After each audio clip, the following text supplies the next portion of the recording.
Listen, it's Marquette Marley. Big. It's the one and only. It's the big homie.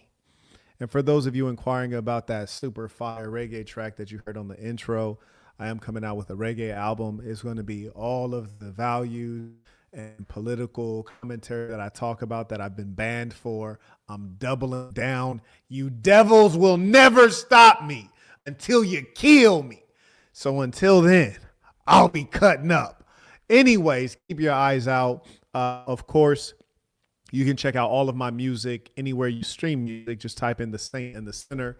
You're going to absolutely love the reggae album. It's going to be uplifting, inspiring music for today and music for the future of this good culture. Now, ladies and saints, as we go through, if you have any comments, questions, you can use the information below. Bro said, I thought I saw on live Marquette was monetized again. Hell nah. Hell nah, I'm not monetized. I'm only here operating at the operating at your pleasure because of your support. I'm not monetized by the Google Corporation. I'm suppressed by the Google Corporation. Yes. I'm here because of the people would have me here. I'm here because you guys actually support good information. That's it.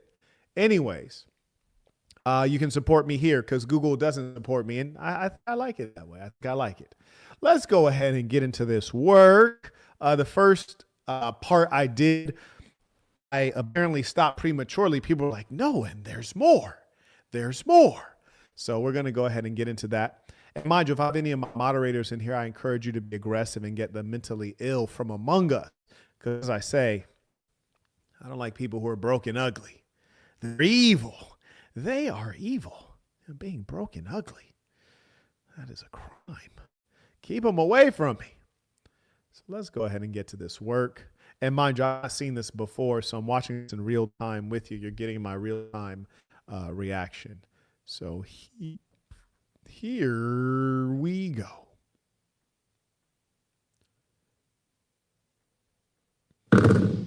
Everything straight. Ain't nobody saying I'm sucking dick no more. Everything straight. For sure. I got a question for bro, though. I feel ya. And I'm going to respect him on that. Yes, sir. He said what he said, so I'm going to respect him on that. What do you mean now you're going to say you're going to respect him because he said what he said? No, you respect him because he established dominance and you've yielded. You see, when you were saying that initially, he challenged you on it and you quadrupled down on it and repeated it. And the fact of the matter is that that's exceedingly disrespectful. You know, in the Fed, that'll get you killed. A lot of people don't play that. Now, maybe in New York, they hey, suck my, you man, yeah. But everywhere else, outside of the, nah, we ain't going for that. So I 100% agree with Corey that this was inappropriate and it had to be addressed. Yes, sir. So question, given that black people, I never knew bro had a black live people audience. on the Democratic plantation, what do you say about the use of Christianity to make slaves out of black people?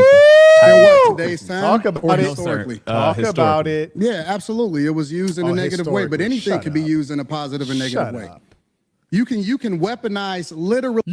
Anything can be used in positive, like a knife, for example. You could cut a steak with a knife or you could cut somebody's throat with a knife. You see what I'm saying? So when you really think about it, the Christians was white people who came from Europe. So they was Christian when they was in Europe because Christianity is a European white religion, right? So then they came to America. Oh, yeah, then they brought the slaves on a slave ship named Jesus. And then they made the slaves work. And they taught the slaves Christianity. So the white people wasn't all bad because they taught us Christianity. And then you might be like, well, why didn't your God help you out of slavery? Well, God is busy. Like you be busy, God be busy too. So for a couple 100 years, God was busy. He was backlog. So, we finally got out of slavery. And that's why we love Jesus. We love Jesus because Jesus gonna take care of his people.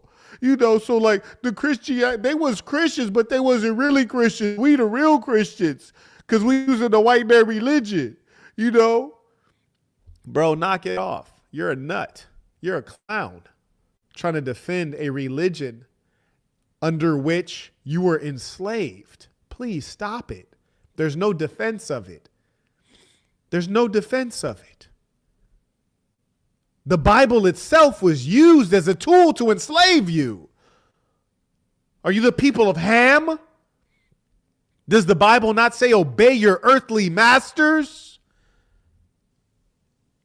You sit here and justify the unjustifiable.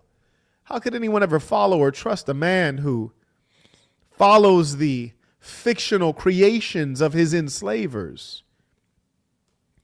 How could anyone ever respect a man who respects a religion where they fictionalize Jesus, make him look like a Northern European, so that you would worship Jesus, a Trinity, representative of God, that looks like a white man, which is subconsciously making you worship and view the white man as God? And we see that in Anton. We see that he worships white people. The moment that Corey said, I want to hear you criticize the white man, Anton Daniels, and I quote, I can't do that. I'm not going to do that. It's like, why? Are they beyond reproach? I mean, fair enough. I mean, how could you criticize God? That wouldn't be right. That'd be blasphemous, sacrilegious. Maybe you've used the whites as God. Yes? You black Christians, you should be ashamed of yourselves. Really, you should be. And I don't want to hear any fool say, the earliest Christianity was in Ethiopia. Have you ever been to Ethiopia? No, I haven't, but that's the earliest Christianity. Well, I have been to Ethiopia many times. Shout out to the Habesha. Every time I get an Ethiopian taxi, they don't have a picture of the oldest Ethiopian Jesus. They have a picture of white Jesus in the taxis. Furthermore, you're not Ethiopian. You're not Habesha. Do you speak Amharic? Do you speak Tigrinya? Are you Oromo? I see.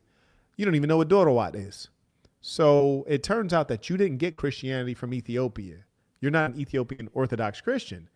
You're just a dumb nigga that learned Christianity from your mother. And she learned it from her mother. And her mother learned it from her enslaver and abuser. And it's as simple as that. There is no other explanation.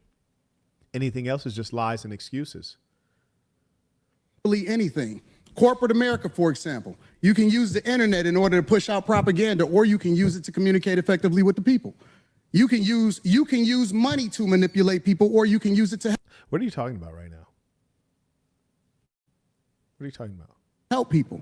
And so you can't just say that Christianity itself is used. The Quran is used in a negative way in order to control people. You gonna bring up the Bible? Let's see.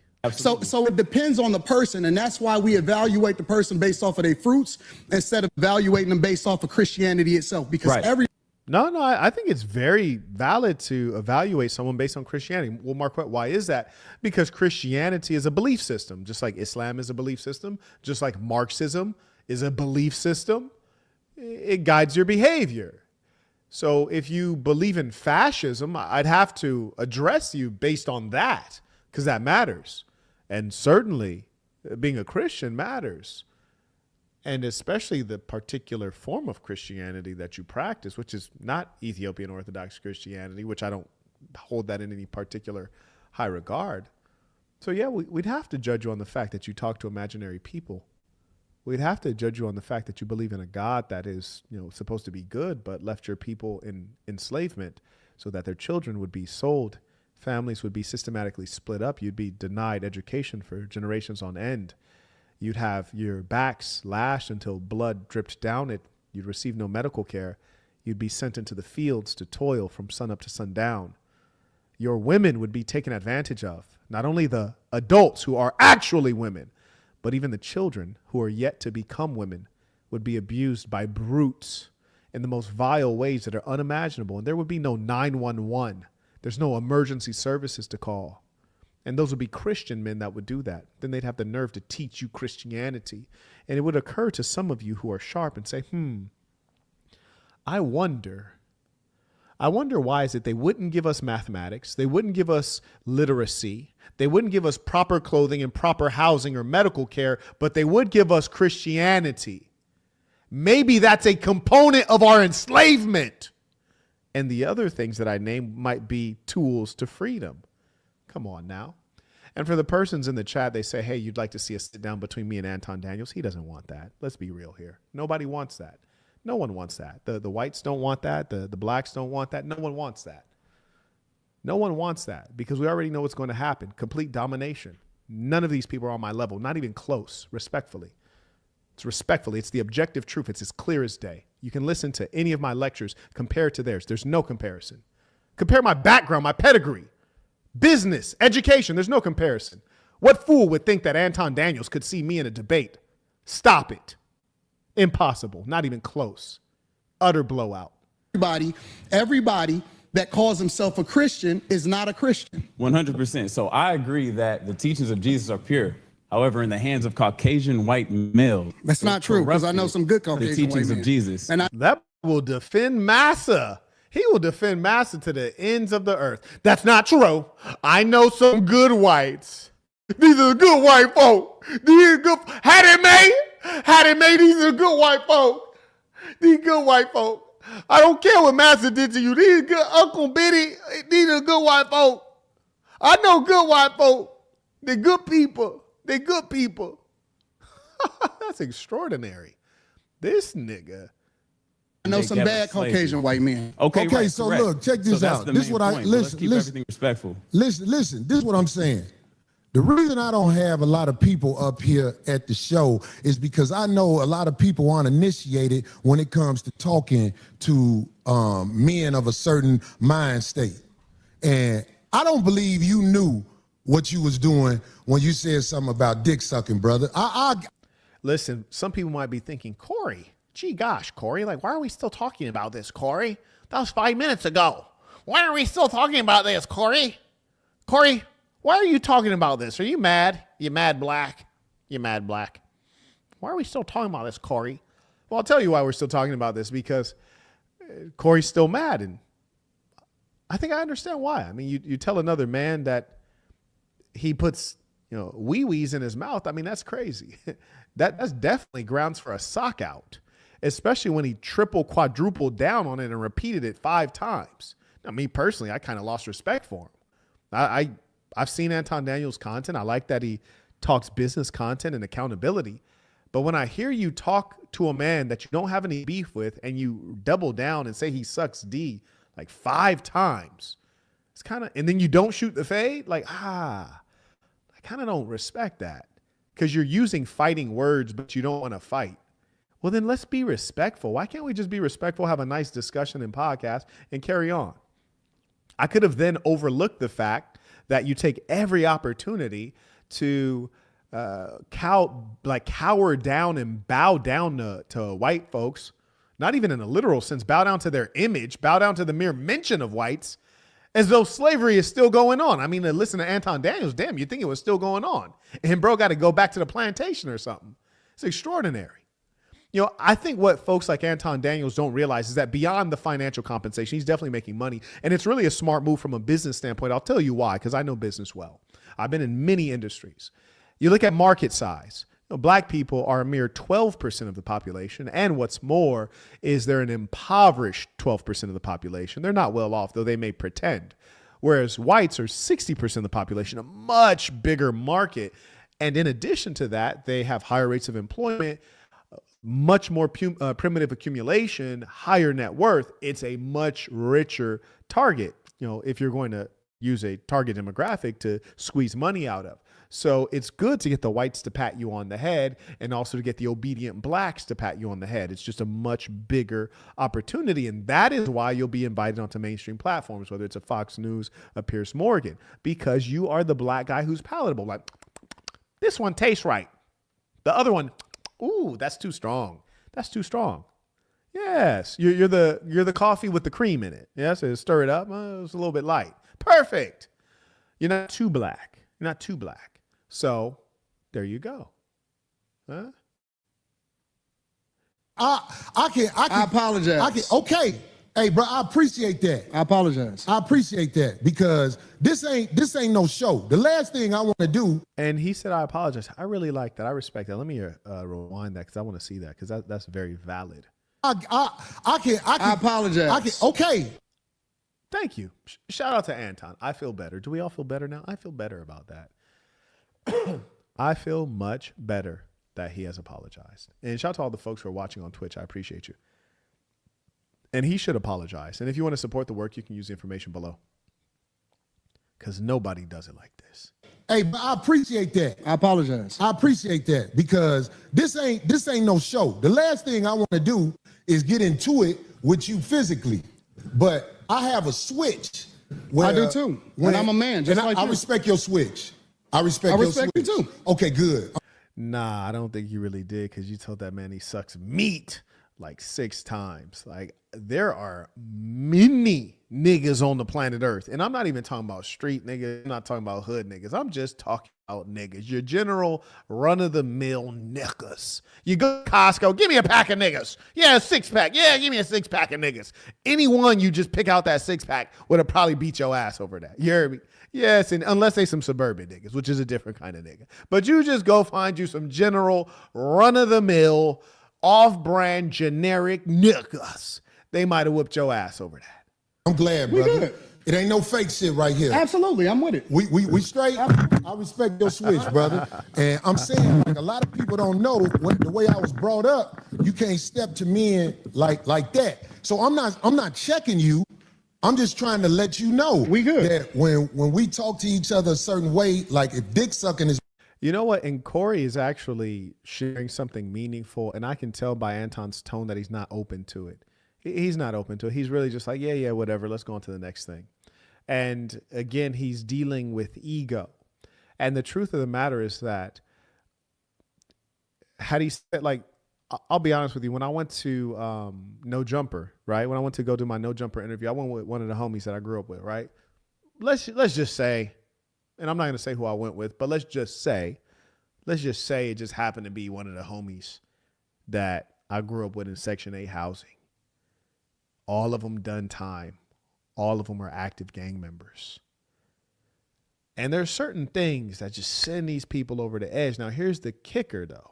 See, one thing, like, a lot of people don't understand, and I was just talking with my old lady about this. If someone would have been insulting me off of some, like, yeah, you suck. Yeah, my mans would have packed you out.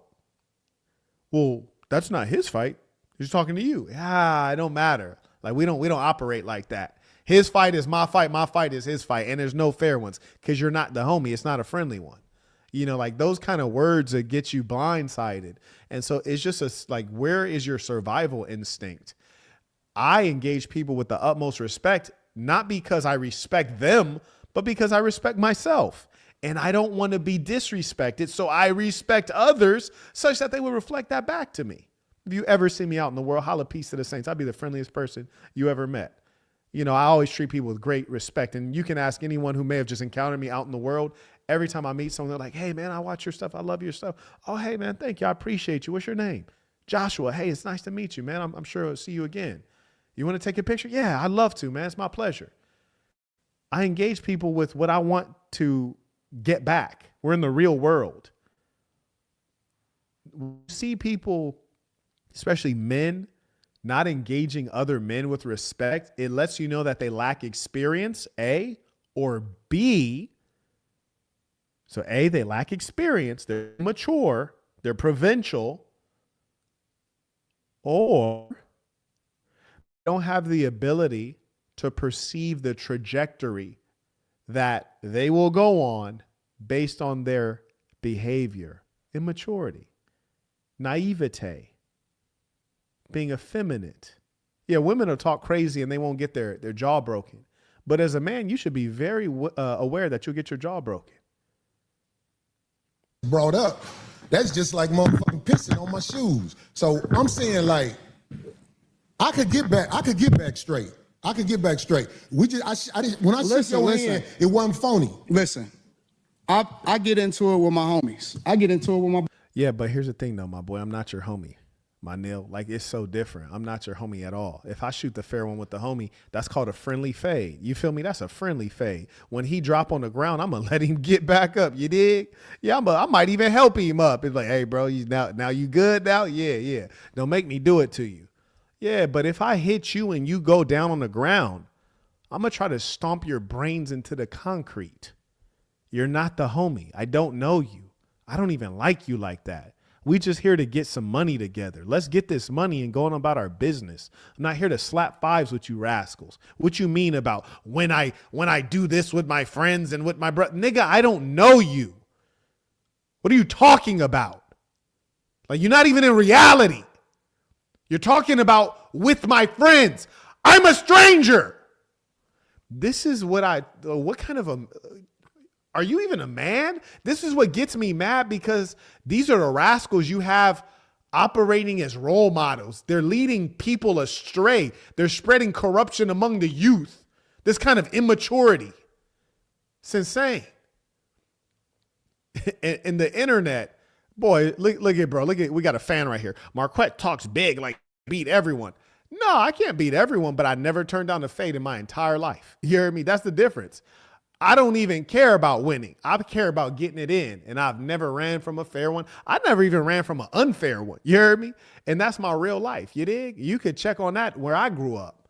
That's the difference between you and I. Now sit your ass down somewhere. You're a fan. I don't have no sisters. I got three brothers, and we scrap it out. Yeah, I scrap with my nephews. Yeah, I don't even believe it is what it is. And then we shake hands and we keep it moving. Once we have a disagreement and we get it out of our system. So if we good, then we good. I'm good. But you didn't I'm scrap with it. it Let's out, get to the though. conversation. That's why I tried to explain myself right there, because I'm like, this man probably don't even know You that can tell he don't know. my mind is set up, Anton. My mind is set up when people do things like I call it backdooria on my show. When people throw that at you, it's a set off. Oh, God. And I'm saying, like, I ain't trying to get set off. I think I'm a lot. Right? I think I'm a lot more than somebody with name calling to get at me. But I'm saying, like, but see, I don't believe you, Corey. I don't believe you, bro. Okay. And let me tell you why I don't believe you. Because you do the same shit that you feel offended by. Really? You do. Hey, that's cool. That's cool. That may very well be true, but none of that matters right now, because it's you and I sitting right in front of each other. Like, all that other stuff that may have happened on a different show, none of that matters. None of that matters. It's you and I right here, right now. So whatever I said to Joe, Bob, and Sue, that doesn't matter. It matters what you say right here, right now, because I tear your head off right here. None of that other stuff matters. That's when you know you're dealing with jokesters. They want to reference things that have no relevance to the current situation. It's immaturity. It's immaturity. Like, that would have, I'm not going to lie, that would have probably set me off right there. Like, bro, what are you talking about? Nigga, I'm talking about you right now today, talking about I suck meat. What? That's what we talking about. Absolutely. Give me an example. You just did it. You said a lot of shit to me that I don't necessarily care about. I ain't said nothing about dick sucking. Right. And now Anton is now he's lying right now. This is what bothers me. I listened to the interview up to this point. You guys are watching this in real time with me. This is part 2. And the whole time, all I heard was Corey Holcomb say, blah, blah, blah, brother. Yes, brother. Yeah, brother. Yeah, brother. Yeah, brother. And my whole time I was like, nigga, what you mean, brother? Y'all don't agree on anything. Y'all are not brothers. I mean, goddamn. I don't know if I could deal with a nigga that I have that many disagreements with and be confused into thinking that he's my brother. That's so strange. I thought Corey was very cordial. I don't know either of these balls. I don't know either of them. And Anton the whole time was so damn vulgar. I was like, this nigga about to get me flagged. I'm playing this video. He about to get me flagged. Why does he keep cursing so much? Why is he so agitated? So no, Corey didn't come at you foul. You're making up things to justify your misbehavior. That's it. Yeah, you're lying, in other words. That's what you're doing. You're lying. Don't do that. This is what we have to substitute for manliness. This kind of stuff right here. You pick and choose what's disrespectful because you applying it to you. It's other people out there that don't take that shit. Okay, well, I'm glad you said that. So listen to me, Anton. But now they need a fade. They need a fade, because they need a straight fade. Because what are you talking about? You're the one who basically insulted him with allegations of being a sexual deviant. He gave you 6 different opportunities to stop doing it. Not even to retract your statements, just to stop doing it. You quadrupled down on it. You were the problem. You were the instigator. Now you're trying to reference a bygone time that occurred with a different person as your defense, and then you're fabricating, suggesting that he was insulting you when there is no evidence of that? Come on, dog. Yeah, nah. You're making up things, man. I don't respect it at all. You're a clown for that. Super. Hold on, let me say this Go last ahead, part. land. But I get it because you don't know me and I don't know you. So you don't know what I look at as disrespectful. And so as a result, Can we stop with this? You don't know me. Nigga, who are you? I just let that shit ride. Like, you showed up with security. I'm trying to, like, who are you? You showed up with security to an interview with somebody who's not your enemy? That's lame. Is that even necessary? You're not even controversial. Like, you don't diss people. You don't say anything that gets you banned. You're not controversial. You're a good boy. You're a good boy. Why do you have security? It doesn't even make sense unless you plan to show up and say something reckless. I don't understand. Can somebody explain? Like, why does this guy need security? He has a YouTube channel. He talks about making money, and every now and then he derides the blacks. He doesn't ever offend individuals. What does he need security for? He's not a controversial figure. He's a nice guy with a button up on. Why are you showing up with security? This nigga thinks he's Drake. Only thing that ever triggers me is it, and this is why I like to do shows in person. I told you before the show, I said I don't do no more live streams with people that I don't know. Did I not say that? Because I want to see and look in their eyes and see what's really happening, right? And the reason that is because the only thing that set me off is if somebody make it seem like they ready to do something. Then I'm like, okay, well, it's all hands up. Fuck the conversation. Well, None of that even makes sense because you say, I only do live streams with people that I know. Do you know Corey? Like, because you have a problem here right now. So does that mean that you didn't know him? More importantly, you said you only do live streams in person. Well, if the issue is disrespect, well, why do it in person? Because that just accelerates the likelihood of physical conflict. If you'd like to avoid conflict, just don't do collaborations or do them remotely and then just leave the stream when the conflict occurs. I'm not sure that I understand your point there. Seems like you're kind of reaching. how about this? People may be ready to do something for whatever reason. They want to be ready to do something. But what I'm saying to you is, you know, in this world, they are trying to normalize men in dresses. They trying to normalize a woman wearing a thong in front of a church gathering or whatever. Right. And you know what I'm saying? I could Talk to young blood. School that little nigga. Shout out to Albatar supporting the work. I appreciate you. May I also acknowledge via Cash App. Shout out to Imagine Onward came on supporting using the Cash App, which it's at Marquette Devon, similar to the Venmo. Shout out to Gary supporting the work as well. I also acknowledge via PayPal. Shout out to Ray. He writes, do you think Anton really doesn't understand the difference between kiss ass and sucking meat? Thank you. No, I think he understands the difference. I just think that he's a suburban nigga who never been through anything. And as a result, he thought he could just talk reckless and get away with it. When in actual fact, anybody that's been through something, they know before they say that, either they're ready to pop something off. You know, they know there's going to be consequences. So I just think he's another suburban nigga. I think that's all that is. You feel me? I don't think that he did not understand the consequences of that. Like, he knows the differences based on, you know, saying you're an ass kisser versus you're a D sucker. Yeah, I think he's just a suburban nigga, and he thought that Corey would react like his little, you know, his white homies. Nah, it's different. I can handle whatever is happening out there, but I'm saying, like, I'm still standing on this. I'm standing on this. If a man walking up to me with some homosexual talk, like, I could take, I said this before, I could take a meeting at a brother like Tyler Perry's house because I know I'm good on that. What's gonna happen if it go bad. The house gonna get tore up. I ain't saying that to act like I'm tough. Nah. I'm just saying, I feel you. I ain't even gonna take that meeting, my Neil, but go ahead. There's certain things that we as men cannot say to each other without clashing. And it is my opinion with niggas that I know and where I'm from, if I say to one of my homies, man, suck a dick, everybody will get quiet that we know.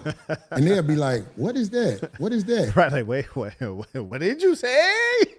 Except if you're a New Yorker. If you're a New Yorker, then apparently we could just keep on talking crazy and there's a lot of latitude if you're a New Yorker. I don't know what's up with them New York niggas, man, but they be saying the most reckless stuff on earth. And I'm not saying they don't get busy. I'm just saying that they like to talk crazy for 30 minutes before they get busy, if they get busy. I don't know. It's just what I observe. I don't know. Yeah. Anyways, shout out to Daz. Shout out to Mr. Chambliss, came in by Venmo. He writes, it is a matter of time before the Europeans go down to Antarctica and try to extract resources under there. I'm trying to tell you, man, they really about their money. You got to give them that. Those Europeans are about their bread. Shout out to Das. He writes, if a coworker is abusing my help, making me do it all, supervisor told me to help them. What is the best manly action to take? It's a warehouse job. Well, if you're a 9-to-5er and you get paid for the time that you're there, not the effort, just work hard, man. Get the job done. Impress the supervisor. Try to get a promotion. And if that's not your thing, then get a different job. There's nothing wrong with working while you're at work. And if you have to do something, do it with a good attitude. He comes right back. He writes, do you think renting is unwise in general? Then is it unwise to buy a home, move out, rent an apartment, rinse and repeat? You need more details with something like that. And remember, you're talking about big sums of money. So the likelihood that you could get the answer that you actually need, like right now, is very low. And I'll tell you why. If you're going to buy a house, you're going to spend a minimum of 6 figures. On the very low side, you're going to spend $150,000 for a rehab row home in Baltimore. And then it goes up an infinite amount. So you're asking about a 6-figure purchase. You really want dedicated time to get a proper answer that respects the details of what you have going on. So I just want you to take that advice, which is to say, make sure that you're creating space to get the thoughtful answer that is going to be helpful to you. This is the kind of thing, maybe you might take a consultation. Maybe you might use risdom.com/Marquette Devon. On Risdom, you can get answers from people. You get a guaranteed answer within like 10 hours, I think it is. You guys can catch me on risdom.com/Marquette Devon. But I'll tell you, generally, I'll just give you a general answer. Might not give you what you need, but I will tell you something. Is it unwise to buy a home, move out, and rent an apartment? It depends. Some people think of buying homes as an investment. It doesn't have to be. You have to live somewhere. And generally, mortgage is cheaper than rent. It's not always the case, but it's generally the case. So being that that is true, if you know that you found somewhere you really like and you could see yourself being there for at least 5 to 10 years, 10 on the high side, you could buy it and then you'd be able to sell it a little bit later, either at a break even or at a profit. And you'd save money over that 5 to 10 year period because mortgage is cheaper than rent. And you might even mess around and have some equity. So if you need to pull out some capital based on that property, you could do so. So generally, under normal circumstances, yes, buying is better than renting. So there you go. But, the devil is in the details. Remember, if things were that simple, everyone would be balling. Shout out to Jefferson. He writes, thank you for preparing us for the future where our governments are excessively intrusive and surveil all aspects of our lives. Things are getting bad. Peace and saints. Oh, the government actually already surveils all aspects of your life. And they do that in league with big tech. And so it's actually happened in a way that we didn't anticipate. In 1984, the piece of literature that is well known, he thought that it was going to be government that was going to do all of the spying, but also private industry does a lot of spying as well. Shout out to John. He writes, donation for you cooking Anton. I'm not even trying to cook Anton. It's just happening. He writes, there are so many self-hating raccoons on the internet. Cook them, Chef Quay. Yeah, and it's really a sad thing because, Anton is a brilliant brother, and it's sad to see that we lost another one. Shout out to Omari. He writes, that baby blue man and woman brand cap is cold. I appreciate that. This one is actually discontinued, but there's still a lot of good drip at manandwomanbrand.com. And that is a place where we have merch that represents the natural pairing of man and woman. Shout out to Jalen, comes in by Venmo, writes, peace of the saints, support. Appreciate you. I also acknowledge Ralph. He writes, peace of saints. When I see pseudo leaders such as Anton spreading his poison, it reminds me to support a real one. MDB. Buddy is effeminate and got female conversation tactics, not to mention low quality info. It be like that. It really be like that. Shout out to Constantine supporting the work. Very consistent. I appreciate you. Now, I also acknowledge Calvin comes in by PayPal. He writes, peace to the saints. The ism is phenomenal. May you speak on the value of being ruthless and aggressive. Oh, absolutely. And everything at its appropriate time. Generally speaking, you never lose in life from being aggressive. But I tell you, in terms of just interpersonal conversation and engagement, always engage people with civility. I want people to say, that was a really polite guy. When you leave somewhere, you want people to feel like a cool breeze left with you. And when it's appropriate, you ought to be the worst thing they've ever experienced. You hear me? Yeah, it'd be the worst thing they've ever experienced if there's an issue. I was recently at a resort and there was an older black woman who seemed like she wanted to cause an issue. And I went over to her with a smile and I said, hey, how are you? And introduced myself. And I said, hey, I just want to let you know that I have full respect for you. And I like to have a peaceful situation because I have trouble letting things go. So if we were to be on a bad on bad terms, I consider us currently on good terms, but if we were to be on bad terms, I would do everything I can to make you suffer. I would do everything that I can and I wouldn't be able to let go of it. So I would just much rather stay on peaceful terms. And I could tell she was like saying like, oh, wow, this guy is like trying his best to be nice to me. And I could tell that he's very serious about what he's saying. So I'm going to play nice because I don't think I want to get in a situation with him. And then she played nice after that. But that's my whole effort is always like, I'm either give you my best or I'm gonna give you my worst. Ain't nothing in between. We're not gonna be halfway friends. You hear me? Either you gonna mess with me or you're gonna have an issue. That's it. And I highly encourage all of you guys to be the same way. Why? Because every day you go out in this world, most of the people you're around are wicked. They're not good people. 3-sentence Bible. Be yourself, be good to yourself, be good to good people. Be yourself, be good to yourself, and be good to good people. These people are strangers. You don't know them. And most of these people are bad people anyways. So you got to go out in this world ready for full combat. You dig? And people going to try to play you out. Don't let it happen. Give them a heads up like, hey, I'm not the one.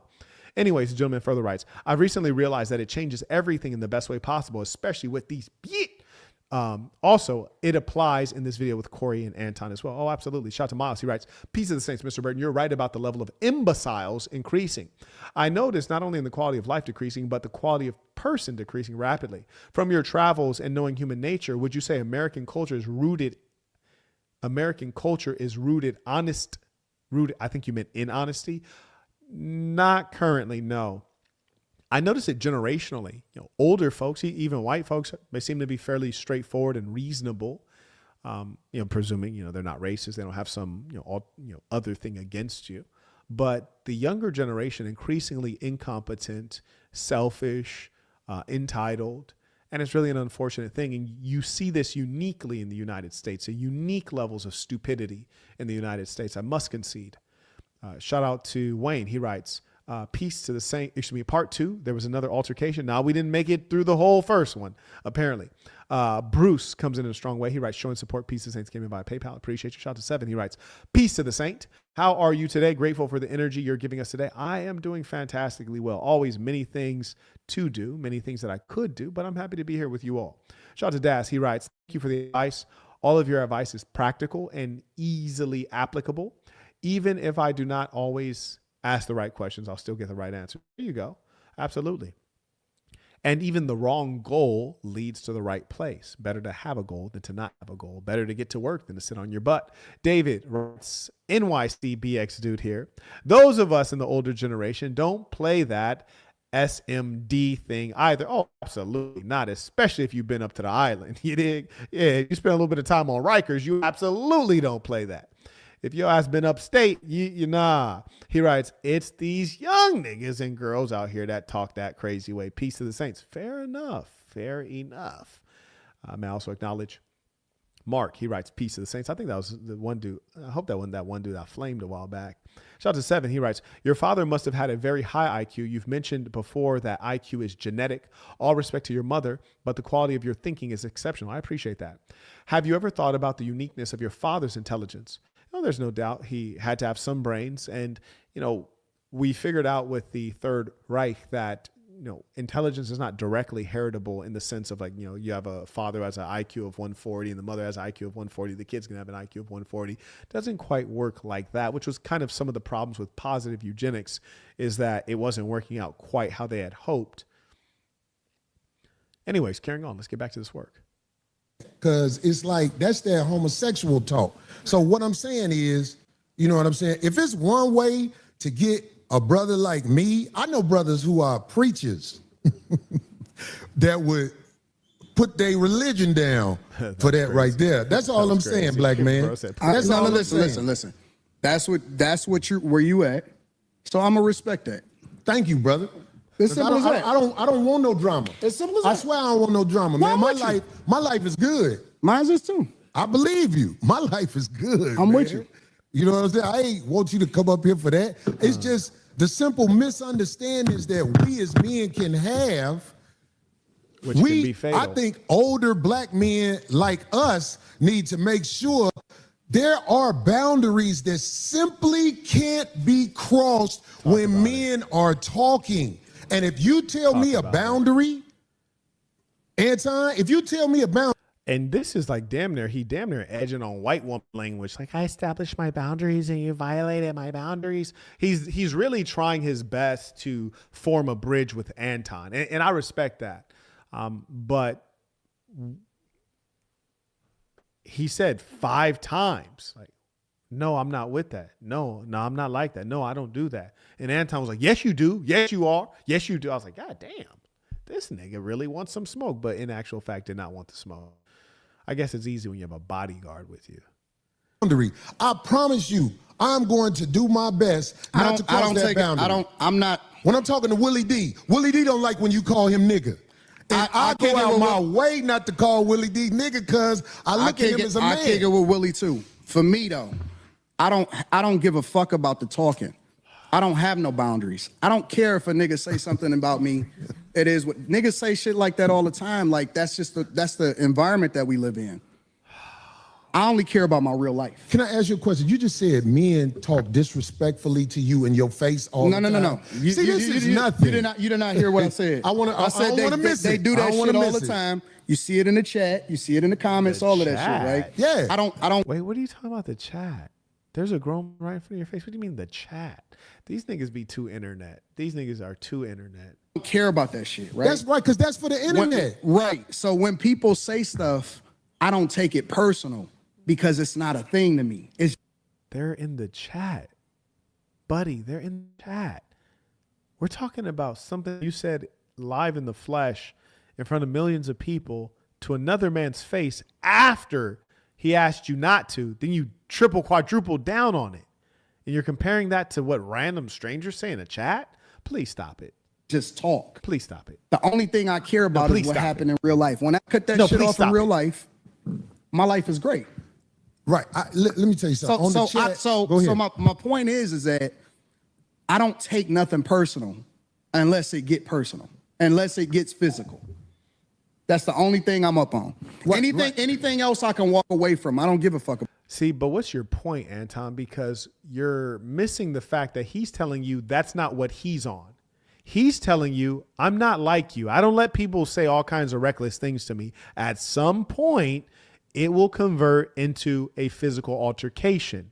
And that is common among men of various ethnicities, religions, and ethnicities. So what Anton is doing is being thick-headed and arrogant and saying, you know, well, I don't care what people say. I don't care. If they don't put their hands on me, I don't care. Yeah, but that's not what's at issue. I wish he'd just sock bro out. Honestly, he should just sock bro out. But the thing about a guy like Anton is he's going to go to the police. He's going to talk crazy. Yeah, he's going to talk crazy and then go suburban, go Valley Girl on you and go tell the police after you break his jaw. About that. My life, I could walk away and I'm probably going to never see that person again. I understand. So this is why the chat, I allow them. And in fact, I encourage them to be themselves in the chat. Because this is a computer screen. But one thing I will say this is to the youngsters especially, because they the ones who really don't know. I'm talking about 35 and under. When you in a man's face, you have to watch how you talk to them, because face to face is a lot different than the computer. On the computer, I got my... Look at Anton is in his feminine bag right now, boy. He's in his feminine bag. Good Lord, Anton's in that feminine bag. Shout out to Jalen, comes in via Venmo. And Jalen, if you check out on the YouTube channel, the fan channel called Marquette for Women, we gave you a shout out there. Jalen's one of the students who's created technology. It's called topiclaunch.com. Great tech product. So definitely check them out, support them. And also I'll get back to you on that other piece you mentioned, Jalen. I was on a bird last night, so I got off of that bird. We'll get back with you. Thanks for the note. Carrying on. Let me ask you a question. This motherfucker saying all kind of shit about me on the computer. Let me ask you a question. But if they in my face saying that to me, let me ask you a question. It can go bad. Why? I'm not saying I'm not acting tough. Hold on. I'm not acting tough. I'm asking you a real question. Why do you get triggered if somebody? It doesn't matter. Like, it doesn't even matter right now. Anton, it doesn't matter. It doesn't matter why. Listen, if someone calls me the N-word, I don't really feel anything. I don't feel anything.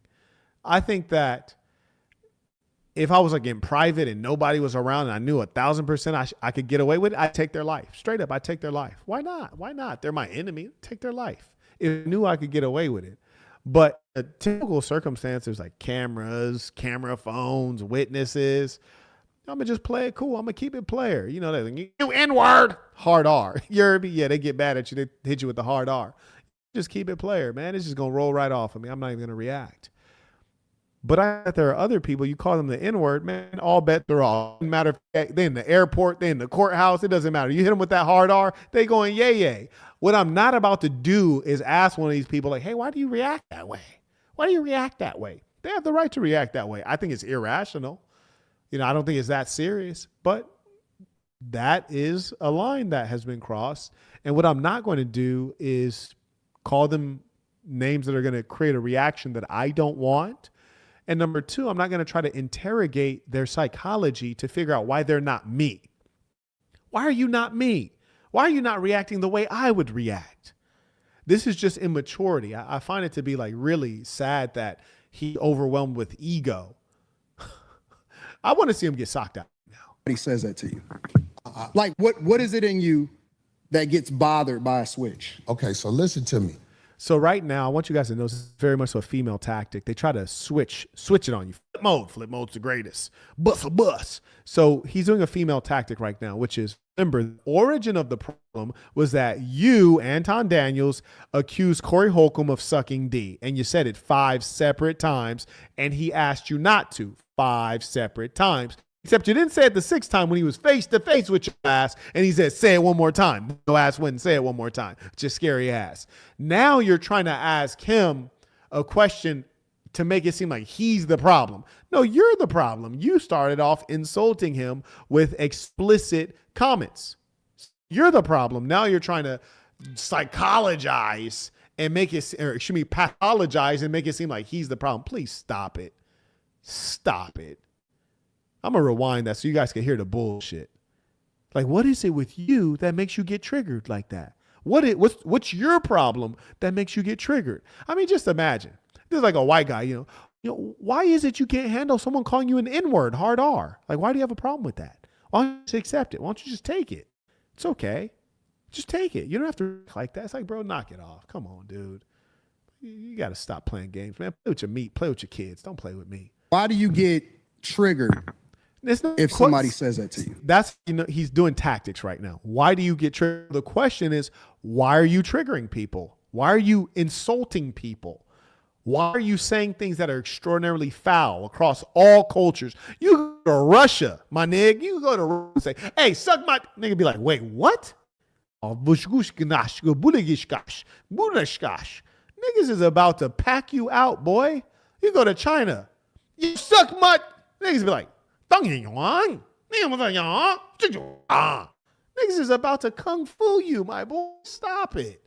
Stop it. This nigga is crazy. Yo, I could go to India like, hey, suck my... Niggas be like, what?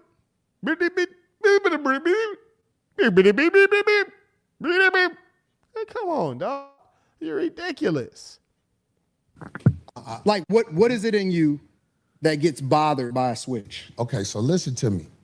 Manhood is all we got. It's crazy how he got to talk to this nigga like he's his 11-year-old nephew. You heard me? He be like, listen to me, young blood.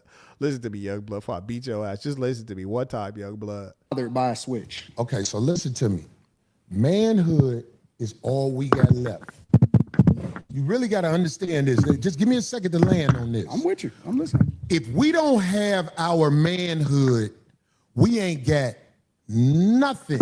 So when a man walk up to you and say something flirtatious to you, when a man walk up to you and say something where he's challenging your manhood and things like that, trust me, I don't care how savage it may seem. When you dealing with a man, you can set a man off if you in his face and you saying things that are not. I'm not talking about somebody just saying anything. I'm talking about there are certain things, like I can't walk up to a man walking down the street with his wife, Anton, and say, man, your bitch thick. I'll be like, say, man, like I can't walk up to a man walking down the street with his wife, Anton, and say, man, your bitch thick. No, that's crazy. No, that's legitimately crazy. And listen, there have been times I've been out with a girl that's thicker than a Snicker. You hear me? Listen to me.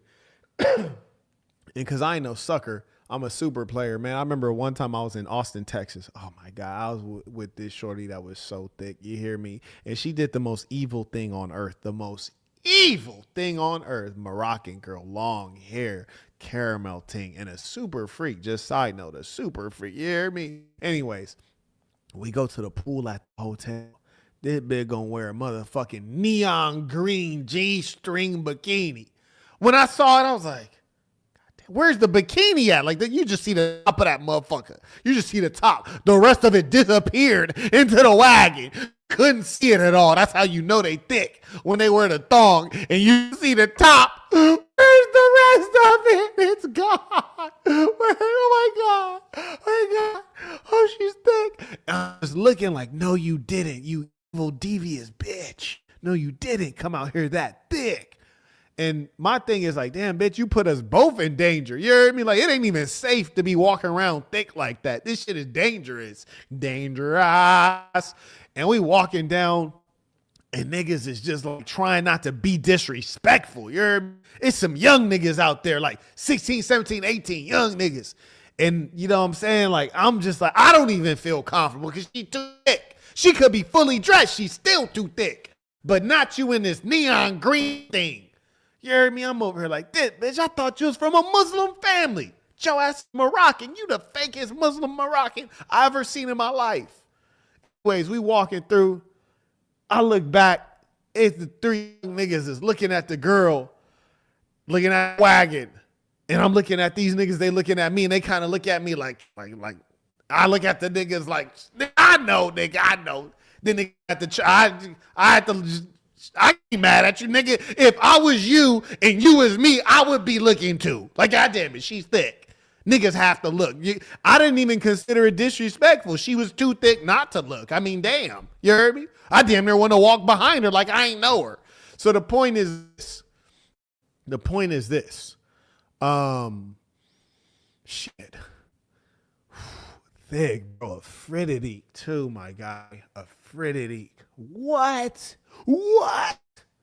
Had no other skills in life except thicker than a Snicker and a turbo freak. No other skills whatsoever. No value add whatsoever. But thick. And you know, I used to think, just quick side note, we're going to get back to this.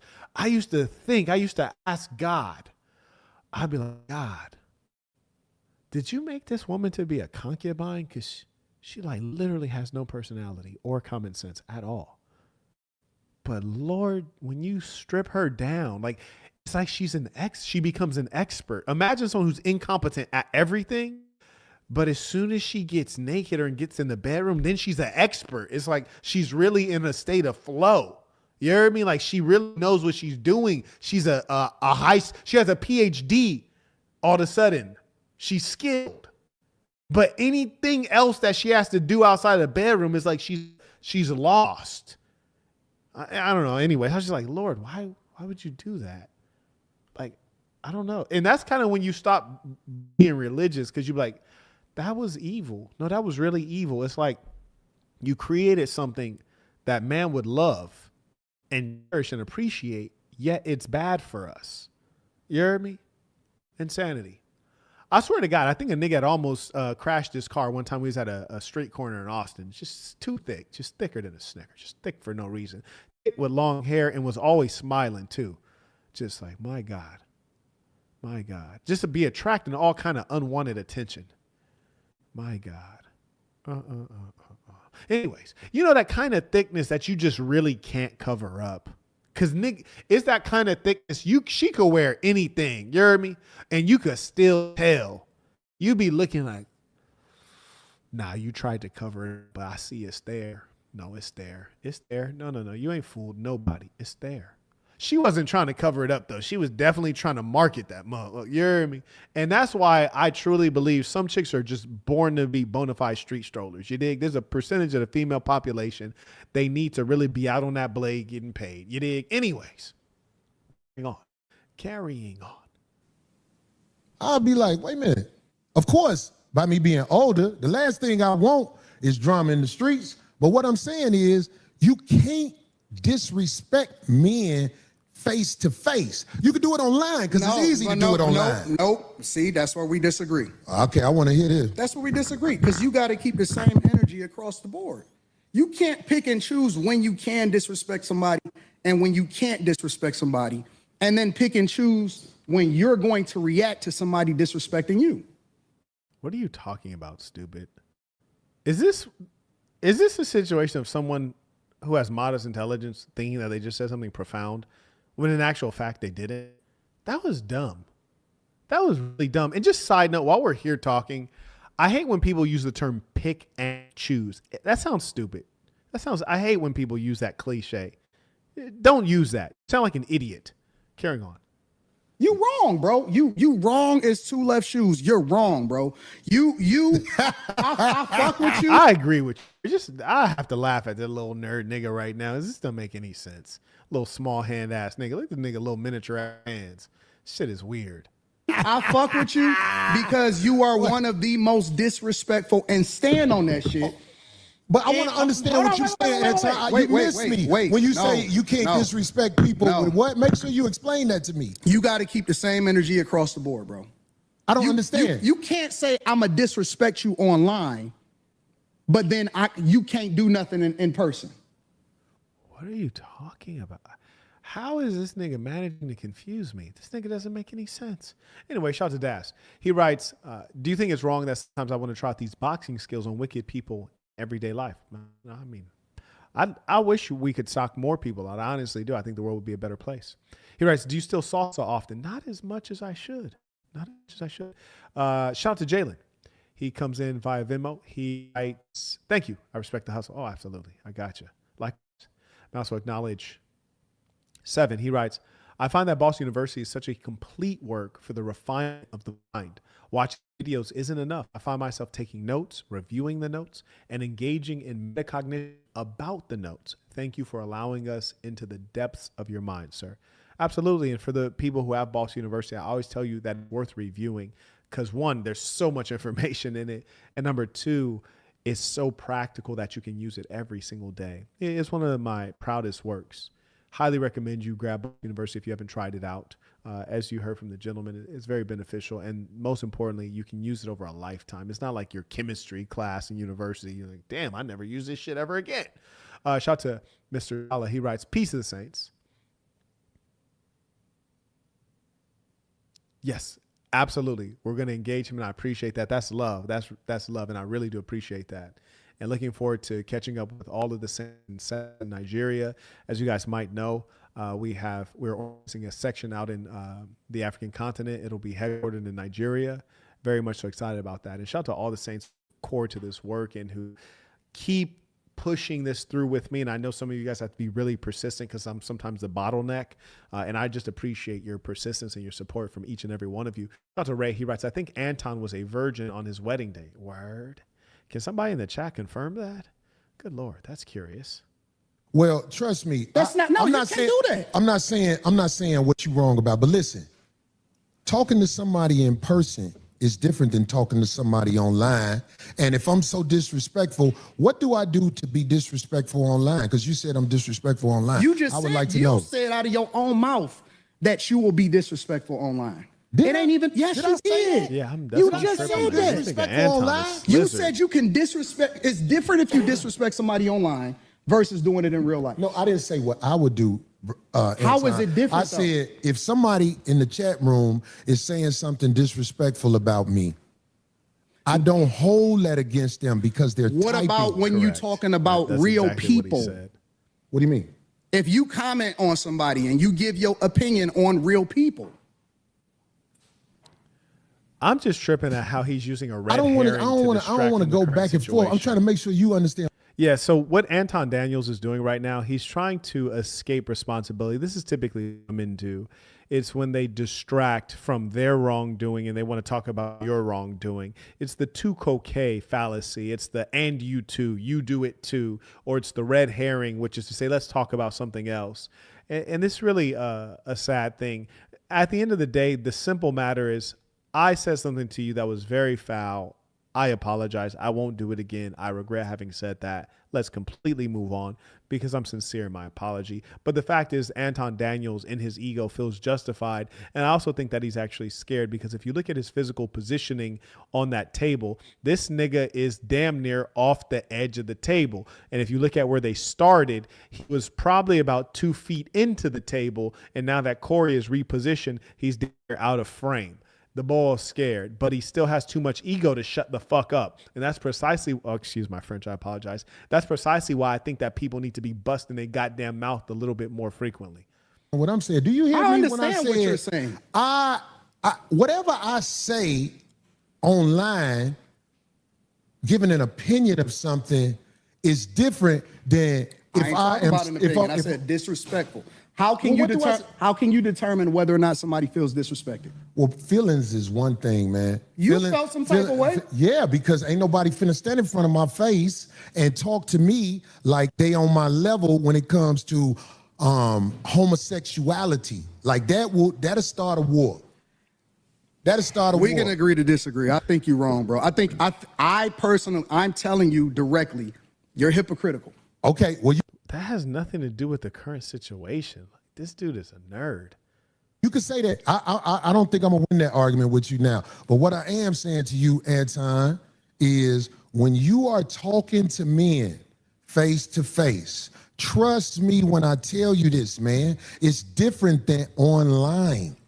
Face I'm to the same face. person in real life as I am online. I'm Phony tell and you phony. that straight up. Phony and phony. Anybody, listen, I go city to city. I'm not an online nigga, bro. Like, I create content online, but I really. Wait, hold on. You have a bodyguard, but you don't ever say anything controversial. You don't disrespect people. You don't roast people. You have a bodyguard. What are you talking about, my Nil? You have a bodyguard with you. You went to a podcast where you don't have any enemies and you brought a bodyguard. What? If that's not the most internet Hollywood type shit I ever heard of, please stop it.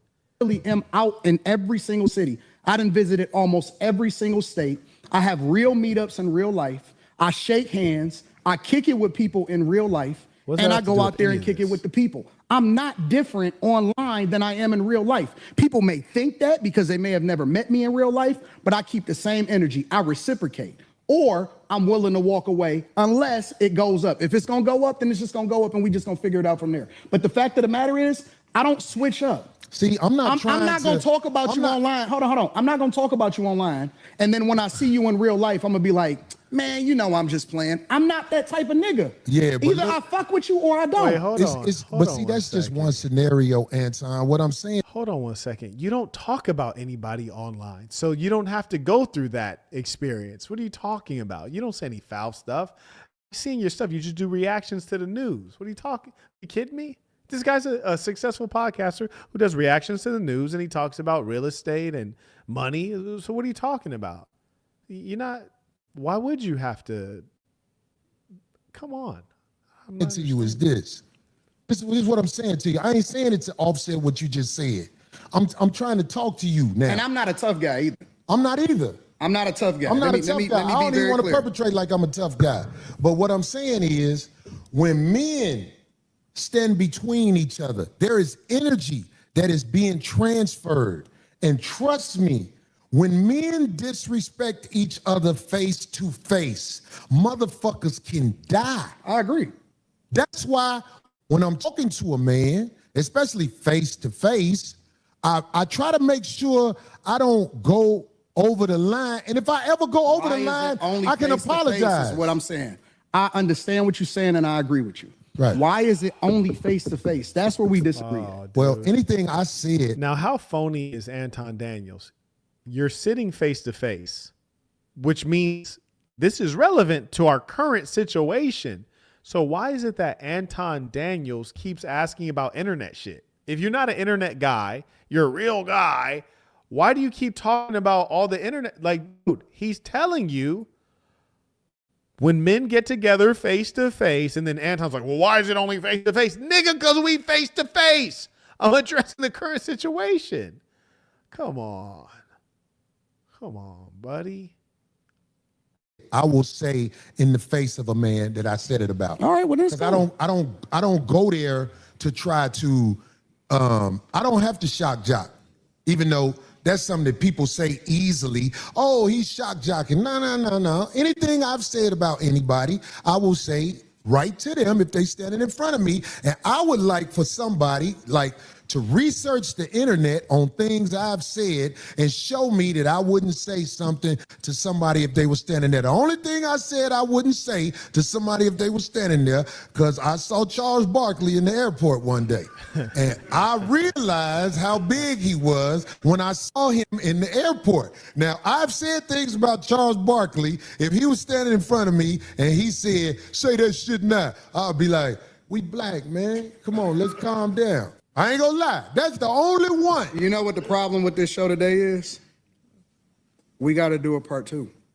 Because we ain't talked about none of the shit that we supposed to talk about. That's why, because we can't say dick sucking in front of each other, brother. Well, I swear mean, that's I what know it that is. now, right? I get it. And I appreciate you. What do you mean I know that now? I thought you were from Detroit.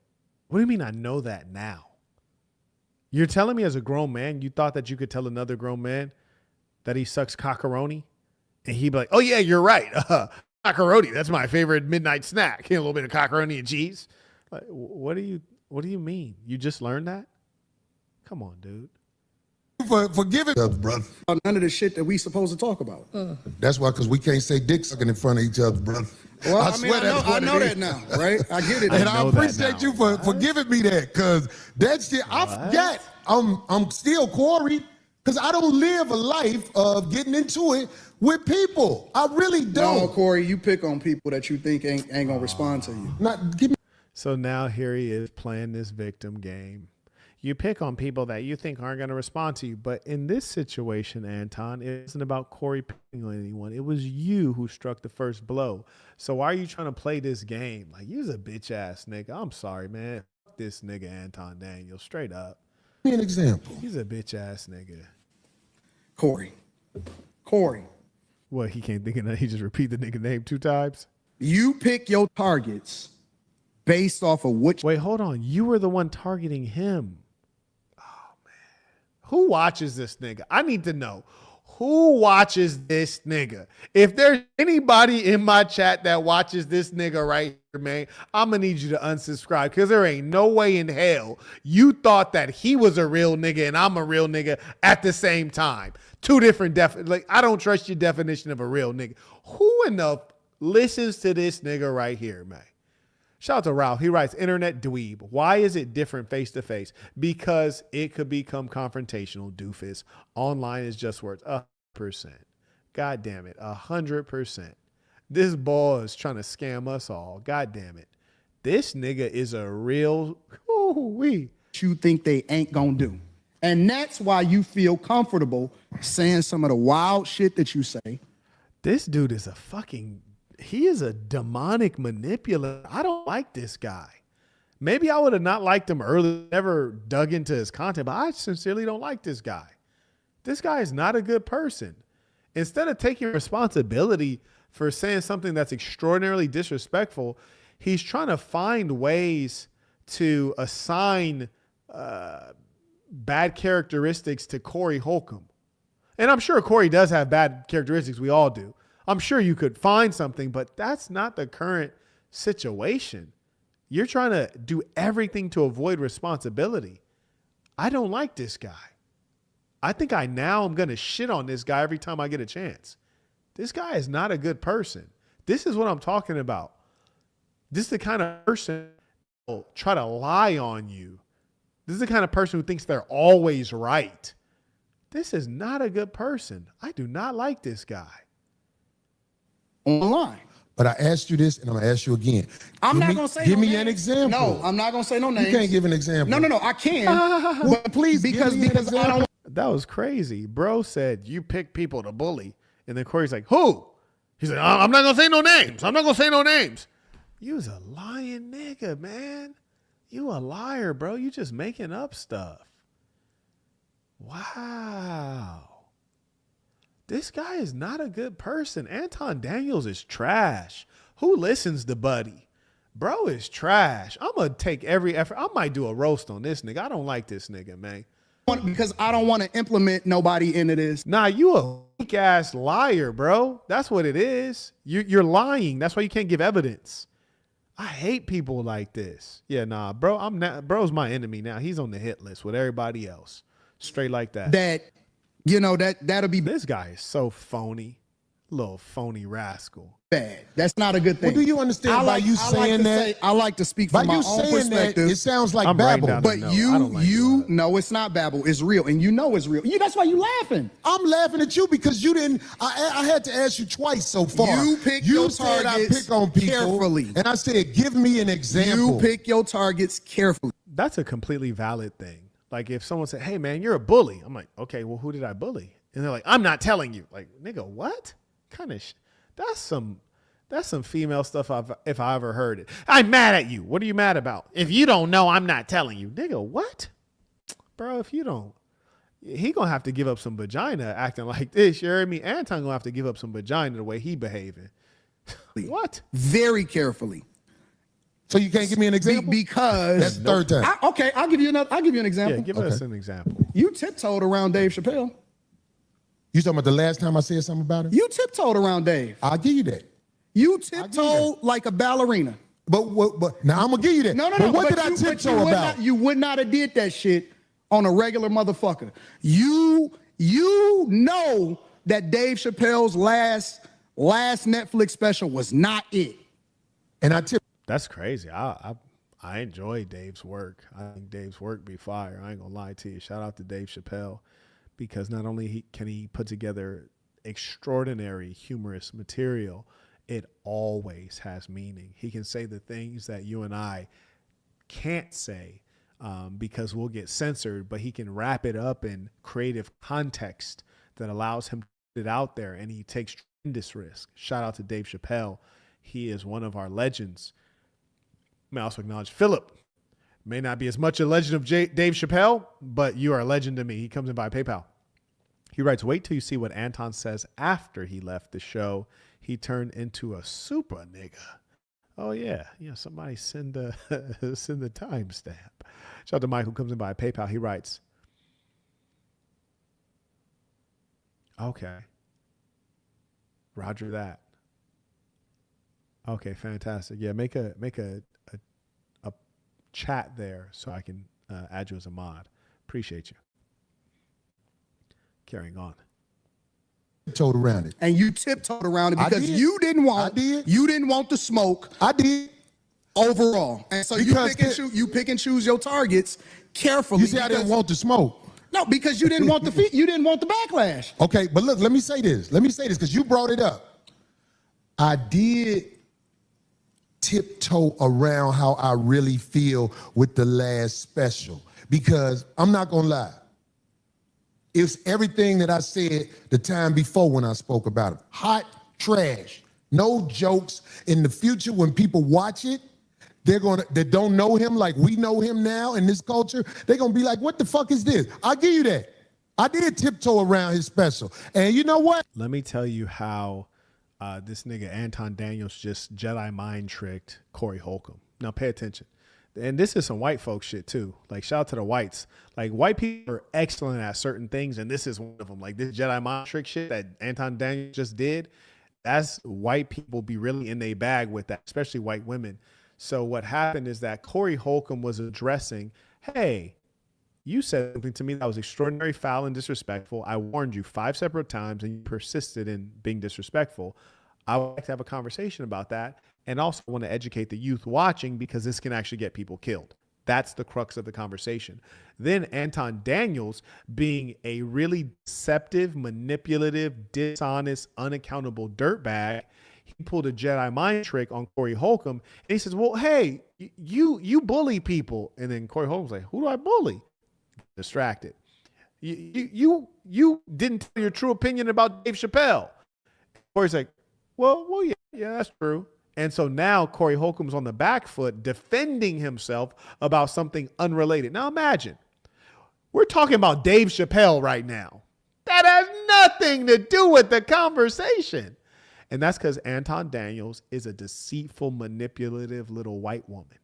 That's what he is. And he should be punched straight in his mouth, straight up. And I can live with that. And I can live with that. And but what else? I ain't trying A to. little fruitcake. And like, nah, bro. And anybody like, Marquette, you should box him. Like, nah, I don't box people I don't respect. You heard me? I don't box people I don't respect. I don't fight them fair. Hell nah. Think of nothing else, but I'm saying I think that was kind of. And you found a way love to you, bring that nigga Darlene. into it. I love you, Darlene. I love Craig. But they will not call you out on your bullshit and challenge you. Now, What does this have to do with you causing the initial problem? I really wish I was there just to be in the audience. But hey, excuse me. Hey, yo, this manipulative nigga is off topic. That's crazy. you trying to turn? No, you asked me for the feedback. I didn't volunteer it. You forced me. I said, you know what? I don't want to do that. Okay. Then you said, okay, well, Anton, go ahead and keep on naming names and let's get to it. Okay, well, let's get to it then if that's what you want to do. Well, how about this? Can I respond Because to that? Darlene is real chill and she not gonna cause no friction. And Craig is happy to be here. Okay, so can I say something about that? But see, Well, I you don't cut give me a off. fuck. I don't give a fuck because The funny thing is that this has nothing to do with them. Just imagine you're trying to cause discord in his place of business. You know, he bringing the broad into the situation. He bringing dude's colleague into the situation. They ain't got nothing to do with it. This ball is a white devil right here. Yeah, he's a white devil. He's a liberal white woman. Yes, indeed. He's causing all kinds of discord and disharmony, all because he didn't want to just be a man and admit to being wrong. Now he's dragging everybody down. Extraordinary. Oh man, this is real evil stuff you're witnessing right here. Piece of trash. I'm rich too, so I'm cool. I got my own movement. I got my own motion, so I can tell you the truth. And I think that you also surround yourself with people that will not challenge you because you big dog to them. Okay. But you big bro. I just wish he would have socked this nigga 30 minutes ago. Okay, so let me say this since you brought up Darlene and Craig. Let me say this. You don't know our relationship.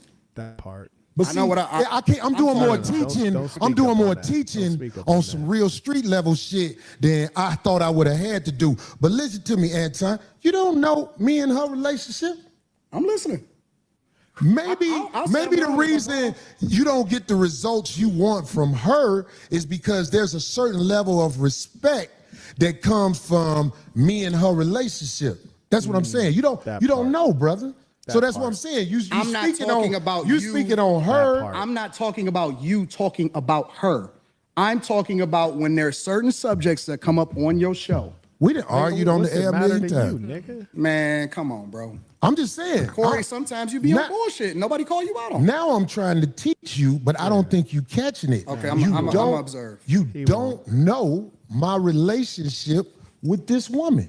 You don't know. So when you see it online and speak on what you see online, you can't really speak from factual. And here's the funny thing. None of this conversation is relevant because you have been lured into a manipulative trap, Corey Holcomb. And you're not even realizing it. You're a good-natured black person and you've been lured into a manipulative trap. And it kind of gets me mad. It kind of gets me mad because all of this he did merely to escape having to deal with being a man and saying, I'm wrong. I shouldn't have said what I said. That shit is sad. That is truly sad, man. By the way, Brandon, I am Mike Brandon. You're now a moderator on Twitch. Let's work. Things that are happening in the world, Anton. Okay. That's what I'm saying. So, and with Craig, I don't know why motherfuckers say Craig don't have a backbone around me. Cause one thing I say this, Craig beat most motherfuckers' ass I know. I see motherfuckers don't be fighting Craig. I see motherfuckers don't run up on him with that bullshit quick. The motherfuckers who I seen ran up on Craig way bigger than Craig. So the obvious needs to be said because I believe that there's a lot of people who don't know the obvious, and I can't teach you that in an episode. But I'm saying, like, if you ever see me around any woman, Anton, if you see me around any woman, trust me, dues been paid, homie.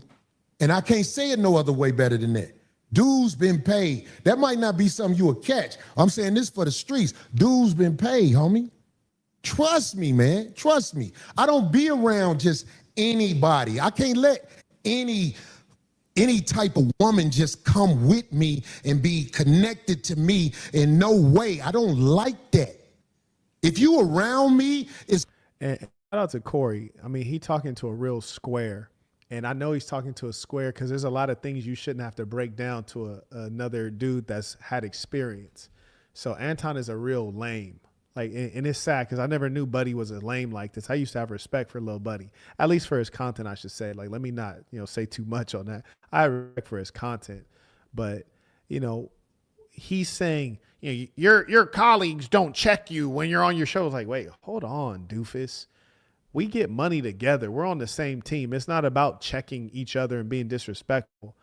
We're a team. We're family. That's what I was trying to explain to the guy in the last live stream. If you were here for part 1, there was a guy who came on live stream and he was saying that he knew Corey Holcomb and he was speaking against Corey. And I said, hold on there, young buck. I said, if you know Corey, why are you speaking negatively about him in public? He said, well, what's right is what's right. I was like, no, nigga, no. That's not how it goes. There is an honor among men. If Corey says something that was wrong, then you address that with him in private. And if you disagree with him in public, then you should have no comment. You don't have to put him on Front Street and embarrass him. That's not honorable. That's not how you engage with friends and family, doofus. You don't have any goddamn honor. That's what I try to teach men is about honor. They don't understand honor. This dude has no honor, this Anton Daniels dude. He's over here talking about like, the woman who works with you and the guy who works with you, you get money together, you see each other every day, and they don't disrespect you and disagree with you on the podcast. Yeah, stupid. It's because we're on the same team, doofus. And that's how you could tell this little fat rascal never been on a team. I can often see when people grow up, their father wasn't a proper father. They didn't play on sports teams. They don't understand the concept of being a part of a team. It's not always about you. It's not always about what you feel, what you think is wrong, what you think is right, what you think is the truth. It's not about that. It's about we. It's about the family. Little nerd. How dare you get mad at a dude because his woman's not out of line? This nigga done just said, hey, your girl's always in pocket. I'm mad she don't get out of line. I'm mad she don't disrespect you in public. Nigga, what? Boy, we should string this nigga up. This is the poison within the black community. This nigga right here, this Anton Daniels is the poison in the black community. He want the broad to be out of pocket. What? Come on, man. This is ludicrous. Little fat rascal. It's a reason you around me. And I'm saying, like, I don't know if I could graduate you to that next level of the conversation. And that ain't no disrespect to you. But I'm saying, like, you see somebody around me, I ain't just got anybody around me. Dues been paid, homie. That's what I'm saying. And I ain't saying that tough either. I'm just trying to I don't say it in a think you way saying where it I tough. hope You you can just giving the understand. reality, right? Yeah. Okay, So cool. anybody around me, dudes been paid. I don't let anybody around me. If you around me and dudes ain't been paid, I'm trying to get away from you because I don't know you. And ain't no dudes been paid, so I don't know you. I don't know you. And we spoke right Got a before the show, question for Anton, Anton. so- Anton. What happened? We No, got no, a no. I'm question not for talking Anton. about. No, I understand. You I get did. me? I Okay. got that. All right. I got that. But in my case too, whenever I choose to speak up or challenge him, What a little lame nerd ass nigga. How you speak up on the female, homie? You're a lame nigga. You speaking up on a female? Now you got the female having to talk and nigga, you's a lame nigga. Ain't no real man speaking up on a girl. Come on, dog. You speaking up on girls? You a weirdo, man. I wish somebody would break his fucking jaw. I hate niggas like that. You're like, I like for a woman to kick back. A baby girl kick back and shut up. She don't need to say nothing. Now he got her having to defend herself. What a weakling. Broden, he couldn't contend with the dude. He's striking at everybody. He's striking at the girl. That's crazy. You a lame. on anything or tell him, look, I don't agree with that or what have you, I won't Niggas keep create delving into discord. it because I don't see the point. Because I know at a certain point with men like you at your age, there's not going to be any change. So why? I don't even bother with it. I just, Now he has a woman explaining why she has good behavior. This is the kind of feminist nigga I'm talking about. This boy Anton is a feminist. Why doesn't she speak up? Why doesn't she express herself? Why doesn't she argue with you? Why isn't she an independent woman? Why isn't she more strong-willed? This nigga's a feminist. Boy, what? Ooh, I don't like niggas like this, man. you know, I might. Listen, I done tried to be nice, man. This nigga with these ugly ass glasses. Why he be wearing these thick ass, intricate ass glasses? Nigga be flying airplanes in 1922 and shit. Tacky ass nigga, little fat nigga. How you gonna be a small fat nigga wearing a dress shirt with a baseball cap? That don't even make sense. Little ugly fat niggas out here, man. Say, I don't like that. I don't agree with that. And then if they want to continue, I'm not for it. I'm with you. That's it. I just don't like, I don't do that. I got way more important fish to fry. You phony homeboy talking about, I'm with you. Shut your phony ass up. And I thought, I'm not going to change this man's mind on stuff, so I just don't even bother. Got the broad explaining. If I was Corey, I'd have told her, hey, kick back. You don't have to respond to this lame nigga. This nigga ain't nothing. Don't respond to this nigga. That's it. But another thing about the ladies, since we talking about this, see, whenever I see a woman with a man, most of the time, if it ain't your wife, I already say to myself, what is this fuck shit? Why is this motherfucker in the streets with you? That's how I feel about life. So I'm saying, like, that might be a prejudice that I have. I can admit, if a woman is in the streets with a man, fuck is this? Why? Why do you care about that? Business. But I'm saying, like, if a man stepped to me with a woman, You mean like checking you? not checking me, brother. I'm saying, like, if a man is not his wife, I don't know what the fuck that is. Older and wiser.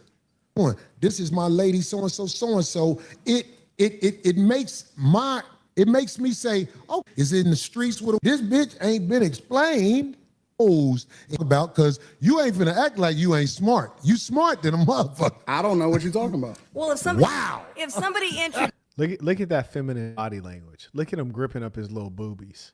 You see that feminine closed off body language? He's acting like he's calm and cool, but he's uptight. You feel me? Hold on, let me change that camera angle real quick.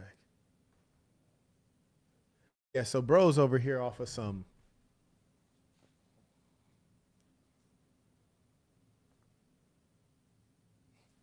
Bro over here uptight and all squishy, little squishy body nigga make me want to go hit the weights type shit. That's crazy. You making other niggas want to hit them weights. So he has this closed off body language. So he's clearly in a defensive mode right now, but trying to project calmness where there is no confidence. introduces you, if somebody took the time, I don't know what he's talking about. If somebody actually walks in and takes the time to introduce you to something, that's being imposed on. I'm like, uh-oh. There's people in the That's chat how say, I what see is it. Corey talking about? All the uninitiated don't know what I'm talking about.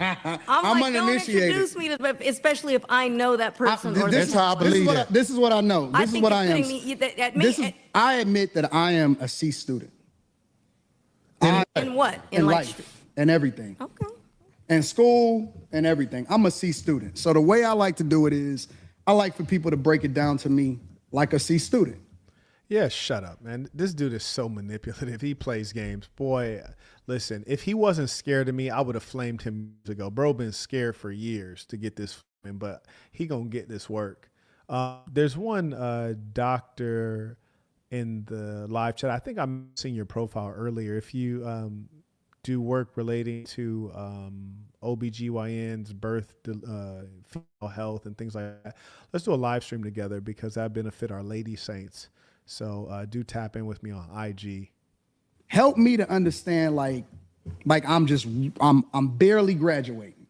Break it down to me like a little child. The way that you would talk to a child. I hate when people pretend to be humble or pretend to be modest. Like, it's just so disgusting. Like, you might fool a couple dimwits, but you're not fooling me. You're phony. I ain't got grown. And I'm saying, like, if they asked me to go to the school and speak to the children, I would tell the children to do what's right. Because I know that's what they're supposed to do. I don't speak from the heart. So you're one of those do what I say, not what I do? No. I said do what's right. Let me tell you what my translation of that is. This is my translation of that. This nigga sitting on the edge of the table. His nigga's off frame. You can literally see his arm is cut off because he's so far away, because he's moved so far away from Corey. That's subconscious. That's subconscious right there. You hear me? Subconscious. I don't want to substantiate my argument, or I don't want to break it down to where you'll actually understand it because you may be able to break down what it is that I'm saying. So I choose to only speak in riddles. Nah, this guy's playing games. Imagine a nigga, I'm like, no, I don't understand. Like, explain to me. This is a strategy that women will actually use to exhaust you, especially when you're telling them something they don't want to hear. They're like, oh, well, how does that really work? You know, explain to me. Like, well, what about this? What about that? And they just exhaust you with the bullshit. Extraordinary. Like, for example, I'm going to get into it. No, you don't know. You don't get it. I might get it. I might want these. But what you said in there, that was a key. Bro, sassy. Look at this little sassy rascal. This nigga sassy. This one of them niggas that if he didn't have money, this nigga would have no hoes. Guarantee you. Good Lord. Word, you act like you don't know. And I know you act like you don't know, brother. I have no idea. Oh, shout out to Corey. He just caught it. He said, you're pretending that you don't know. You're playing games with me, and I see it. Thank you, Corey. I see it too, buddy. What you talking about? You just said it. Believe me, Why you is said it. Phil laughing? Phil silly. He's silly. Look, Philly you know tried what? to look. It was a fast seven to fuck because I ain't with all that. I ain't got to go to war with no man. I'm gonna show y'all. You would. funny, man. He's You not gonna have funny. me back on the show. If I wasn't gonna have you back on the show, I wouldn't have shook your hand. I hope you believe that. When I caught myself, I was like, You know what I'm man, doing this right man now, don't know that Phil? he I'm putting did that. pressure on him to get me back on the show. But it ain't working By that. saying that he's not going because It ain't gonna work like that. But I'm saying, Corey don't like this, dog. He don't like this. This manipulator thinks that he's in the stronger position. This is sad. I can't. Sometimes I watch stuff like this. I watch stuff like this and I think like, okay, you like to play these games. I like games too. Like, I want you to come get in the ring with me. Like, I'm going to show you some high level shit. You hear me? Like, he really think he nice. Like, nah, you ain't nice like that, little buddy. You ain't nice. Yeah, I'm going to have to flame bro up. I'm going to have to flame bro up. He's acting like he wants to come back. He's acting like he's confident. It's all a farce. It's all a farce. Extraordinary. This guy's an embarrassment. I think it's This nigga look like he should drive trucks. I don't know who, like, I like to, if I'm a follow nigga, it got to be a fly nigga. You hear me? I got to look at the nigga and be like, man, I want to talk like that. I want to walk like that. I want to dress like that. I want to be a fly nigga like that. This nigga look like he should drive trucks for a living. I don't know who let these niggas win on the internet. You dig? Yeah. I want to see just real, man, it's Revenge of the Nerds, man. I'm telling you, it's Revenge of the Nerds. Who would follow a nigga with these glasses on? what Corey don't like? Why you talking to that man over there? I'm sitting right here. Because I got to talk to Phil. I'm talking to Corey through Phil. You know what I'm saying? Now he's getting cute. Like, I'd have probably wanted to sock him in the face right now because now he's getting cute. I'm talking to Corey Phil. It's like, bro, don't play these white woman games with me. If you know, you know. Here's the thing. Them the games what niggas get in. That's funny how I just said he's playing games and now Corey says he's playing games. Seems like we're on the same page. Mind you, I didn't preview this at all. You should wonder, like, how are these two real niggas like literally saying the exact same thing? That's because he's doing this and we're observing it. This dude's disgusting. The fights. I'm telling you, this is how it jump off. But go ahead. Corey not gonna have me back on the show because Corey is not having fun right now. This nigga really think he getting off. This little anorexic Rick Ross right here. He really think he getting off. Man, I wish Corey would just haul off on his ass and break his motherfucking jaw. This is Corey. This is going to be one of Corey's best shows, but he's not having fun right now. And Corey seems... That's crazy, bro. Successfully pulled the whole switcheroo. This nigga done used the most insane white woman Jedi mind trick tactics. Insanity. And now I see why the low IQ blacks thought that Anton had won the conversation. Now I see where the low IQ blacks got confused in the midst of him manipulating and playing womanly games. Now I get it. Now I understand. Because I was up to the other part I watched. How did anybody think that this guy makes sense when he's insulting people with vulgar claims? Seems to be a feeler. I'm more of a results-driven guy. Corey seems to be the type of person that goes off of how he feels. If you notice, I'm doing a lot of explaining to you about how the line can get crossed, but you're doing a lot of telling me what I am. I think that's homosexual behavior. I said Corey seems to be, meaning that I'm leaving open the door to get corrected. I want him to correct me if I'm wrong, but I still want the freedom to be able to give my opinion. So you don't want me to give my You thoughts? can have the freedom, brother. What I look like trying to take freedom from you? No. I'm starting to feel some type of way, bro, because why is everything homosexual to you? Well, this is what I'm saying. Like, Wait, this dude is really a manipulator. You said that you suck D, which is, mind you, homosexual. You said it 5 times, which is homosexual. It's like the triple, quadruple down on the homosexuality. And now you're asking him, well, why is everything homosexual to you? You were the first person that brought any of that up. So now you're trying to flip it and suggest that he's the one inserting sexuality. This dude's a sick person. Oh, no, this guy's a sick person. Truly sick. I'm gonna try to explain. When did the conversation turn into homosexuality again? It turned into it when you said sucking D 5 times. That's exactly when it turned that way. So why are we pretending to be confused? Okay, I'm gonna let you land. Because I don't want to talk over you. I'm trying to understand it. Why is everything gay? I can explain it. Okay, go ahead. Maybe look, I'm not saying that you gay, but what I'm saying is if you looking at another man and you say you talking to me through another man, if I'm a man, I'm gonna say, well, I'm right here. Yeah, but why are you playing games, right? Like, why are you doing weird stuff? Like, why are you playing internet games with me right now? You're not getting it. You still talk about me. Homie, this is a gay conversation. It's not. When you talking to men who play in riddles and stuff like that, I'm telling you. You the one that's talking in riddles. You ain't never been to jail, have you? Hell no, I ain't never been to jail. I could tell. I could tell. You been to jail? Nope. Nope. So what the fuck that mean then? I'm just saying, like, if you went to jail, they would have to start you over from scratch. What would they do to you? The people who You would be the tough one. No. Just let me land with this. The people I don't think from a jail perspective, nigga. I'm not a jailbird. I'm never going to jail. I see. The fuck is we talking you can't about? say what you'll never do, but I'm saying. I'm never going to jail, bro. Well, okay. I don't even have that in, dog. I don't even like that type of energy. I'm just trying to make a point. Anton.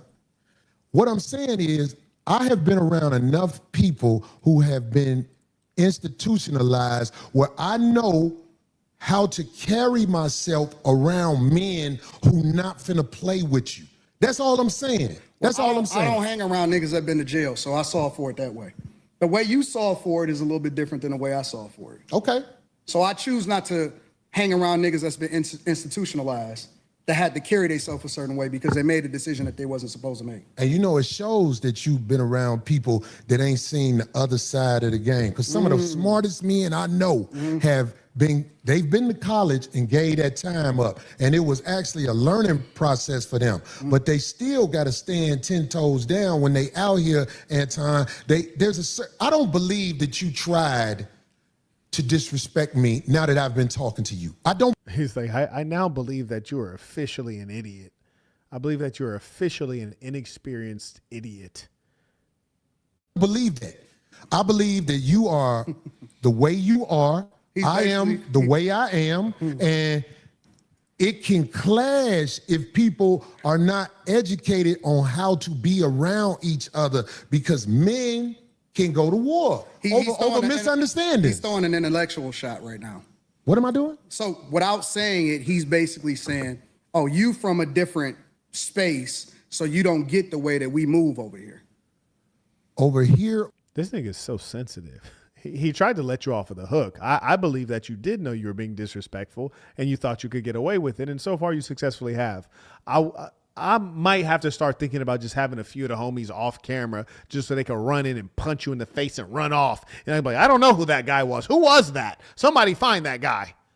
Or anywhere in the United States of America, and that's not a black thing. I'm talking about Caucasians, Hispanics, and Asians understand the respect level men must have when they're in front of each other, because it can trigger war. That's all I'm saying to you. I understand everything that happens when it happens. I'm a chess player. That's what I've been playing my entire life. Maybe. You're a fat black manipulator is what you are. You're not a chess player. You manipulate people who are of inferior intelligence. You have an audience full of people who are not that smart, but think they are. And they follow you believing that they're following something upscale, but there's really nothing upscale about you. You have no business pedigree except for after YouTube. You don't have any significant degrees. You're a nobody except with YouTube. So there's that. You walked into something that you wasn't expecting. I don't go with. Maybe I knew what you was gonna do before you did it. Maybe. But I tell you what, that's a dangerous game to play, especially if you got a life that you live in. Because I'm telling you, man, it's a lot of people in the cemetery that didn't know it was gonna happen like that fast. That's why out here, I try to walk under the code. There's a code out here. No, you don't.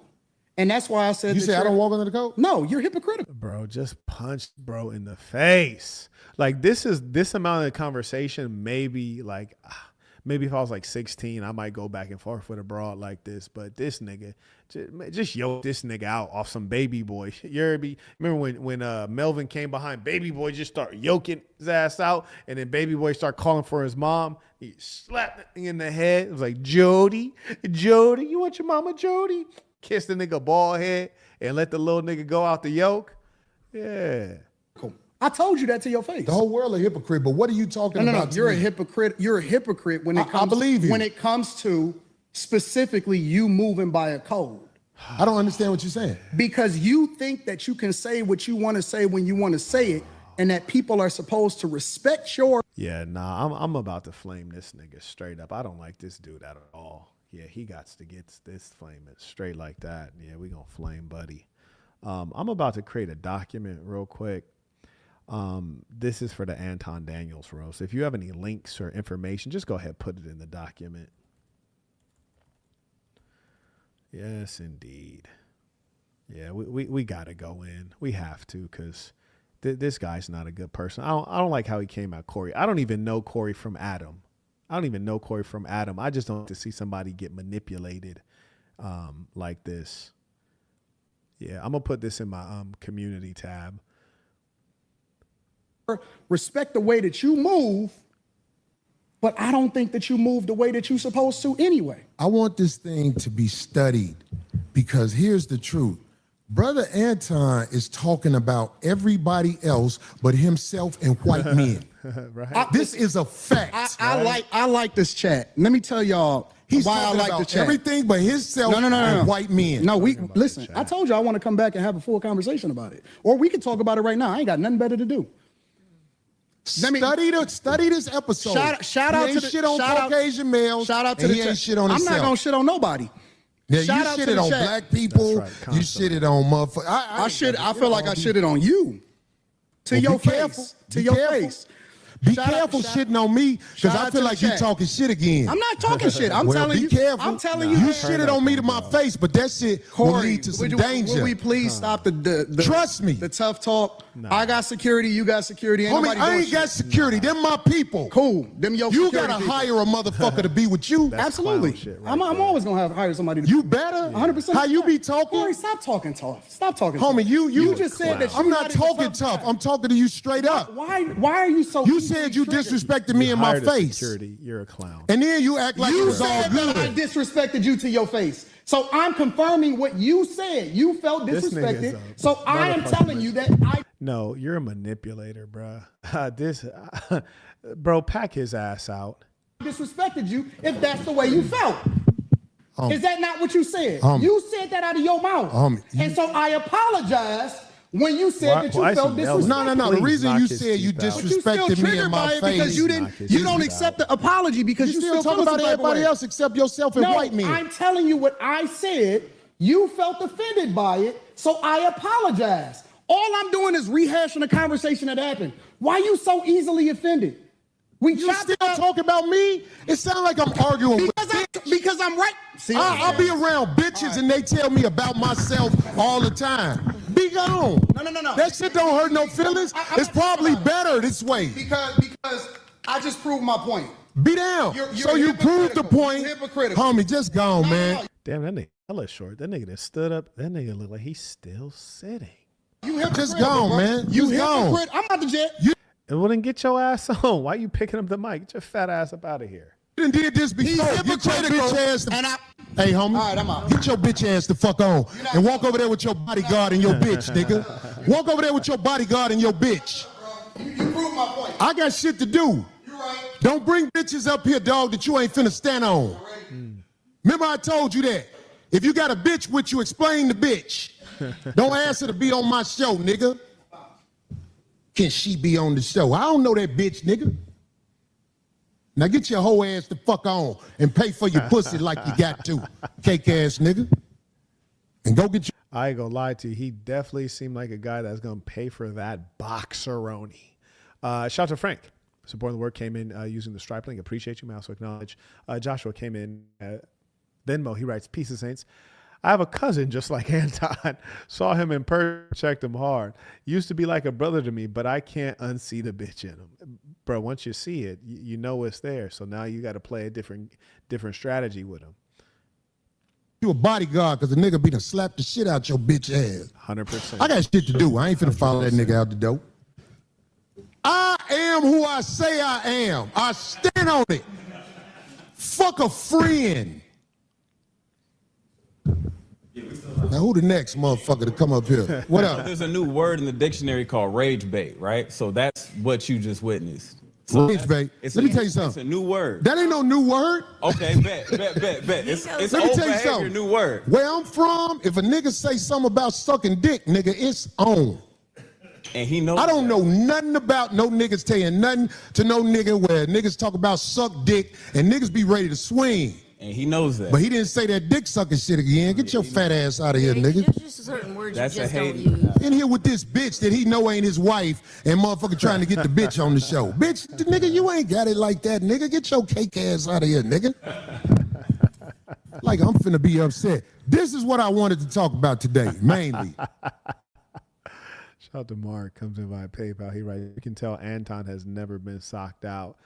Yeah, you can tell his whole life is fabricated. And when you start talking about like, yeah, I fight with my nephews and I fight with my brothers. It's like, nigga, what? He's a weird ass nigga. You ain't never caught a fade. Shut your stupid ass up talking about I fight with my brothers and my nephew. Nigga, let's talk about some real fades, some real action. We have a situation in America going on where there are a lot of men that don't want to reveal themselves, but they have bitterness because they know you're not the a guy they are on the backdooria side of the game. Let me say this one more time. There's a lot of men in this world that don't want to reveal themselves, but they're upset at men who expose backdooria, so they find other ways to talk about you, and they won't never reveal who they are. That was so lame. I didn't know Anton Daniels was a lame ass nigga like that. Like, god damn. That was lame. I didn't know he was a lame nigga like that. God, and that's another reason for everyone watching. That's a great reason not to admire these people until you really figure out who they are. That was lame. Man, he's a lame. I thought he was like an all right dude. Wow, what a lame. I want to start a campaign to teach men how to be good sissies. I talked to a couple of people I know today. A good sissy is a man who knows how he gets down, and he knows how you get down, and he won't never cross them lines. I could be around a man who indulges in other men's behavior, and he know I don't get down like that. So if he don't ever impose it on me or find ways to talk crazy to me that's not straight on, see, the straight on way, he don't like you because you don't agree with the backdooria behavior. But if they don't want to come at you like, I know you don't like backdooria behavior, they come at you with something else. It's the curveball effect. So we have to teach these guys how to be good sissies. Hold on. I gotta say, still on the phone. hey, again, remember, he would rather storm off than talk shit about. He's done that white before. men, He's done that. He didn't never say nothing about white or men. Democratic shit. Right. He didn't never say nothing about white Stormed men. off. We wouldn't say shit about. But the white men. he didn't have to say nothing about white men. If he'd have said something about me sucking dick again, I was already looking at that eyeball, because that's what I wanted. I wanted that nigga to be on that next podcast like this. He wouldn't look a white man in the eye. If he'd have said something about sucking dick right there, I was finna found that nigga, and whatever come with it, I'll be having to spend some more money in court, because I don't want no court cases. In fact, I really can't have. Listen, we all know one thing about nigga Anton Daniels. That nigga is about to rat immediately. A nigga that does that much manipulating, oh, that nigga's a rat for real. You hear me? That nigga's the greatest of rats. As soon as you hit that nigga, your ass is getting sued civilly. You catching criminal cases, all of that. I have a court case right now because I got shit going on with court cases. But I am a man, and you can't step to me with that dick sucking shit like right here. I can see if you were like out in the park arguing with a nigga, that nigga be like, fuck you, nigga, suck my dick. All that. That's different. That's different. That's a nigga yelling, looking for it. But this motherfucker thought he was gonna sit here and say to me something about sucking dick. I ain't even mad at the nigga, because I believe the nigga is weird. But that's okay. You could be weird. You just can't step to motherfuckers with dick sucking shit. Niggas fight. Nigga ain't got no. Who the fuck ain't got people that went to jail that live in Detroit? Yeah. That's a good point, bruh. And that's again, I tell you, like these niggas is suburban, and there's nothing wrong with being a suburban nigga. It's just like, be what you are. You know, like when he said, I don't know anybody who went to jail, I'm like, what? How? That's a damn accomplishment as a nigga. I mean, goddamn, my mama went to jail, my daddy went to jail, my grandma went to jail, all of my uncles and all of my aunts went to jail. All my uncles except one uncle went to jail. All the homies went to jail except one. Shout out to my nigga Ryan. I never been to jail. Everybody else been to jail. I know more people that have been to jail than haven't been to jail. How do you not know people who've been to jail if you grew up in Detroit? Like, how do you even accomplish that? Like, that's beautiful. But you should shut up when somebody tells you that they're going to knock your jaw loose, because you're not like that. If you don't know anybody that went to jail, you for sure not like, you're not even around people who are like that. You're so far from like that. That's crazy. I agree. That was a good point, Corey. How you grew up in the D and you don't know nobody been to jail. That's extraordinary. The mayor went to jail. What the fuck? How the fuck is you in Detroit? I'll call all my Detroit niggas. Do y'all know a nigga that ain't been to jail? I mean, do y'all have? Listen, you call a nigga from any city.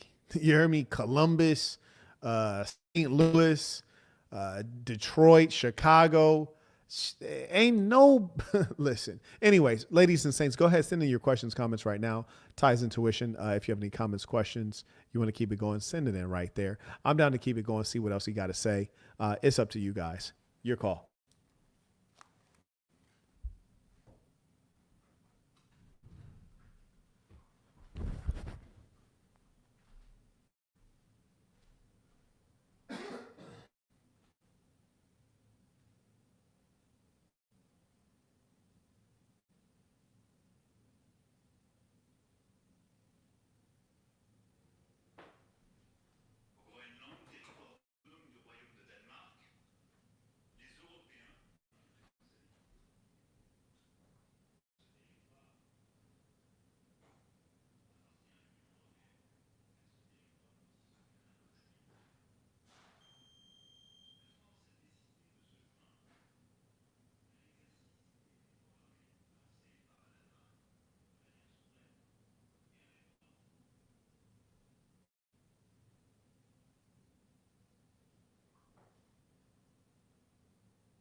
Oh yeah, I heard that there was people in the live chat that wanted some Smizoke. Listen, and I don't want people getting on the link that are not following direction. Okay, I only want you on this link if you want some Smizoke. If you think that Anton Daniels is not the lamest nigga on earth, and you think that you are about to defend Anton Daniels and his conduct, I'm gonna drop the link for you because I heard there's people that want some Smizoke on the Anton Daniels piece. That's crazy to me. That's utterly crazy. There you go, right there. There's the link. That's insane. Shout out to Teddy, came in via Venmo, writes, peace to the Saints. Saint, that stock game was hitting. I followed your stock videos, and thank you, Saint. The least I could do. He came, oh yeah, with the first baller alert of the day. Yes, indeed. Listen, back in the day, I used to do stock videos. I show you guys all my stock picks, and I stopped doing them because people don't really want to get this money. People want to stay broke, you dig? Oh, shout out to Terrence came twice. He has a quadruple baller alert. He wrote, peace to the Saints. That stock game was on point. Yeah, I used to, share all my stock picks, but I stopped because people don't really want to get money. They want to pretend they get money. And so I was like, all right, I'm not time. It's only, a couple hundred people in the live session. So, but yeah, I had one stock pick that recently it went up 400%. You quadrupled your money. You almost never do that in the stock game. You're here to defend Anton Daniels.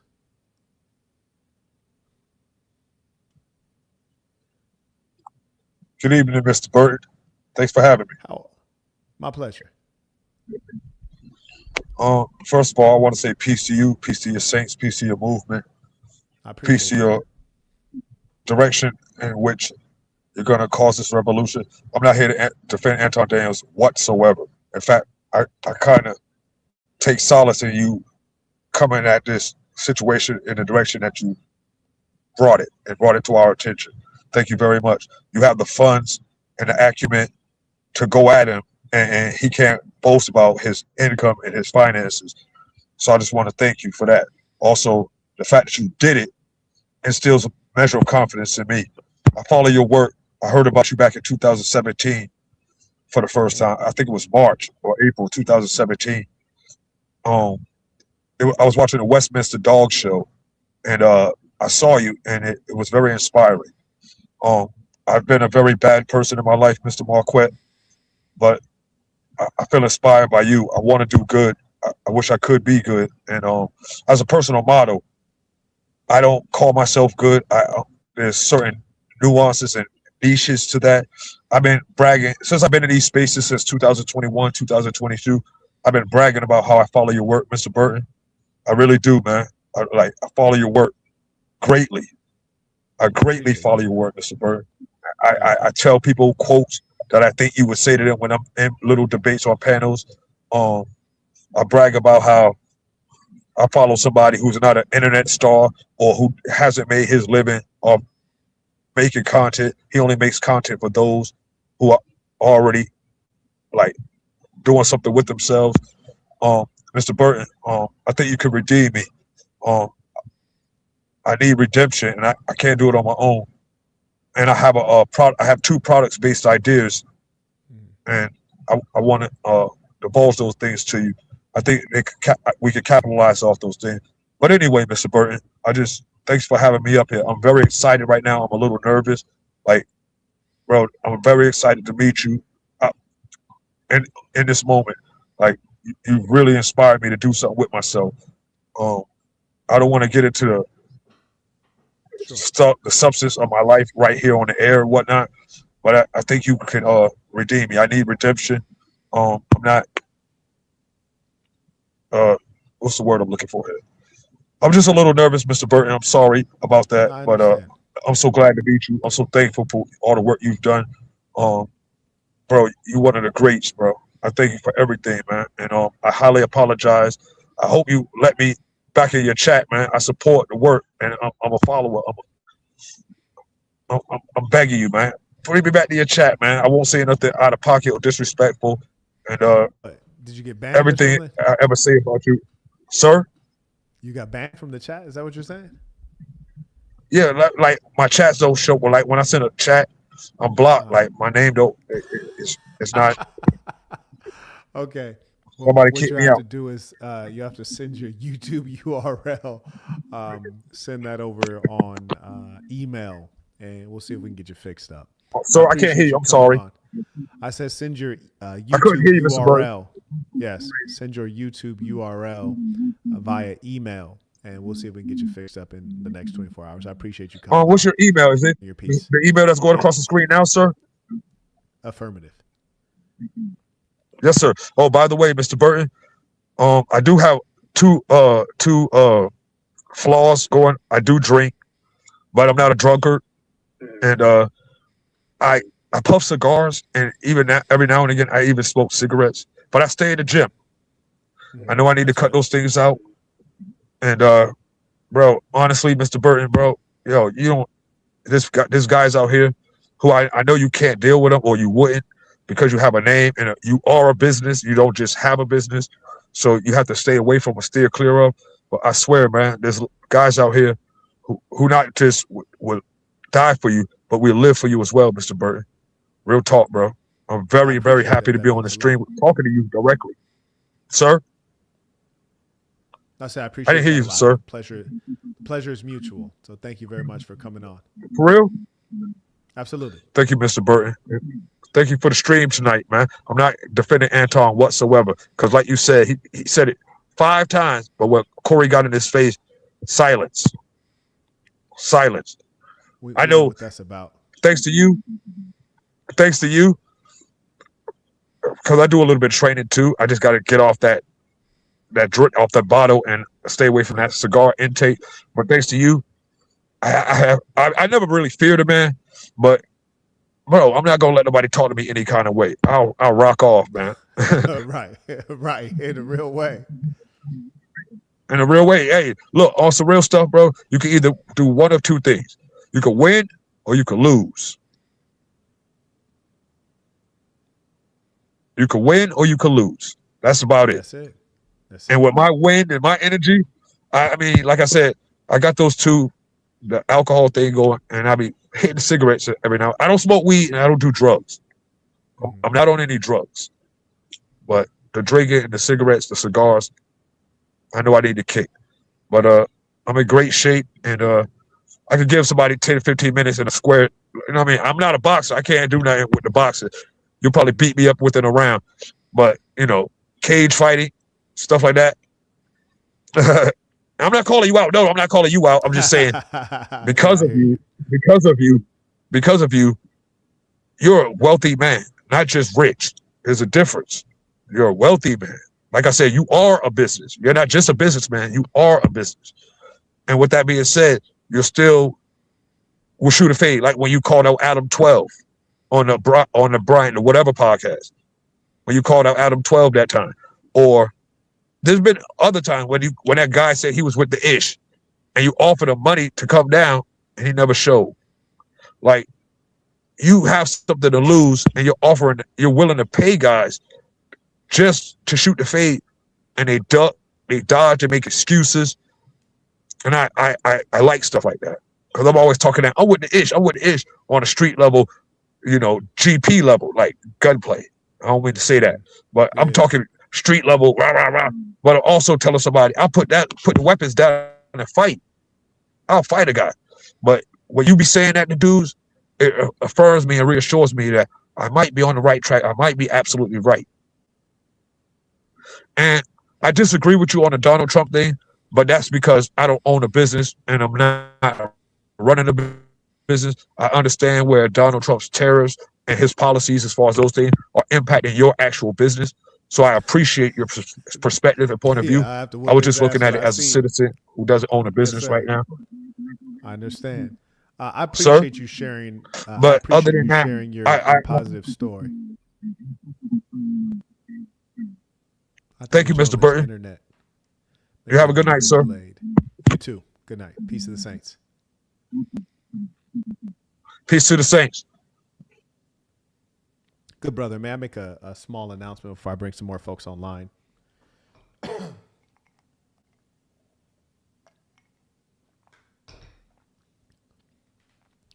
We're in an era where men don't have self-respect. And so when you see men convey respect to others as opposed to hating, you fools call it glazing. It's because you don't have fathers or you don't respect your father. Your father didn't teach you anything. It's important for us to be respectful to other people. I'm sure a lot of you dweebs, if you saw Steph Curry, you'd be all over him because he can shoot a basketball, which is he can shoot the hell out of the basketball, but the fact of the matter is that you have your priorities misplaced. And it really saddens me to see you guys insult someone who is, expressing themselves from a sincere place. It just shows immaturity. And so often these are the reasons that I don't want to be exposed to the public, because I just see so much evil, hatred, and degeneracy as opposed to upstanding men. I find it just really despicable that you see a man who has experienced struggle and he's been able to overcome, and then you look at him and all you can think to do is be hateful. You people disgust me. Anyways, now to the people who would like to support Anton Daniels. Theo, you're an Anton Daniels advocate. This nigga Theo. No. I just had a question about, because I watched your interview. I've been watching for a minute, and I think the most recent interview you did, or at least the one that you released publicly, was about your experience in Baltimore and, some of the things that kids go through. And I thought that was really touching. And it was a really interesting take in the side of you that I hadn't seen. I've been watching you for a minute. But I was surprised to see, I can tell that, there's a lot of, I guess, business behind the scenes, and some people are more theatrical than they need to be. But I would think that, coming from good universities and understanding that side of the game, that you would, side with someone that's a little bit more pedigreed or educated. So that was kind of where I was coming from. You're speaking of Anton Daniels? I'm gonna pull up the stream so I can see it. I can't hear you on my side. Huh. Curious. It's going to be delayed if you're doing that. I wouldn't say advocate, but in that discussion, I would say so. And I watched your interview. I've been watching for a minute. So the stream is very delayed. So I would advise you to, if possible, to fix your headphones, or just to pull out your headphones and listen on the StreamYard link. I can't hear you on the side. So you suggest that Anton Daniels has pedigree. Would you please elaborate on what his pedigree is, what his business accomplishments are, what his education is? I'm actually quite curious, because I couldn't sniff that out. Some people you can kind of tell in their manner, in their language, but I never felt that way listening to Anton Daniels, especially in this last conversation. The only thing that I observed is that he's a master manipulator.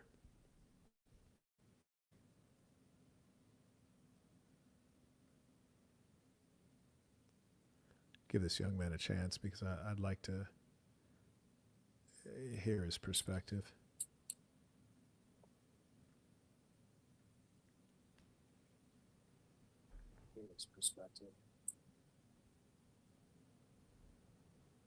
So I can try to listen on the live. I have two devices, so I can listen on the live, but it's not coming through on my phone, your audio. No.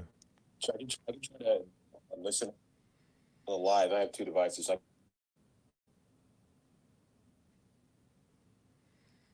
Yeah, I hear you. What's Anton Daniels' pedigree?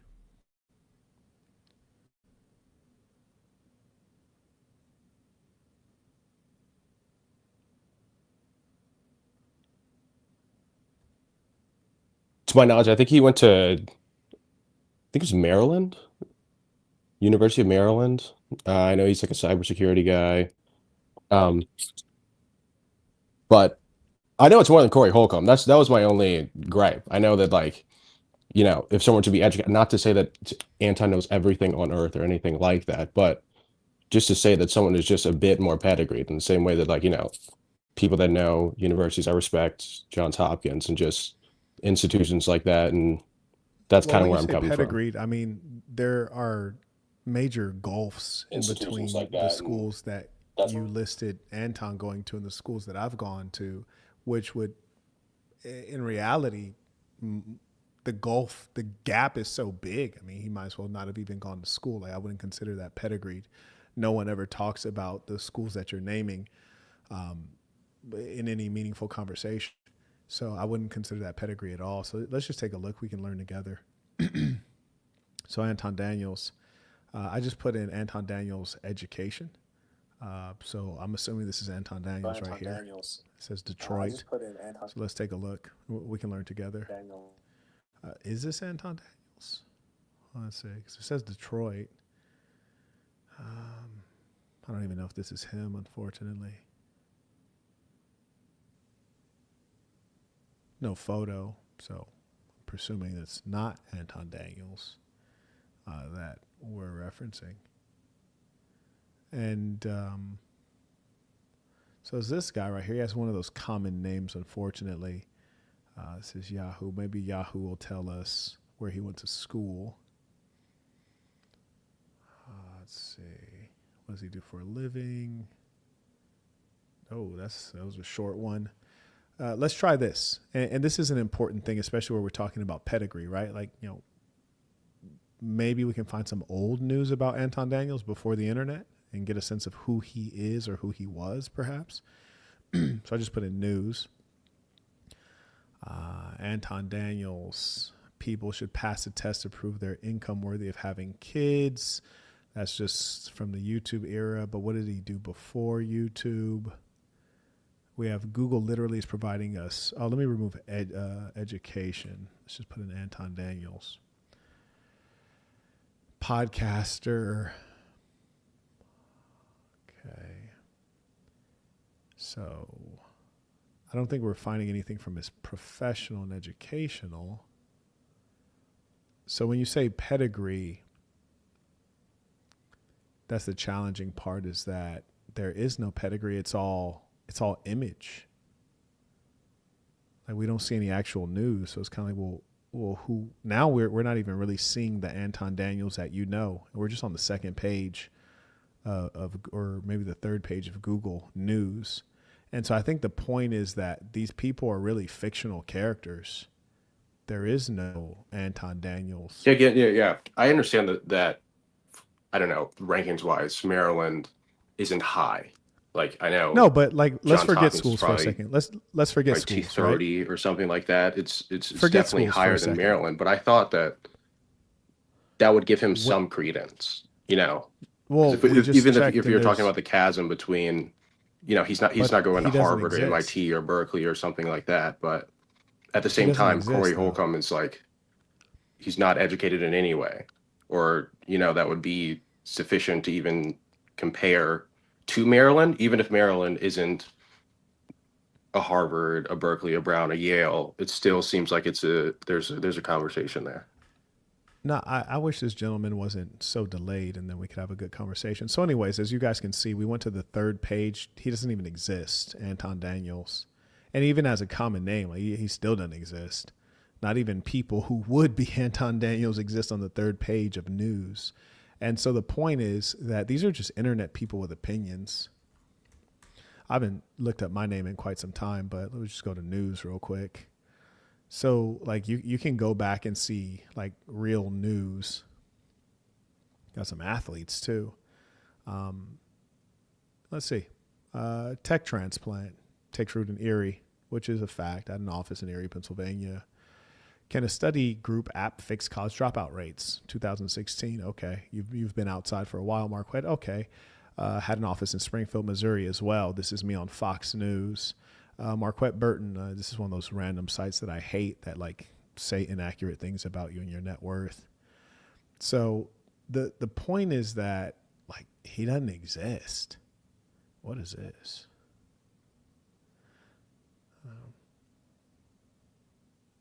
2015. I've been outside for a while. Anyways, the point is this. He doesn't exist. He doesn't have pedigree. He's just a person with opinions who we couldn't even verify his education. He doesn't even have a LinkedIn. I think those are fairly basic things. And so if you don't, the boy doesn't have a LinkedIn, he doesn't have verifiable education, he has literally no business background. We didn't see anything on him on business. So the fundamental question is, how did you come to think he has pedigree when he actually doesn't have any verifiable pedigree?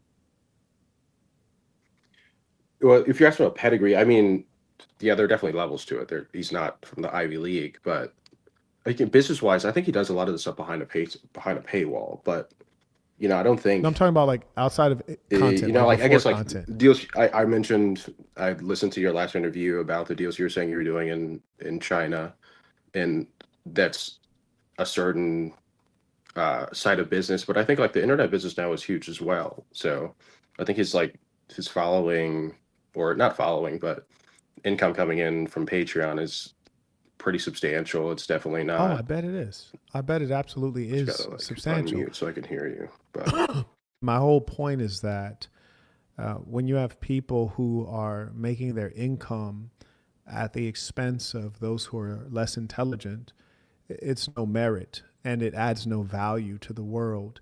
If he were to pass away, there'd be nothing in this world that was missing because Anton Daniels did not exist.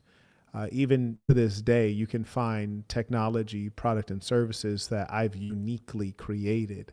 And that's why our names cannot be mentioned in the same vein.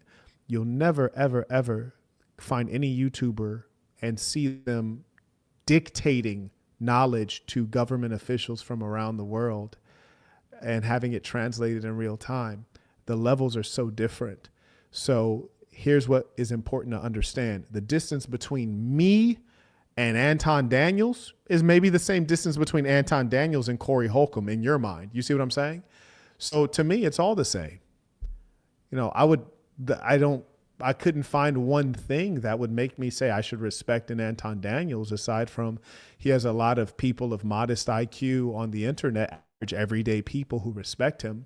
But the important thing to understand is if I were to play a Paris Hilton pop song, it would probably get more people engaged than if I were to play Bach, right? If I were to play a masterpiece. I think we always know that there's certain things that are for those who are more intellectually gifted, more capable, etc. And shout out to Anton Daniels on his internet success. I'm very impressed. I think he has great business acumen. There's a lot to learn from that, but we don't compare. He is far under me. It's just the facts. All the data indicates it. And that's an objective thing.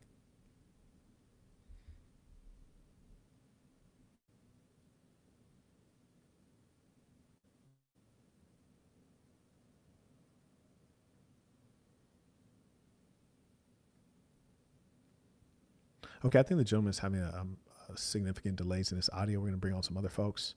Turn on your cameras for the people who are waiting on stage. If you'd like to come on and defend Anton Daniels, I'd be happy to bring you on. Chad, talk to me. Yo, what's good? Oh, were you on before? Oh yeah, I was on before, but I cut myself off by mistake. Okay. Let me let some other folks come on quick. I'm bringing you back on once they get No. I wasn't on before where we talked. I was on before and I was waiting and I got cut off. That's oh, you didn't come on part one. No, I did not come on part Okay, I one. thought you were the guy holding the bald dog. Okay, all right, very good. Pause. Whoa, I don't know what that is, but anyway. Yo, yeah, you'll see the replay. Know what I'm talking about? Talk to me. What's on your mind? What I liked about that whole situation, Corey was having flashbacks of Barry Spears. And if you know what I'm talking about, there was a situation on there where one of Corey's co-hosts swung on Aries Spears and Corey got sued for that.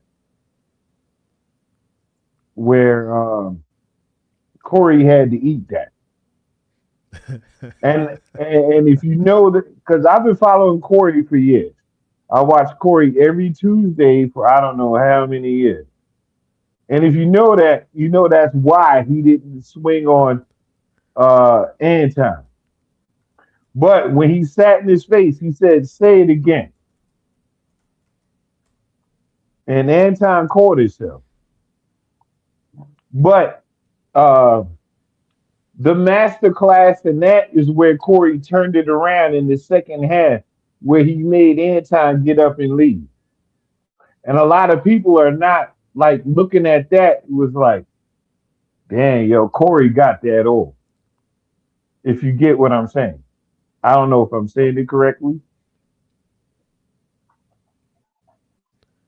Okay. All right. And then um but yeah. But yeah, because after the initial whatever it was, the initial dust up, when they came back and they started talking, and then Corey started saying like, and then uh, Corey is dropping jewels on Anton. He's like, "Yo, how you bring a woman around and then you don't introduce her? You don't do this. You don't." Yo, that was dope. Okay. All right. I appreciate you coming on to share your perspective, Chad. But before you go, because I know you got a lot of people there. Shout out to that dude with the orange hoodie on, because for being vulnerable the way he was, and then him addressing how he's a fan of yours, and then him talking about his problems and everything. That dude with the orange hoodie, yo, I Yeah. respect him for doing what he did. Me too. He's an honest man. Most people are liars. I think that's why they can't relate. Yes, exactly. But yeah, if you go to the second half of like Corey and Anton's conversation, Hmm. that was dope. How Corey got him to get up and leave. But yeah, Okay, I appreciate you. We go check it out. Thank you. I Peace am to the Saints. later. Floyd, what's on your mind? Hey, this nigga Floyd joints froze as soon as I put him on. All right, go ahead, Floyd. Talk to me. Hey, I'm having technical difficulties. I can't hear you. I'm about to refresh and come back in. So you can't hear me right now. Okay. All right. A lot of technical difficulties in here. Talk to me. Okay, this young man is tweaking right here. Hey, how you doing? Am I I'm well. on? How are you? Yes. Oh shit, peace to the Saints, much respect. Peace to the Saints. I've been watching you for quite a while. I had a few things. I was actually writing them down. Let's first off, I was kind of like, why would 5150 even post this video? And it's I get it is, they were supposedly having a debate, but they never really got into the topic of the debate. It all went sour. A lot of people are kind of looking at it from Anton's side or looking at it from Corey's side. Um, Man, I mean, me personally, if I was there, I would have said, hey, let's cut the cameras. Because it kind of went bad to the point where I probably wouldn't even posted that. You know what I mean? Man, I was writing my ideas down. There's a Let lot me of get back things. with you. Let me let a couple Yeah. folks go hop on. Appreciate you. Floyd, talk to me. Yeah, I can't even. I still can't even hear you. All right, basically, let me just let me just say what I was going to say real quick because you've been listening to everybody and seem like we're not really getting the point that you're trying to hear an alternative perspective. So Yeah. my main thing is that I felt as though the debate was more balanced. I don't think the 5150, what's his name? I mean not Anton. What's the dude named Corey Corey. Holcomb? Uh, I don't think he really realized that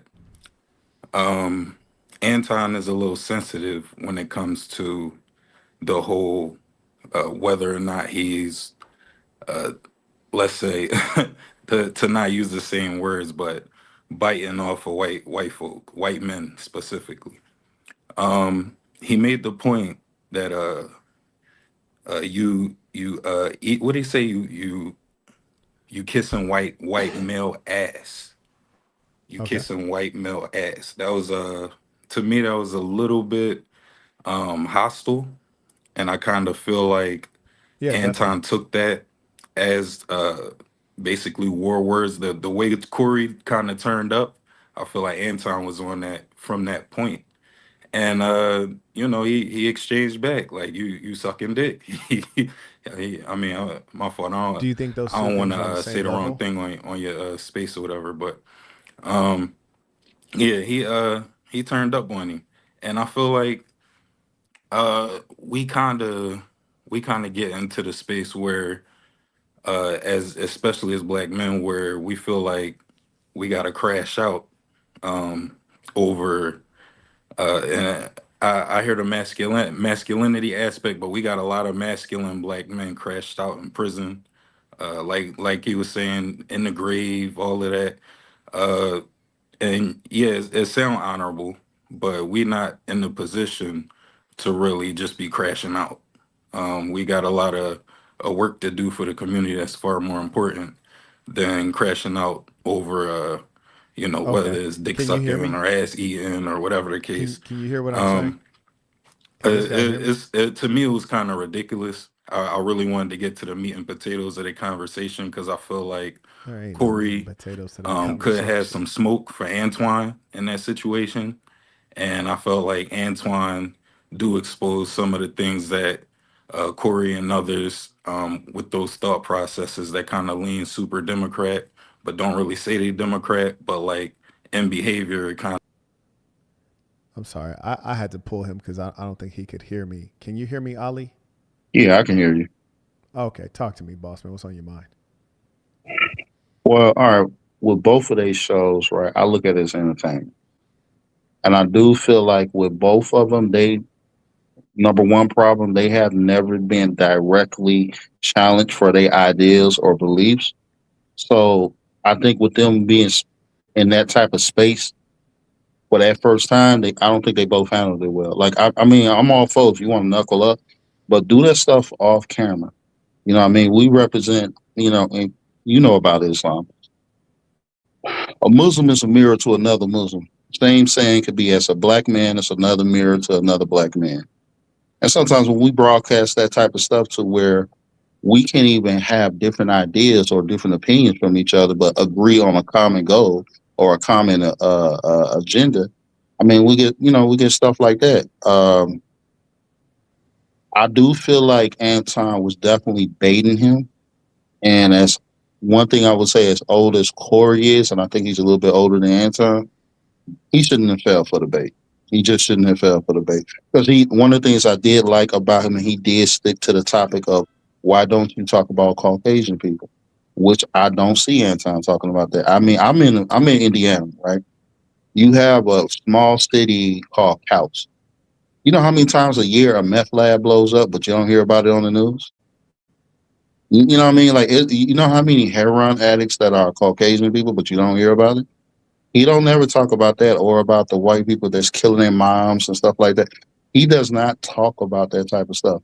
He does have some valuable stuff, but most of the stuff I do feel like is geared more towards separation. Like when he speaks about black people, he separates himself from.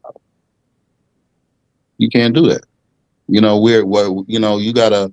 It's good and bad people in every race. Like I said, But again, like I said, his platform and Corey's platform, bro, if it's like 12 o'clock, 1 o'clock in the morning, something, that's late night entertainment for me. I don't really take nothing serious. Like I could show you my library of books that I read. I'm a big time reader, but I also like the bullshit around sometimes, and their platforms are good for that. Fair. Okay. I appreciate you sharing that. Thank you, Ali. Okay. By the way, folks who are waiting to come on, you gotta have your camera on for me to let you on. If you're sitting with your camera turned off, We're not letting you on.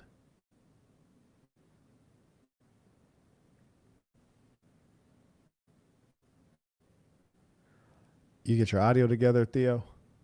Yeah, it's all good now. I had headphones in. Yeah, I'm all good now. Appreciate. Thank you for bearing with me.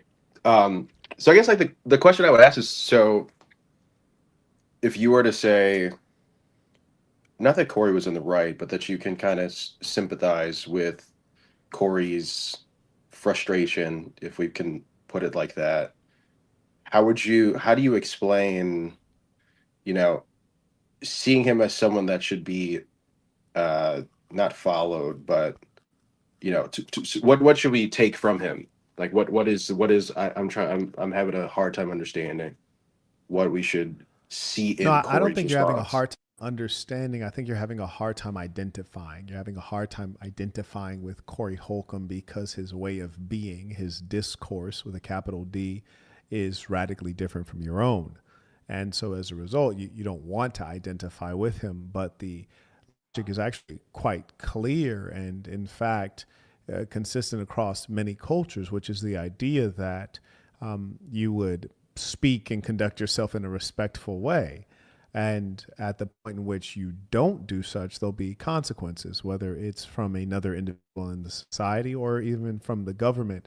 Everything has limits. People cry out about freedom of speech, which is mostly a false thing, because the moment you start talking about the small hats or certain historical figures, your freedom of speech is curtailed rapidly. So the fact of the matter is that, just as in physics, every action has a reaction, and it may come in different ways. You don't get to control people's reaction. And so Corey shared a meaningful thing with both Anton and the audience, which is the idea that you should be thoughtful about the words that you speak. They can get you killed. And especially with Anton being someone who feels the need to have a security guard with him, I think that mostly it's for ego, but the other part, I think he felt empowered to say foolish things rather than operating as a real man and conducting yourself like a gentleman, and thereby not bringing on that kind of reaction. I think that behavior was unbecoming of an upstanding businessman. And I think it was utterly petty, immature, manipulative, and despicable. And there's at no level of society is that behavior well regarded to be a manipulator. You think so? I would say, well, I don't know. I think business is cold. Business is cutthroat in a lot of ways. I think, so I can say I could see how it could be manipulative in some way, but I also think like Corey switching seats was like, I think any rational person would see that as a sort of escalation of just the tension in the room. So whether, I don't know if we want to hold each of them to, the precision of their words and like, No, that was the an utmost escalation. I already respect? stated that. That was definitely an escalation. And I'm saying that escalation was warranted primarily because when the offender, which was Anton Daniels, said what he said, Corey stated, "Oh, that's not the case. You're saying something that's very offensive." And then Anton doubled down several times, which is to say he made it clear that he intended fully that disrespect and that insult. And so then Corey closed the distance to establish presence and intimidate and let him know there will be consequences if you persist. And that's when he didn't persist. Notice after Corey closed the distance, Anton never once again said, "You suck D," which would indicate that Corey's behavior was rational and effective. I yield the floor. I would say, so would you say in a business setting or something like that? Before you go there, was will you kind of- concede that point? Well, no, well, I wouldn't, so I'll concede that he didn't say the phrase again. I would concede that. Okay. But Yes. I did recognize, like, subtly he pulled his chair forward. So like, I think there was a certain meeting of tension, but I think it was definitely on Anton's side much more calculated than on Corey's side. Just from my perspective, it seemed like there probably was very little calculation on Corey's side, and there's probably much more calculation happening on the side of Anton, but I think if we were to I say in agree like a with you. There business is no setting, doubt I more think that thinking. there are some things that you can and can't do, and I think that's probably what Anton was doing and Corey wasn't. But sir, I yield the floor. No, I agree with you wholeheartedly that there was more thinking going on the side of Anton Daniels, but that doesn't necessarily mean that it's a good thing. If I had a group of business guys and we're sitting here watching that, and we observed those folks' conduct, and I asked them afterwards, like, who would you rather do business with? Some of them might, like, in terms of the behavior in the moment, some of them, especially the white guys, might identify with Anton. But if I say, who would you rather do a business deal with? I think they'd all rather do the business deal with Corey, because the kind of craftiness and deceitful nature that Anton displayed showed no accountability, no willingness to admit being wrong, no responsibility, use all the logical fallacies you can think of, red herring, straw man, and all the rest of it. And then all of a sudden you went from talking about your immediate situation to Dave Chappelle. What? So he showed that he's a very slimy character. So there's no way that you could trust him in a business deal. And for that, I think it speaks to his lack of character. Is he a crafty person? Yeah, he's very crafty and manipulative. I'm not denying that. Now, in the case of him going against Corey, he can outperform Corey in that. Me, I'd obliterate him, because he's one of those individuals who only appears smart to people who are not that smart. And so the moment that you see him lined up against me, you'll immediately realize, like, damn, there's levels to it. And it's very common that you can't really size people up a lot of times, because everyone seems like some sort of a genius when they're sitting alone in their little podcast studio, speaking with great confidence. You'll notice that when Anton spoke for an hour, he didn't give one citation, didn't reference one article, one book, one title, one piece of academic research. That's because he's not a pedantic person. He's a con man, essentially. Like, we literally Googled his name. We didn't find one bit of evidence that he existed before YouTube. That doesn't startle you at all. Like, why am I listening to a person who literally did not exist before YouTube? You don't find that to be strange? Yeah, I guess, like, yeah, he doesn't have a LinkedIn. At least He that's didn't even have a news article. He didn't have forward-facing. one single news article. That doesn't strike you as strange? Well, I guess there's also different dimensions to business too. Like, I mean, there are probably Yes, but he's not showing up in any of them. I mean, but there are a lot He of showed up in discreet people any- though too.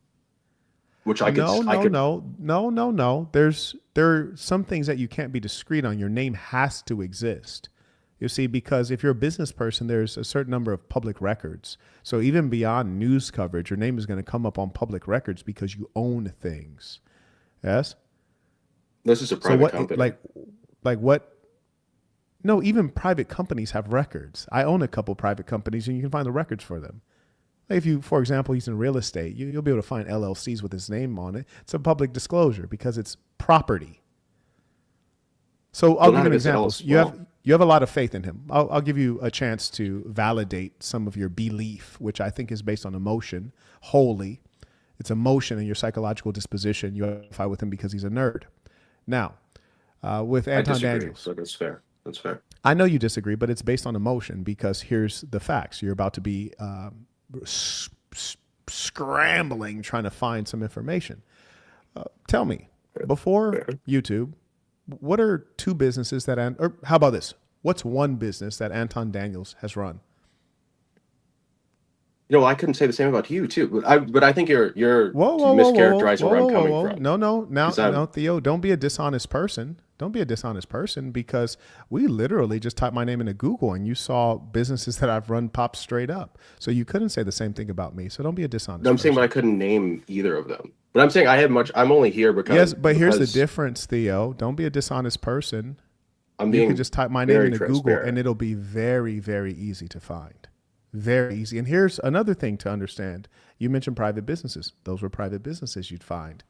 So don't be a liar. But you asked me a question. Hold on. Let me tell you why you have no integrity. Because instead of actually answering the question that I asked, you too used a red herring, which is to say, well, I could say the same thing about you. Now, here's the comedy of you using the red herring and going off topic. You're lying. because my business pedigree is very clear to find. It's very easy to find. That's why I'm talking in this area, because it's my area of strength, little buddy. So now let me ask you a question, and I want you to give me the answer just to the question I'm asking you. Nothing else. Don't run. Name me one business that Anton Daniels did before YouTube. I couldn't name it. Okay, let me give you another chance.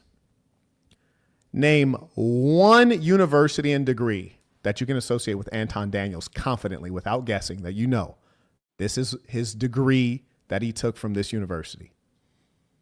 I am confident that he has a degree from the University of Maryland. In what? So whether or not I can go to LinkedIn and say what? that and find it. No, I'm asking you, in what? In what? I couldn't tell you what. I can So tell this you could be a the only reason dance. I'm This saying could be a this- dance degree. This could be a degree in dentistry. Of You're course, so yeah. confident. There are definitely levels of Where- degrees. Tell me, of where do you course, get this of course. confidence from? Where do you get this I confidence know I've from? seen it. I know I've seen it. Okay, I want to watched- see it. Where can I find it? I want to would see go it too. go to some of his live streams. I could probably share it. Oh, That's go what to I'm his saying. live streams. Do you know how No, I've stupid that sounds? Do you No, know I how know I've seen a stupid that plaque sounds? of the degree. I've seen a plaque No, of the Theo, diploma. Theo, real That's quick, what I'm saying. real quick. Do you know how stupid that sounds? You said go to Please some of his live enlighten streams. me. Just level with me, real quick. Just level with me. Be honest. Will you admit that that sounds stupid, or will you deny it? That sounds stupid, right? Be No, honest. people put their degrees in. No, I'm plaques. asking you. I'm asking you. Does that sound stupid? To me, no. No. All the people. Okay, that so know I put said, their degrees in plaques. where can I find an Anton Daniels degree, like proof that he went to a particular school? And Yeah. you said, go to one of his live streams. That doesn't sound stupid, Theo? No, I mean, like, if you see in the back of my, you can No, see I'm like asking you. that I'm asking plaque. you. It's like I'm a asking plaque you a of question. diploma. I hear what People you're do saying, that. Theo. I'm asking you, does that sound stupid, what you just said? Only if you've never seen like a diploma framed. Okay. Like most people's offices, if you like go to like an attorney's Okay, office, they Theo. frame their degrees. I have 2 framed diplomas on my wall, but the That's all I'm problem saying. is Yeah, that that's all I'm saying. the problem is that sounds stupid, because if you went to a university and you took a degree from it, then there would probably be a public record of such, which is why we'd be able to find it on the internet very easily. We're beyond something called the information age. The idea that you would suggest that we try to squint on a live stream to see a piece of paper on his wall, which may or may not be legitimate, because after all, I think we can both agree that a piece of paper is something that you print on, and we can all go to Kinko's and FedEx, which means that it has no validity. You might agree with that, right? Well, yeah, it's so much as like paper you can print, but not so much as that like if someone frames a degree, it has no. So are you telling me validity. that someone could not print a piece of paper and then frame it? They couldn't Of course print they a could. degree Of and course they frame could. it? Okay, Of so course do you they understand could. my point, or are you going to pretend to be slow? Like, are you really slow, or are you pretending to be slow? I really need to know. No, I was just thinking that we would move past the idea that you can just print a degree. Like you can print everything else. Are you But like kidding me? if the point is that like, yeah, you can print a fake degree, of course. That's a possibility. Correct. So then we've gotten past the fact that that wouldn't be a legitimate way to validate that he's went to a university, and being that your degree is probably a matter of public record, then it would be a lot more legitimate to expect to find it online, perhaps even connected to the school that he went to. Like, for example, you type in Marquette Burton Johns Hopkins University, you'd probably have something with my name come up on the Johns Hopkins University at a .edu, and that would instantly validate your search to figure out if I actually went there. Does that make sense to you or no? Yeah, that's fair. That's a fair point. It's a fair point. I would say, yeah, but it doesn't show your diploma for sure. But like, yeah, Right, but that'd be a lot more legitimate than a piece of paper on my wall. Would you agree there or no? Well, I was just saying that to say that's where my confidence came from. Like what you asked me. How Yes, my and what I'm confidence pointing comes out from, to you, but my dear where boy, the is that degree your comes from. confidence is unfounded. That's what I'm pointing out to you, is your confidence is unfounded. That's my point, is that you feel like you know things that you do not know. To know is to have certainty. To know will typically rely on some reasonable evidence, and you've proffered none. And that's my point. That's how I know that you are operating based on your emotions, not information or evidence. And that, my friend, is the problem with the internet. It is full of knowers who actually know nothing. And it's okay to say, you know what, Marquette, thank you for teaching me something. I have no problem learning from you. You're older and more experienced. And now you're right. I'm going to go forward and question myself a little bit more before I say things that may be false. Like, I can hear that. I can hear that for sure. what I'm forwarding to you is the fact that But you how would you have an defend Anton Corey, Daniels who tries to put forward a level of polish, when in actual fact, online, we find no more accolades associated with Anton Daniels than we do Corey Holcomb. The only difference is what they present to you, also known as a front or a facade. That's very fair. It's very. I have one question for you. If you were to say, so if you were to say you were still in the dealings of closing the deal in China prior to COVID, and you had to establish someone to be your COO, say that you didn't have someone in that position, Yes. would you put Corey in that position as opposed to Anton, or what? Who would you? That's what I'm getting at. It's like, say, like, who is to be, what opinion is to be held further in esteem? If you put a Corey Holcomb in a COO position or something along those lines versus an Anton Daniels, be it. Well, a COO is a chief operating officer. They're primarily operating internally.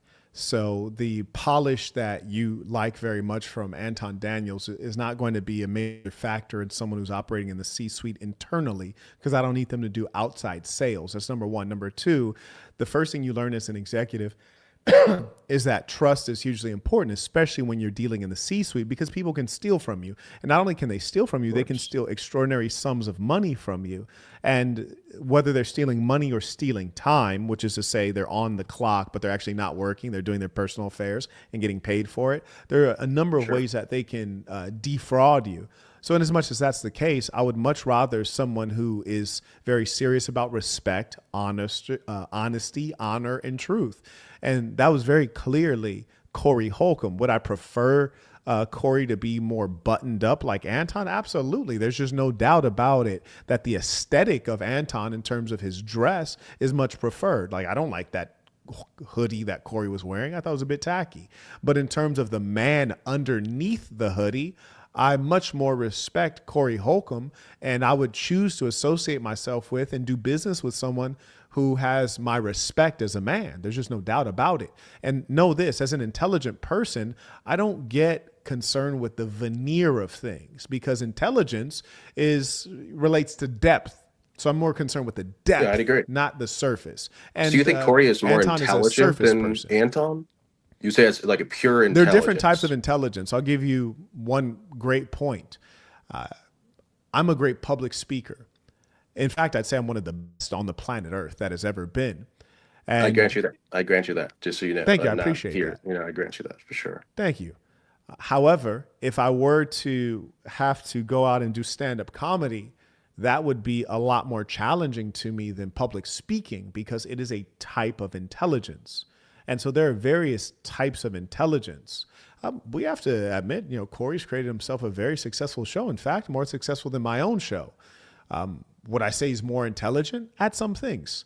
Would I say Anton Daniels more intelligent? At some things. In terms of overall pure IQ, I'd probably, just guessing at it, I would probably rank myself as number one, Anton is number two, and Corey is number three in terms of pure IQ. And I think that's probably why Anton was able to pull those Jedi mind tricks and manipulate Corey in front of all of us.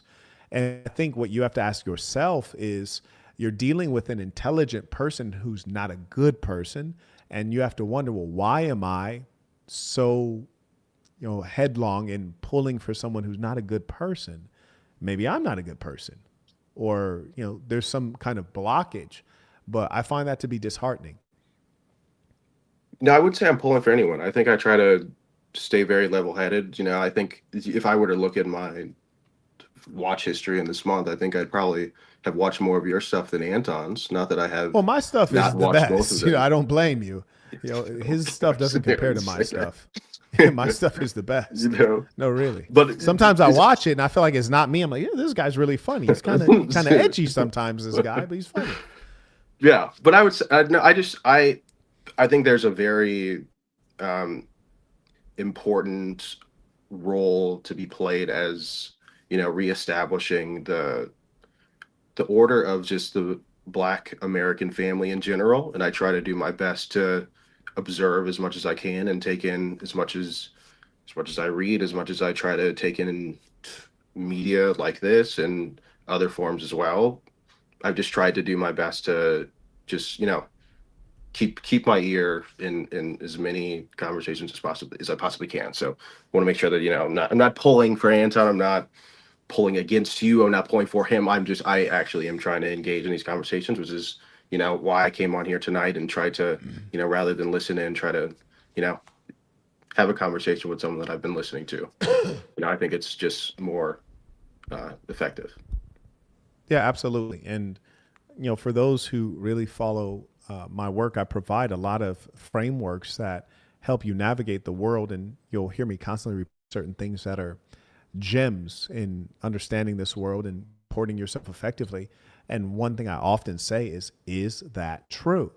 Is that true? And you'll find that when I question these basic things, these falsehoods that these YouTubers put in front of you, as soon as I say, is that true? We always find out like, it was fake. I mean, as a basic, as a business person, the idea of not having any recognition online, like no LinkedIn, no news articles, no business records, nothing predating YouTube, just lets me know that like bro's he's really good at YouTube. And that's not a knock. That's a beautiful thing. I can learn from Anton. I'm not too foolish to say that I can learn from both Anton and Corey, but in terms of business know-how and pedigree, he's not that. And he can only be persuasive to people who themselves have no business know-how and pedigree. And so that's where he's fooling people. So if someone's like, hey, he has a real estate portfolio worth this amount of money, I'm like, yes, of course. He used his YouTube money and he invested in real estate. It's very simple, But if you were to suggest that he has some unique intellect, I'd say, no, he has no intellectual property. He has no inventions. He has no products that he created. He's talking on YouTube and looking good and choosing hot topics. He's being consistent, and he's taking the money out of an easy racket and investing it in real estate. And there's nothing wrong with that. That's smart. That's really good. And I'd say the challenge for someone like me is that I have enough talent to do many things. Whereas Anton, I think he says, well, I can do YouTube. I'm going to do YouTube. And he's doubled down on it and he's winning at that. And I think it's a beautiful thing. One thing I really enjoy is breadth of things that one can do. That's why I have new technologies that are out, some of which I don't put my name on because, we have haters out here nowadays. We're just the most insane people on the internet. And so I don't put my name on some of the technologies that I put out. But, I'm still in the game because it's such a fun thing that I enjoy. But it's a level of contribution that is radically different from a person who spends their living talking on the internet. Being a podcaster, to me, I'm a podcaster, mind you, but I think being a podcaster is a fairly pathetic thing. Like when I'm out in the world and I meet people, like, oh, hey, what do you do? I never say I'm a podcaster. Like that's an embarrassment to me. I could feel it. I can fully understand that. I don't want to say what I do but yeah, I could definitely understand. And like meeting after work for drinks, I completely understand. That would, like if you've done something in the world, it's an embarrassment. But if you're Anton Daniels, it just is shit. It is what it is. That's all you know. You're a podcaster. It's rough. But shout out to Anton Daniels, little fat ass. little fat. I appreciate the conversation too. This is productive. Pleasure. Appreciate it. Peace to the Saints. If anybody has the audio video together, free to join on. I'm gonna go ahead and wind down. Let me acknowledge, see if some folks have supported the work. Shout out to Simeon who booked consultation. Looking forward to conversation. Looks like he booked it for the 17th. And for those of you, I don't know if Anton Daniels does consultations. I couldn't imagine that he could consult on anything other than how to make a successful YouTube channel. I don't think his knowledge goes pretty far beyond that. And yeah, like I do not like the way he was manipulating Corey Holcomb. I do not like the way he was just very sly and dishonest in that conversation. That rubbed me absolutely the wrong way. And it precisely because I'm not a bully and I hate bullies and I hate manipulators. I don't like to see people being bullied, whether it's physically or intellectually or otherwise. I absolutely hate it. To book a consultation, you can use this information here. Oh, that one, cozycat.com/assassin. Mr. Good Johnson. evening. How are you? I'm well. You look familiar. Have we spoken before? We haven't. It's my first time being on there. I tried to get on a few weeks ago. Okay. And What's on I your didn't mind? make it. Well, I kind of was just watching, and I saw that you guys talking about it, and I think, Anton is duplicitous. He's a Weasley type of guy. He's good at what he does. I would say he's extremely great at YouTube. He knows how to play the algorithm very well. But I think the conversation between the two led to absolutely nowhere. I think it was just niggatry. It was an absolute nigga moment. Niggatry. Good That's, Lord. He said niggatry. that's all it was. Good But Lord. Not the niggatry. yeah, I think on both ends, I think I say this, and I actually would love to hear your take on this. I think any person who has to derive their money from attention and views, I think they lean heavily on clickbaity or attention-seeking behaviors. At least that's what I've noticed a lot. Because I had one debate with actually Anton Daniels. I went on his show, and I was like, this guy, he's not black. He's like a double agent. Oh, guaranteed, 100%. Yeah, 100%.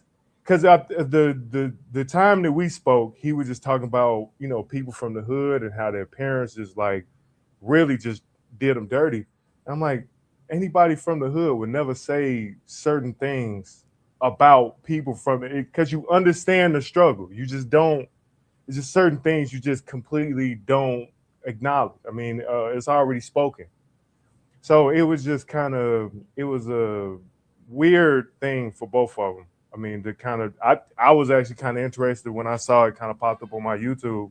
I was like, I would have never guessed these people would even talk. So I'm curious to think what you think about the attention-seeking behavior of Anton Daniels.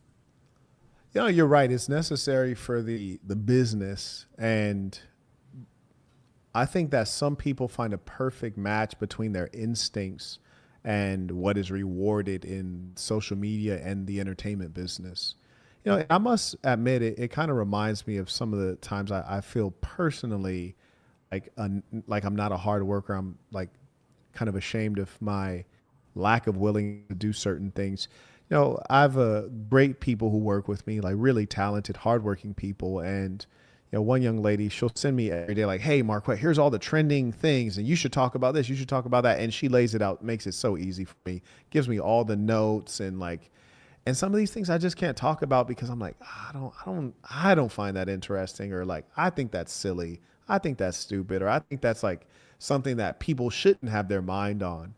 And, that's why my growth is limited, because I'm not willing to, I don't have the umph to do that stuff. Like the Diddy case, for example.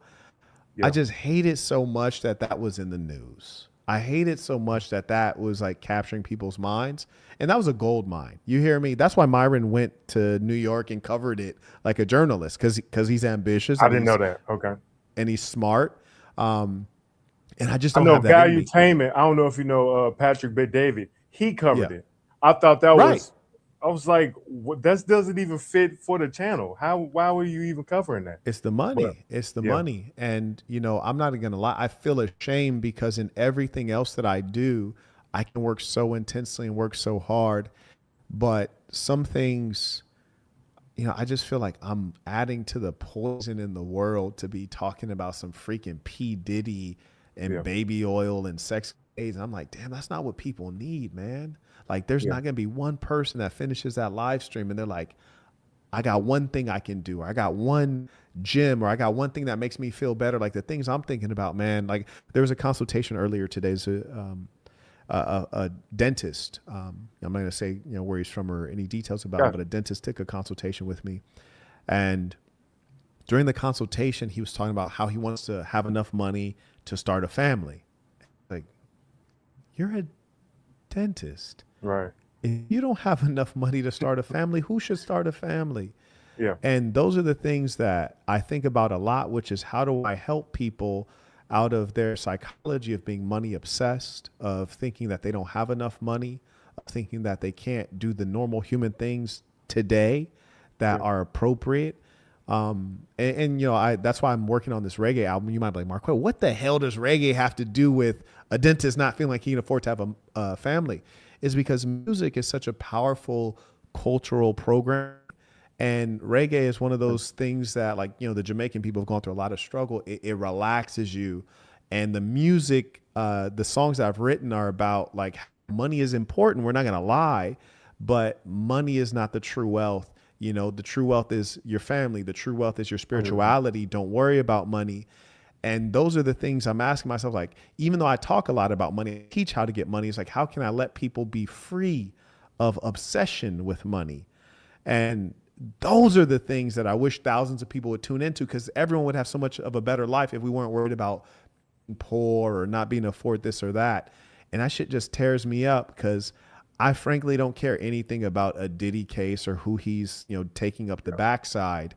Completely. And frankly, you can't stay in the algorithm or a large number of live viewers unless you're reacting to drama, sexual things and 100%. Trump. And so that's one of the challenges. Well, I think, it's funny that you say that, because I definitely have noticed that the pollution of nonsensical people on the internet, people who have absolutely no intelligence or very low intelligence, actually do extremely well.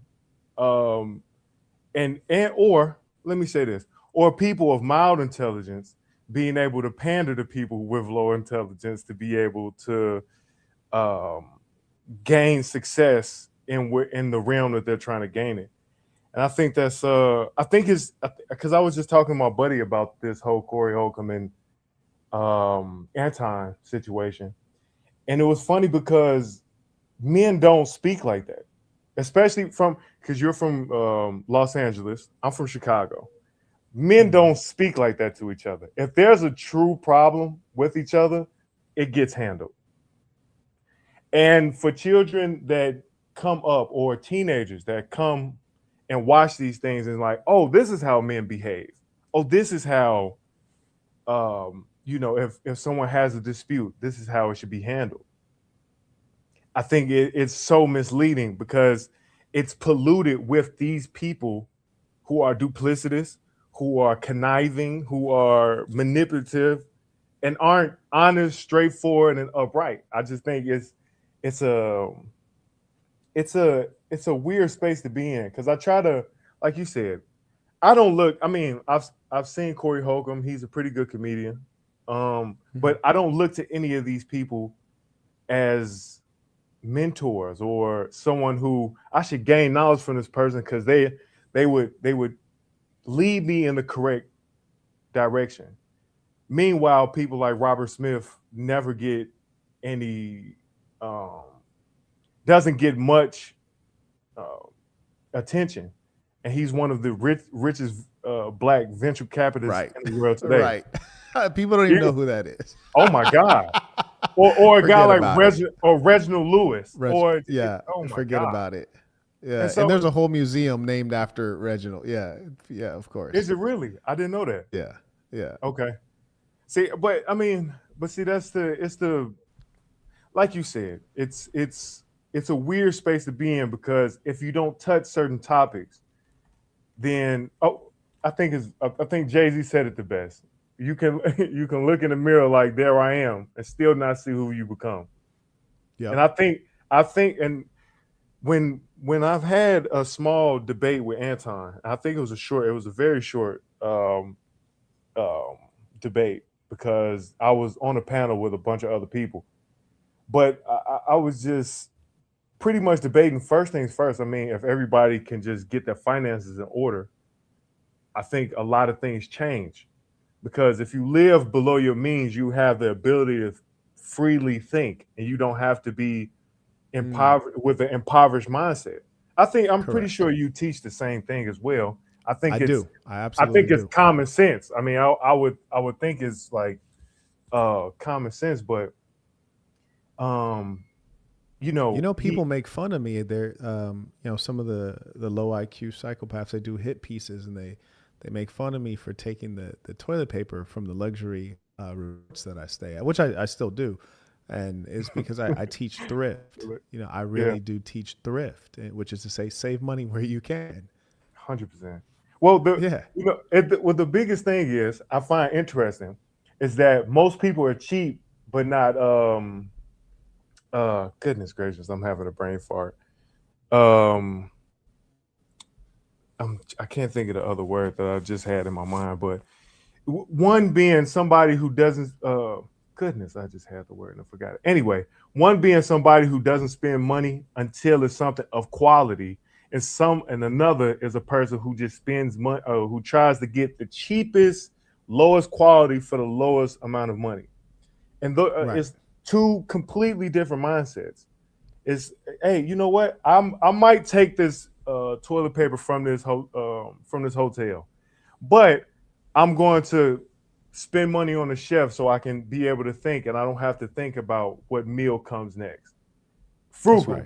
Frugality. Excuse me. That's That's what it right. was. The difference between cheap and frugality, and That's right. it just. But let me ask this because I'm so curious. I've been wanting to explore this whole YouTube thing. Mm. But like you were speaking about earlier, is these strange psychotic individuals that get on here. And how do you deal with it? I mean, as a guy who runs businesses and actually takes his time to come talk about certain topics, it's actually very interesting to me because he's like, wow, this guy has, he has his shit together. He actually can he's very compendious and he can get his point across and he's persuasive. How do you deal with such nasty and disgusting people? I just find that so interesting. Mostly when I'm not talking directly to them, I deal with them just fine.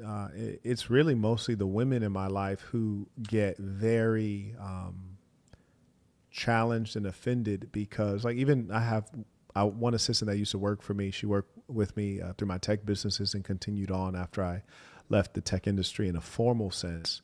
And so she knows everything about me, right? She knows what my real life has been. She knows how much money I have in my bank account. She knows what cars I've owned. She knows what properties I've owned. She knows where I've gone. She knows a lot about me. And in some cases, more than I know about myself, in terms of just behaviors and inclinations, because she can observe me when I'm not observing myself actively. And she would see people say things and she'd be like, oh, like we should sue these people. And, she'd just get bent out of shape because the lies that they tell they're so egregious. And they're so just unrealistic. I remember we were in Malaysia and there's a pair of sneakers I like that are no longer produced. And a lot of things that I like, I'll have it in multiple colors. And so there's a pair of off-white sneakers. We're in Malaysia, but we're going to Vietnam, and so there's some sneakers I tried on fitting out my size. And the guy said, "Oh, we can order them." And I said, "Oh, well, we're heading over to Vietnam, so it wouldn't make any sense." And he says, "Oh, send them to Vietnam." And I was like, "Nah, that's not even necessary." And my assistant was like, "No, you like this? I'll arrange it. We'll get them sent over to Vietnam." So then she makes the arrangements to have these sneakers sent over to Vietnam. Now, mind you, the Vietnamese, they're former communists. They have very high taxes on imports, especially shoes. They have a domestic shoemaking industry. They have real cobblers there.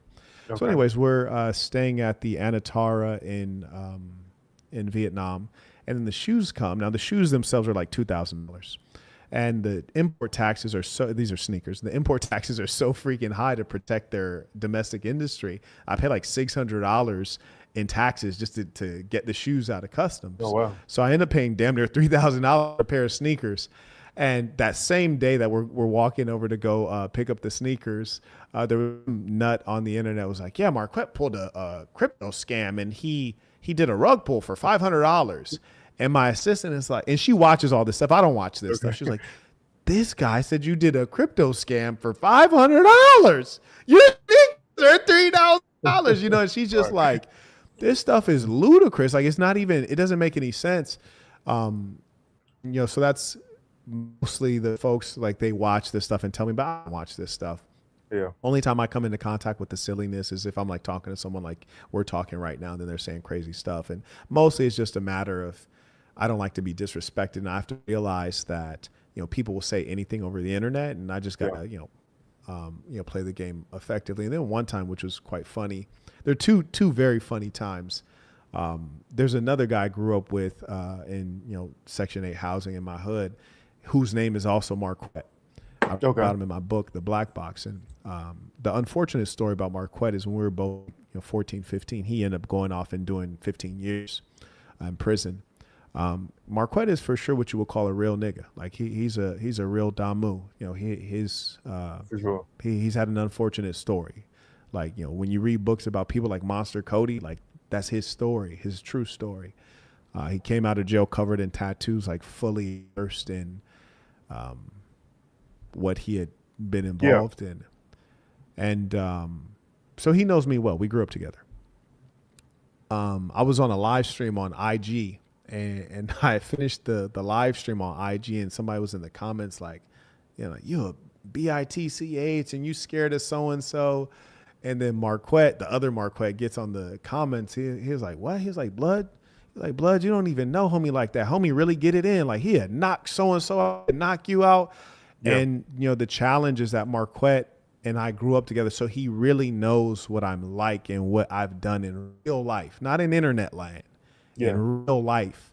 And so it was just funny to see him reacting to that, like trying to deal with trolls.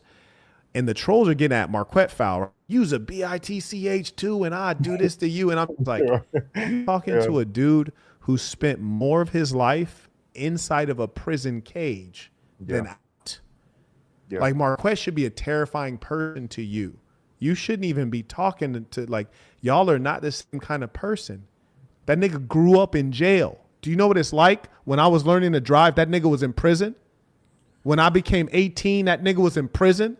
When I was old enough to drink, that nigga was in prison.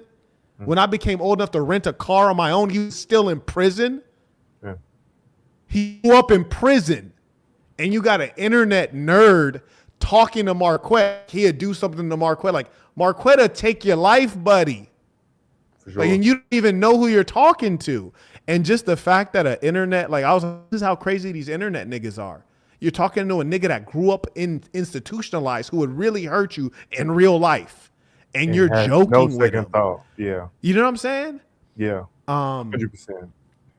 Just been like things like that I observe, and I'm just like, wow, this is a crazy world. And because of that, I can't even take it minimally seriously. There's one time, my last story, I just thought this was really a full circle moment. When I was a kid, unfortunately, when you are in LA, and I imagine this may be true in Chicago as well, it's a lot of gangs. And so if you change schools outside of your neighborhood, like you're in a different gang, or you're in a hood that you're not from. So especially in LA, people are gonna press you.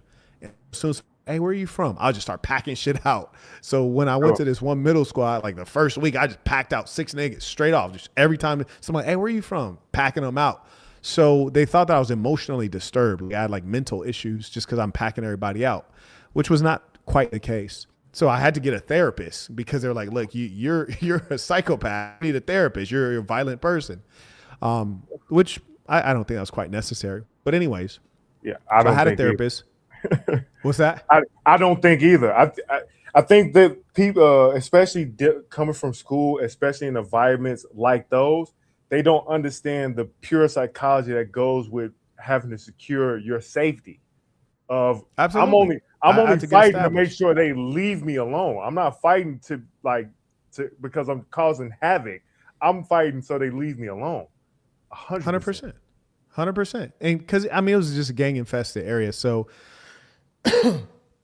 I get this therapist who's a good guy, good brother. So I actually had like low key like a team. It was like Oh one wow, young okay. black guy. I don't know if he was still like training, and there was like an older white guy and like a woman that was just a little bit younger than him, a white woman. And the younger black guy, he was also from LA, former gang member, bodybuilder, really well built dude, somebody you could admire as a young guy. And I just explained to him, he's like, why do you keep like being violent? He's like, you seem like a smart kid. Like, why do you keep being violent? I was like, I'm not going to say his name because I don't know if he wants his name said. I was like, look, man, they keep banging on me. And like, I mean, what am I going to say? Like, there's no good answer to where are you from, right? All they know is I'm not from their neighborhood. So I was like, I'm just packing stuff out till people quit asking. And so he was like, look, bro, you got to stop that. So anyways, he kind of like acted more as a mentor for the time that he was assigned to me, which was like basically a requirement for me to stay in the school. And eventually I was able to, get on in life. But one time I saw him in my chat, and the only reason I saw him because I had said something, and people in the chat was like, "Nah, you wouldn't do that, or you acting like this." And then I saw his name in the chat, and he wrote, "I'm not going to say how I know, but I can promise you, he's really like that." And I saw the name.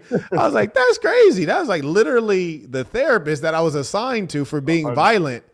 Telling other people like you should believe him when he say it. And that for me, that was a full circle moment because I'm sure he probably thought like maybe this kid's gonna end up like dead or in prison or like for killing somebody or end up getting killed.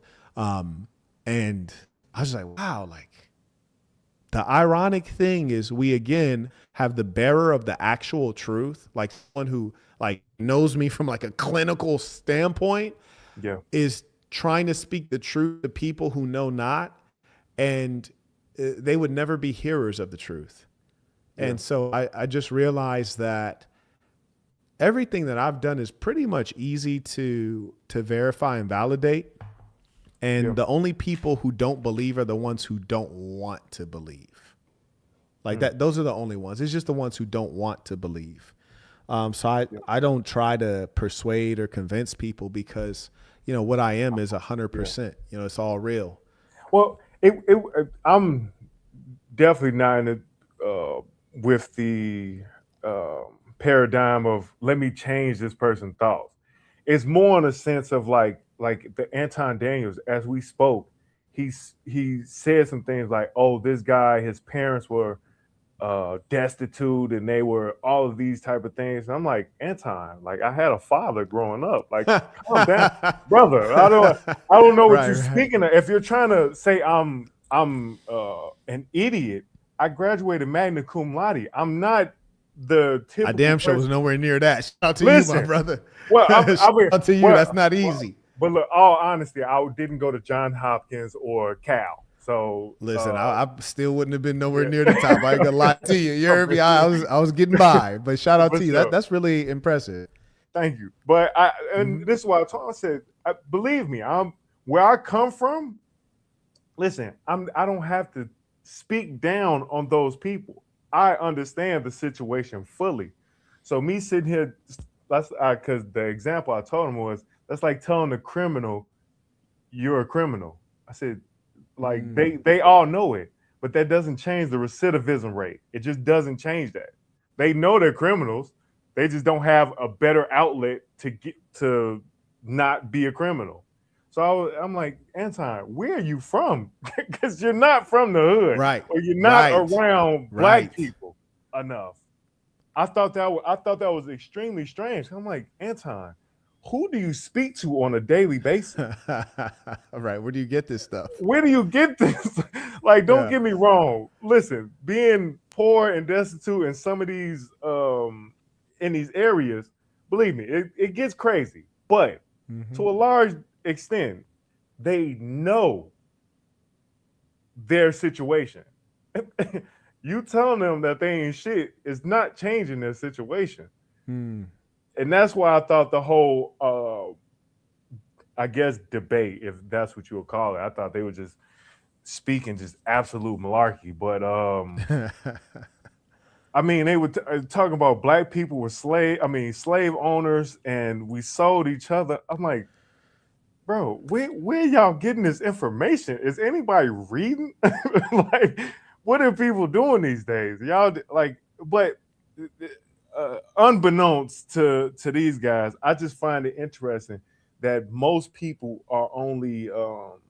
I'm sorry, I kind of got sidetracked. To go back to my original point was, how do you deal with especially in debates, a guy like Anton Daniels, or I started to watch a little bit of your oh my God, what's the white guy who's a gamer?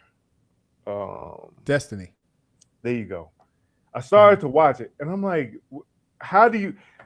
Because my temperament for certain, just complete idiocracy is low. Like I just like, okay, why the fuck am I talking to this person? Like I just leave. I don't even. Why am I even speaking? How do you deal with?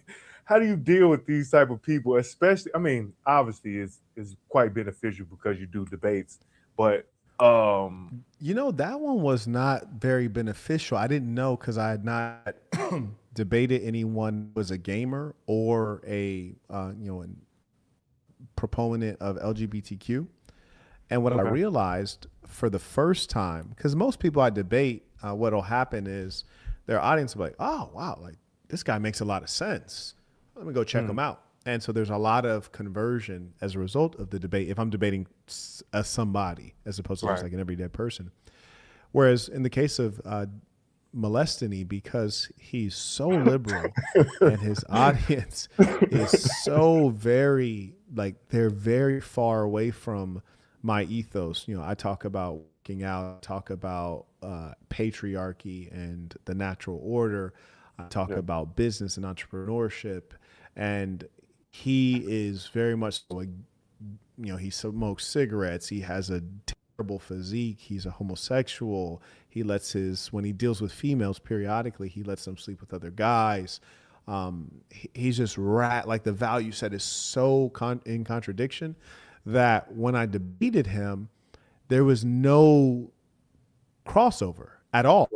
Like, my people didn't cross over to him 1%. His people didn't cross over to me at any percentage. Now, here's the difference is that,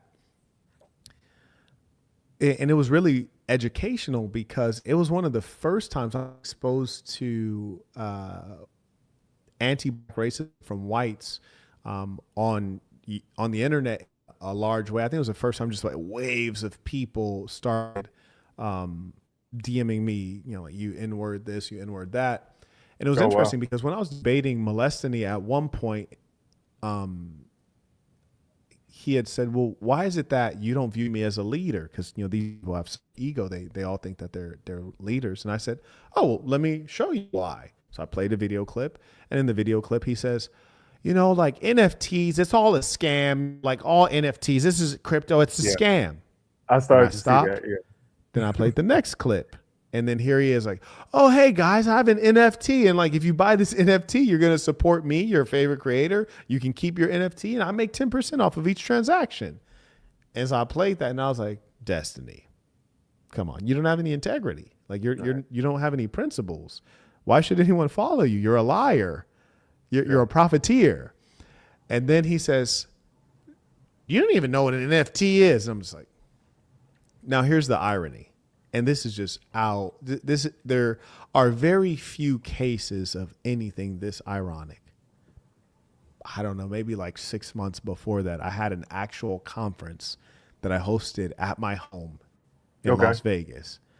And not only do I know what an NFT is, during the conference, I showed people how to mint crypto and create their own NFTs from scratch. Oh, wow. From scratch. Right. And so I'm just like, I'm in tech. Like, what do you mean? Like, what's an NFT? Like, this is so silly. Yeah. It's like asking a boxer what's a pull counter, asking Michael Jordan a double dribble. It's just, why would you? It's so silly. Now, mind you, he took a music degree and dropped out, couldn't complete it. So you're talking to someone who's taken multiple degrees from elite universities, and you're asking me what's an NFT. I'm just like, what is this racism? Like, what are the chances that a white college dropout is asking a person with multiple advanced degrees what an NFT is? Who's more likely to know what an NFT is between the two of us? Right. But then I realized, like, wow, there are entire sections of the internet that I just fundamentally don't comprehend. I don't understand them. And that was the first time I was like, his audience actually is buying the idea that it makes sense for him to tell you that an NFT is a scam and then turn around and sell you NFTs. They're buying the idea that a guy who can complete a bachelor's degree in music is somehow smarter than a guy who completes a degree from Berkeley and Johns Hopkins and has business experience. They're believing those things. And so I realized, I was like, there are some dark parts of the internet. No, well, like you said, these people are their mind, how they conflate certain ideas together is absolutely outstanding to me. And I'm like, these people will perish without me having to do anything because they believe in ascenities without me even trying. So when I saw a little bit of that, I was like, oh my goodness, this is actually quite scary. And how do you deal with those type of people on a daily basis is even more scary because they lie. I mean, my stuff is mostly lecture. I don't, that was a rare situation. But I think it'll probably increase because the strange thing about white supremacists is that they like to bother you. Like, I don't ever reach out to them, but they reach out to me an awful lot. So I think increasingly I'll have to deal with them. But I'm actually taking over the white supremacist movement. In fact, for you guys watching, check out peaceofthesaints.com, click blogs. How so? In a literal sense, I'm taking leadership of it because they don't know what they're doing. You know, the whites are down so badly that their leader is not even white. You know, Nerd Fuentes is like a mongrel, you know, like part Latino, part this and that. And I was like, okay, well, he's not even white and he's trying to lead. He's doing a bad job. I might as well go ahead and, you know, take over this thing. So let me show you my just a little bit of my white supremacist stuff. I'm kind of trying to get. Okay. When I get some time, I'm going to add some more to this, folks. But for all of my white nationalists watching, this is my Marquette's development plan for the white man and woman in America. Huh. Yeah. So they need help. I'm here to help. Anyways, so I explain kind of the decline of the whites, why they're in the bad situation. I talk about their fertility rates, which is less than replacement. I explain the challenges that they're having with employment, especially the white man seeing his declines in employment. Also, I discuss the lack of self-accountability. They're the major voting bloc, yet they always want to blame immigrants and black people. And then we talk about what we need: character education and vocational training, especially for the males. We also need to teach virtue and ethics because many of them are immoral. And then we are going to give specialized training for the women because the liberal white woman is the most dangerous character on the planet Earth. And that'll also help them start to patch together their broken families. We're going to have the woman primarily stop at high school education unless she's going into specifically identified fields that require more of a womanly touch.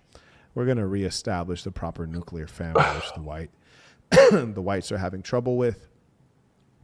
And we'll also try to make some accommodations in the tax system so that we can have the white man as a single income earner again. Okay. And, there's the summary. So I'm taking over the white power movement, the white nationalist movement. And in fact, I'm going to host, and you guys got to remind me to post this. I'm going to host a white nationalist kind of like brainstorming group so we can really identify what our priorities are as white nationalists. So I'm gonna ask this question because maybe I could be wrong, or maybe people kind of too stupid to understand this. Is this satire? No. Okay. It would make more sense. It would make more sense to understand it as satire. But the way I look at it is, if you look at, say, the power movement, right, like the Black Panthers, or just any black movement, whether it's a black liberation movement, you really dig underneath, and like the NAACP, was that started and founded by black people? Funded by white people, for sure. Yes. So what we have to ask ourselves is if the white man is influential enough and so powerful and domineering that he was even the one that started several black universities that you guys might know of. Black universities, they weren't started by black people. Yes.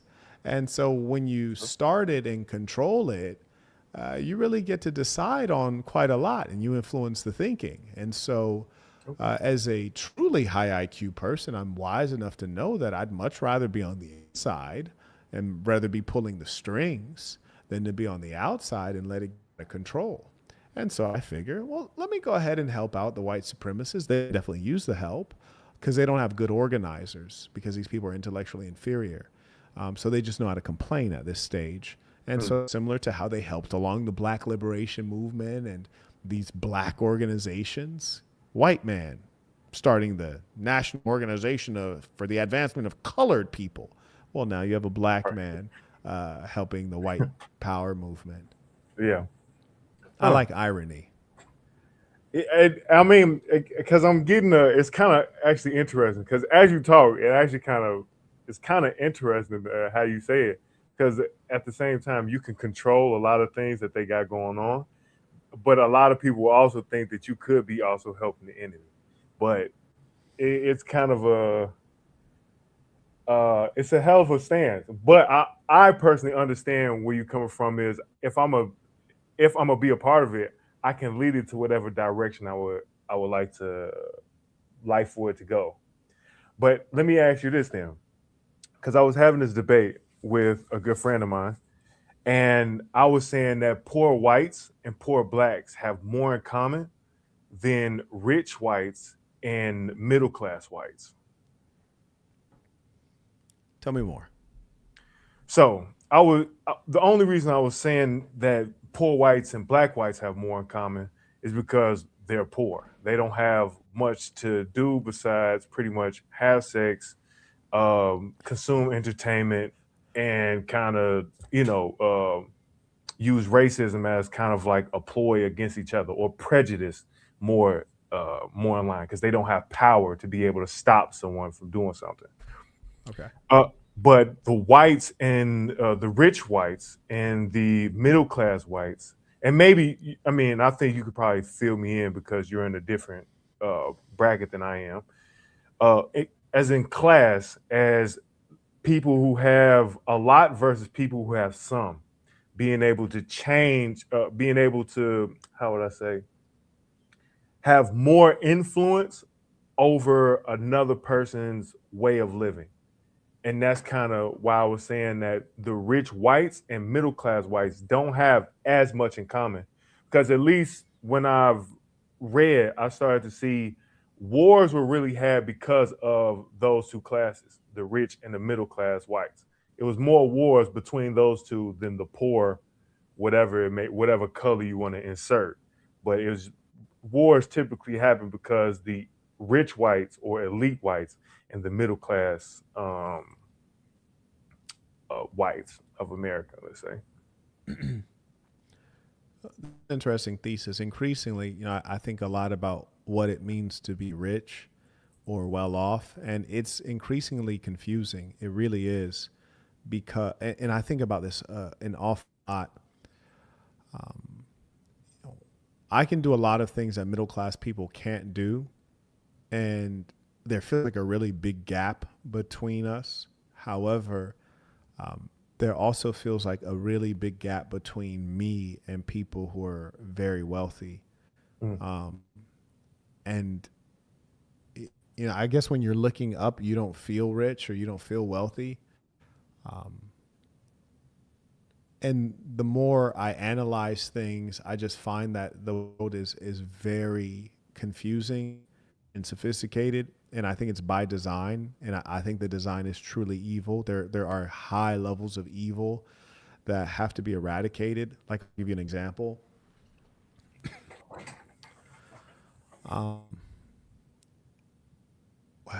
Wealthy people, capitalists, have convinced everyday people that if you live in an apartment building and you live on a high floor, you have views, and like you're like, I live on the 60th floor of the Veer Towers, or fill in the blank, Miami, Chicago, and River North, or whatever cool place you guys live in. And you think that that's a good thing because real estate developers marketed that to you. But in actual fact, all that means is that if there's ever an emergency, you're for sure going to die. Yeah. You're not about to run down 60 flights of stairs because the elevators aren't going to work, right? The elevators will be turned off on purpose as a measure of safety. So you get trapped in the elevator.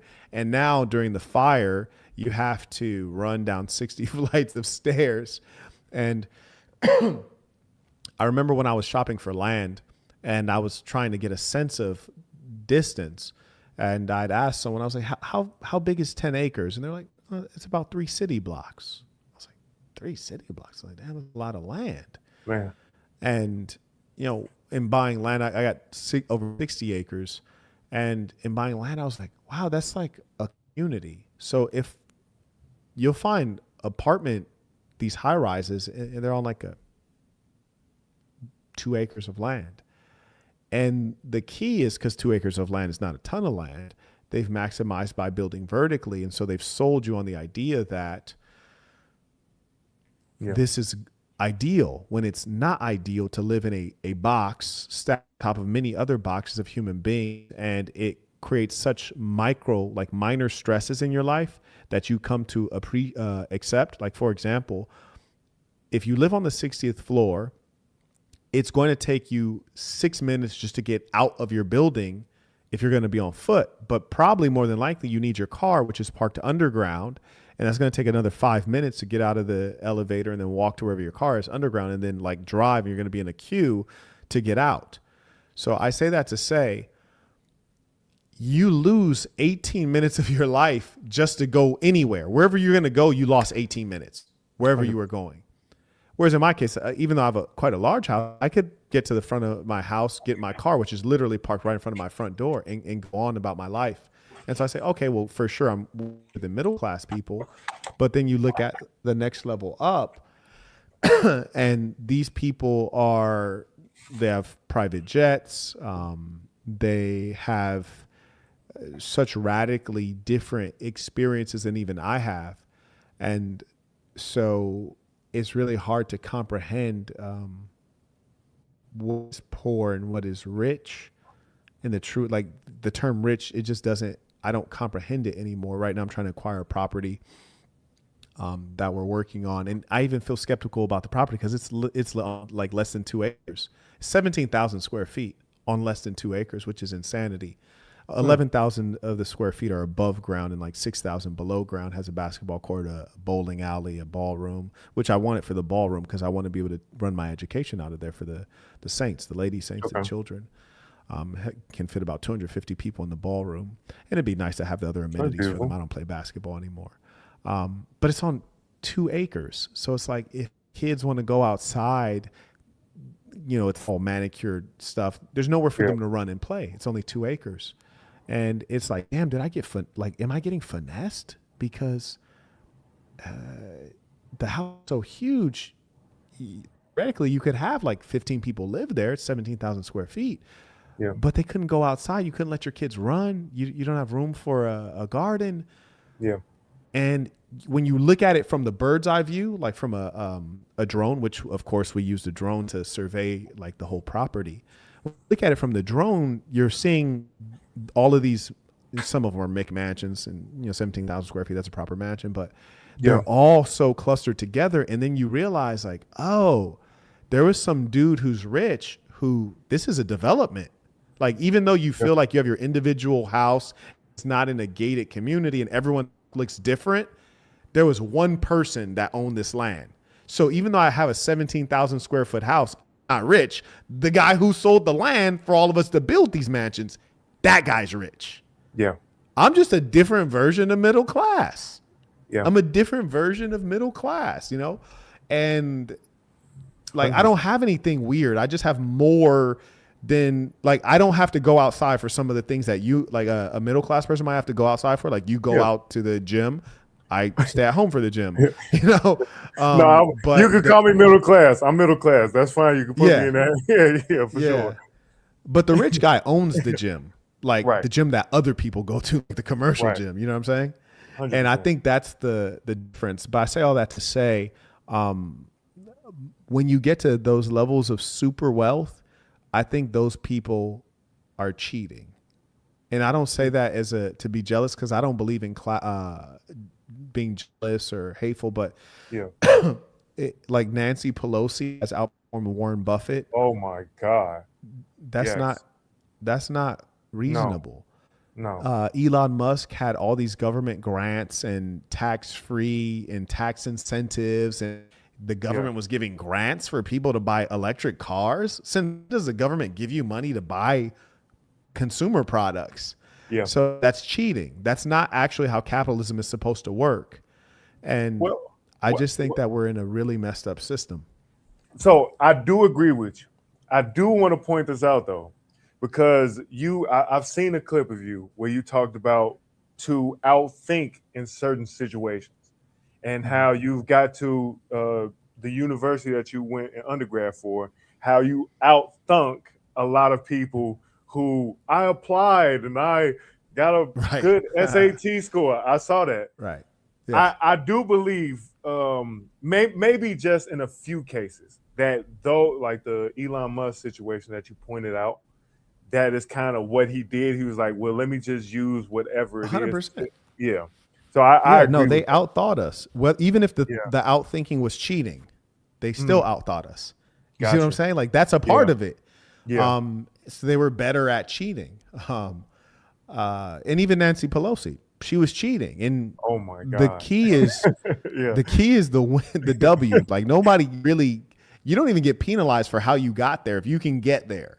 If you get busted in the process, you know, you're dead in the water. But if you get there, you know, fantastic. And the only trouble is like if you're not a part of the clique that's successfully cheating, then and you're on the outside of it, then it sucks. And that's one thing I tell the Saints, which is like, you know, there's some pieces of information that I do not share with the public because we're in a competitive world. And I'm like, if worse come to worse, my people come first. You know, like my AI course and AI information, I made it expensive so that people can't afford it.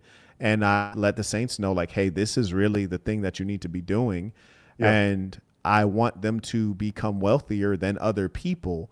And I am gatekeeping the information. And we will be, you know, cutting the corners and making sure that we help each other advance. And so I agree with you. And in whatever ways Elon cheated, I'm absolutely going to try to get it in until we can take over the system and make it a fair system.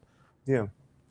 Well, for the most part, because I wrote it down because I kind of wanted to recap kind of what you were saying. Well, first was the marketing of them selling us the idea that certain things that are like for status, you should have this. This is like, this is what rich people do. We live on the upper floor of the Trump Towers. We live on the upper floor, and you think about it because I'm curious to know this too. But I spend a lot of time analyzing my own thoughts on where did I get this idea from? Where did I get this inclination to be like, I should make money just to pay rent to go to this high rise when the person who owns this thing is really making a killing? And it was, so I own a pressure washing company. Oh, no and kidding. So I Okay, do what state? Ohio. I'm in Cincinnati, Ohio. Oh, I used to have an office in Cincinnati. And you know, when I be saying stuff like that, I be feeling like niggas in the chat, like, this nigga's lying. Yo, these niggas They lying. got offices everywhere. right. I mean, it sounds like a lie, but, you know, it was right across from what used to be Jack Casino, and I think they changed it to something else. Maybe it's a Hard Rock Casino now. Yeah. Exactly. Yeah, it was literally right across the street from it. I have an office in that building. But go ahead. No, well, look, we'll touch on that real quick. You'll be surprised how much the truth sounds like a lie. People, you can tell the truth, and they were like, "What the hell? That can't be true." When you're like, "It's actually true." What do I have to lie for? Which is funny, but so I have a pressure washer business, and I do door-to-door sales with the business as well. And that point of what you spoke on, of people who have $500,000 houses, $1 million houses, $2 million houses, but these people are rich broke. I Yeah, thought was Henry's. Yeah. no, that's a name for them. Henry, high income, not rich yet. So Did they not have know that. high Okay. incomes, but they're still living check to check. So they be Yeah. making 900,000 million, 1.22 million, but they don't have any real liquidity. Like if they make a couple paychecks, they're screwed. Yes. And I found that to be absolutely mind blowing because I've been doing this for about 4 years now. So the second year I've learned this. I'm like, they're rich people who don't have money.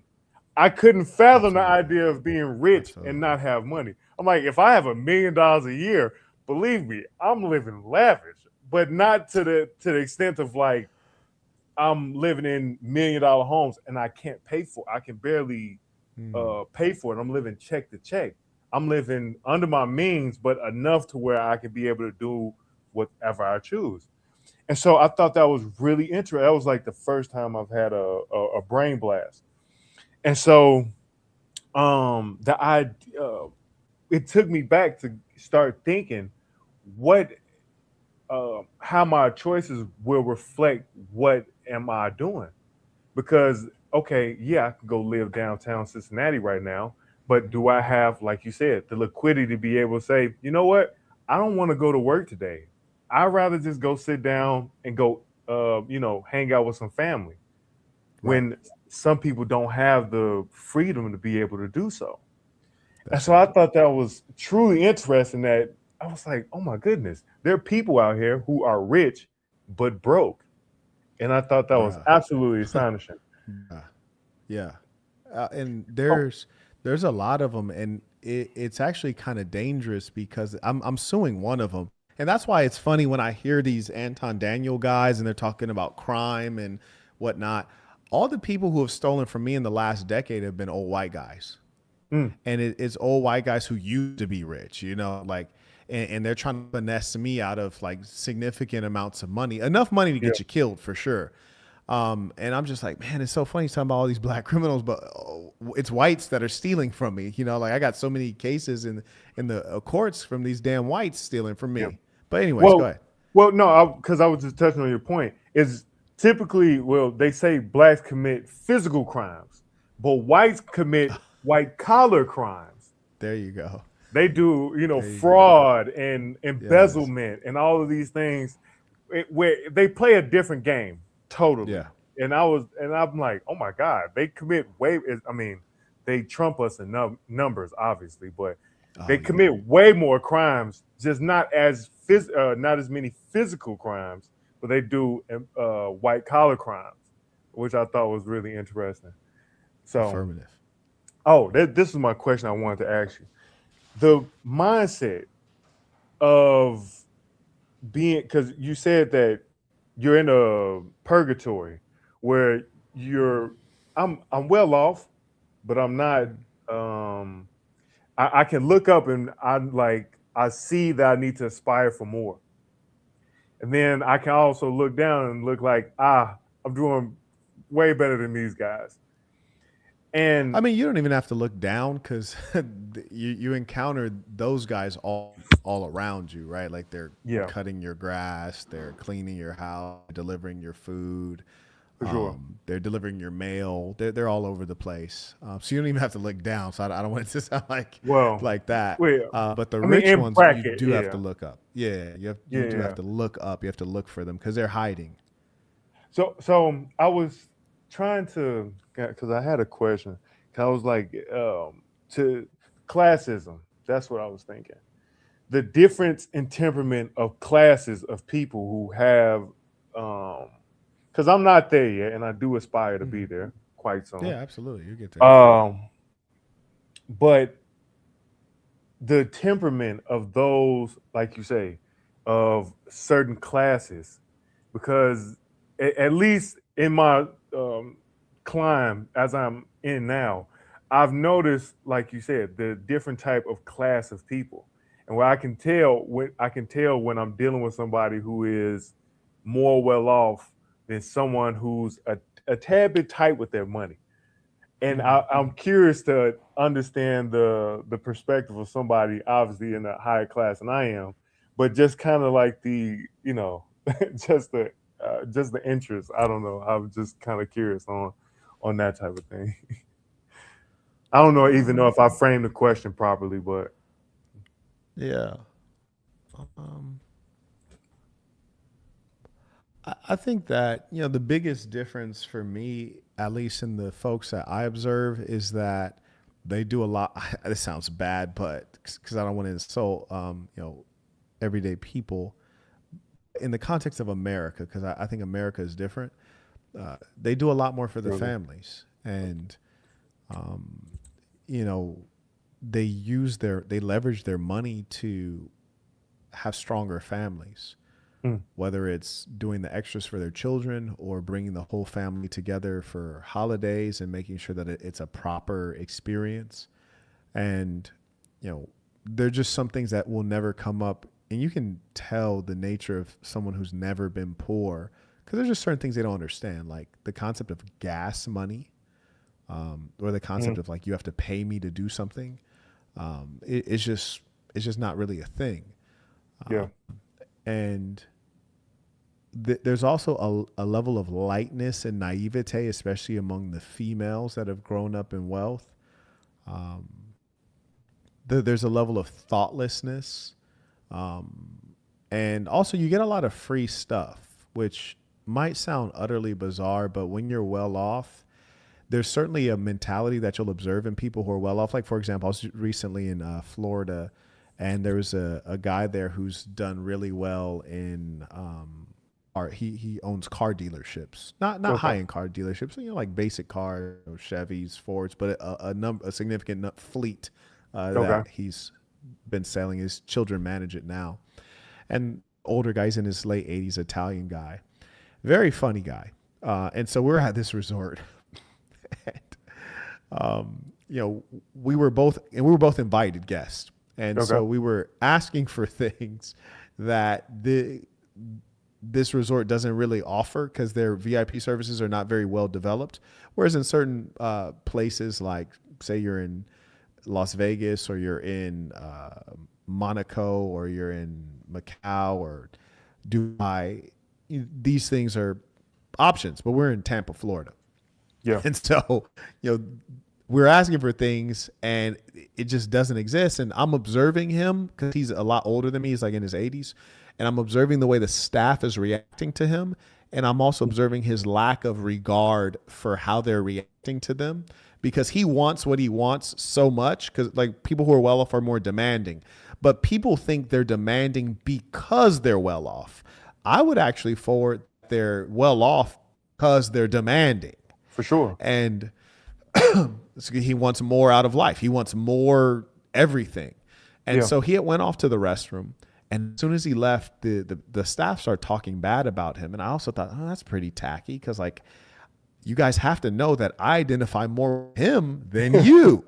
Right? Like, I'm like, when I leave, you guys got to talk bad about me too, right? Because I'm in the same position as him, except I'm just like 50 years younger and black. You know, he's Italian, I'm black. A lot of the staff are Latino and black, one Asian.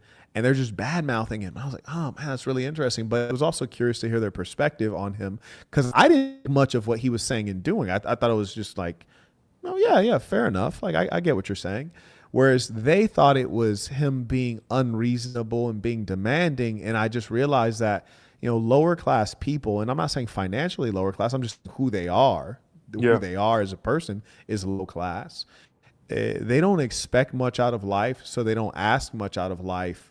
And because they have a low self-view, it's very easy for them to look at you in a low way or want to lower you because of how they see themselves. And also another funny thing about wealthy people, this cracks me up, is when you talk to wealthy people, they always assume that I should say when I talk to wealthy people, they assume that I have a similar income. When you talk to poor people, they assume that you have a similar income. And what I mean is, like, when I'm out in the world and I say this to a modest income person, I'll say, where is the best restaurant that's within 30 minutes walking of where I am today, or where I am right now.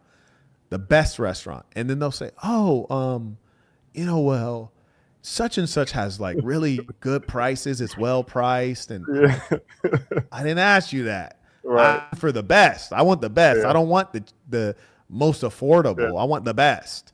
Yeah.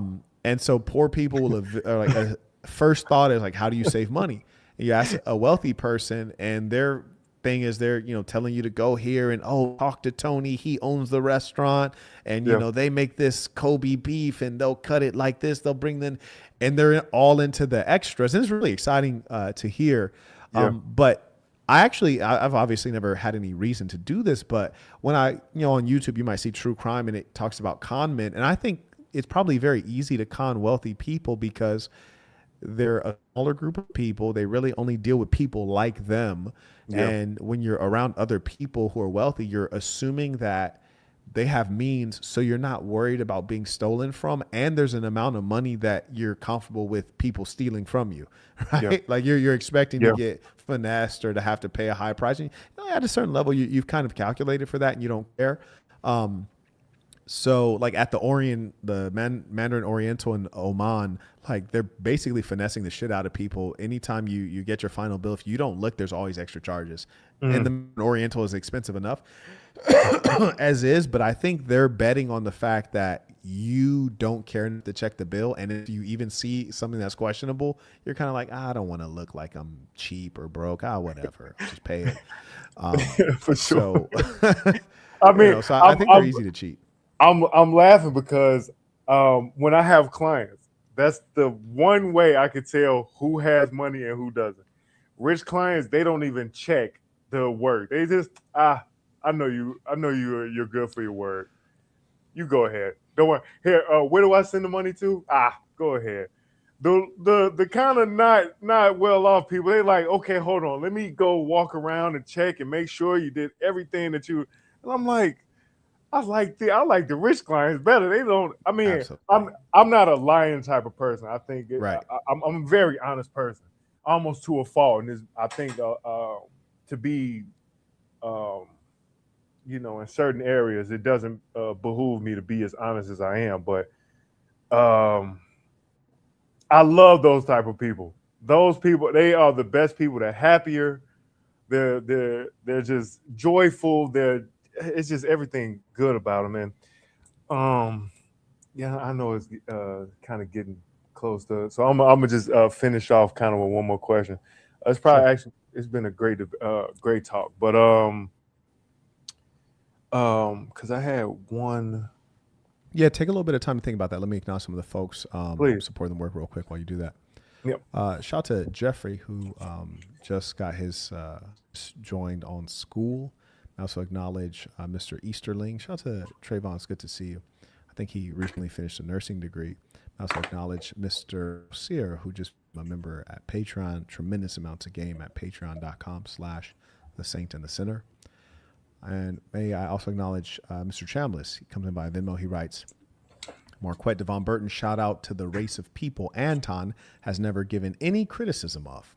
The people who claim to have taught the world proper ethics, who have put me in a questionable state, working to get out of that situation. They are crafty. There's just no doubt about that. May I also acknowledge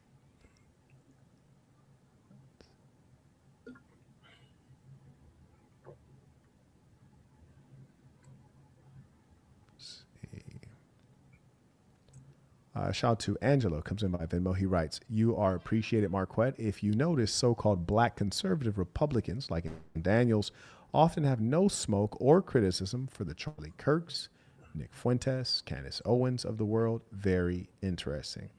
Oh, absolutely. Yes, those people operate as mascots for sure.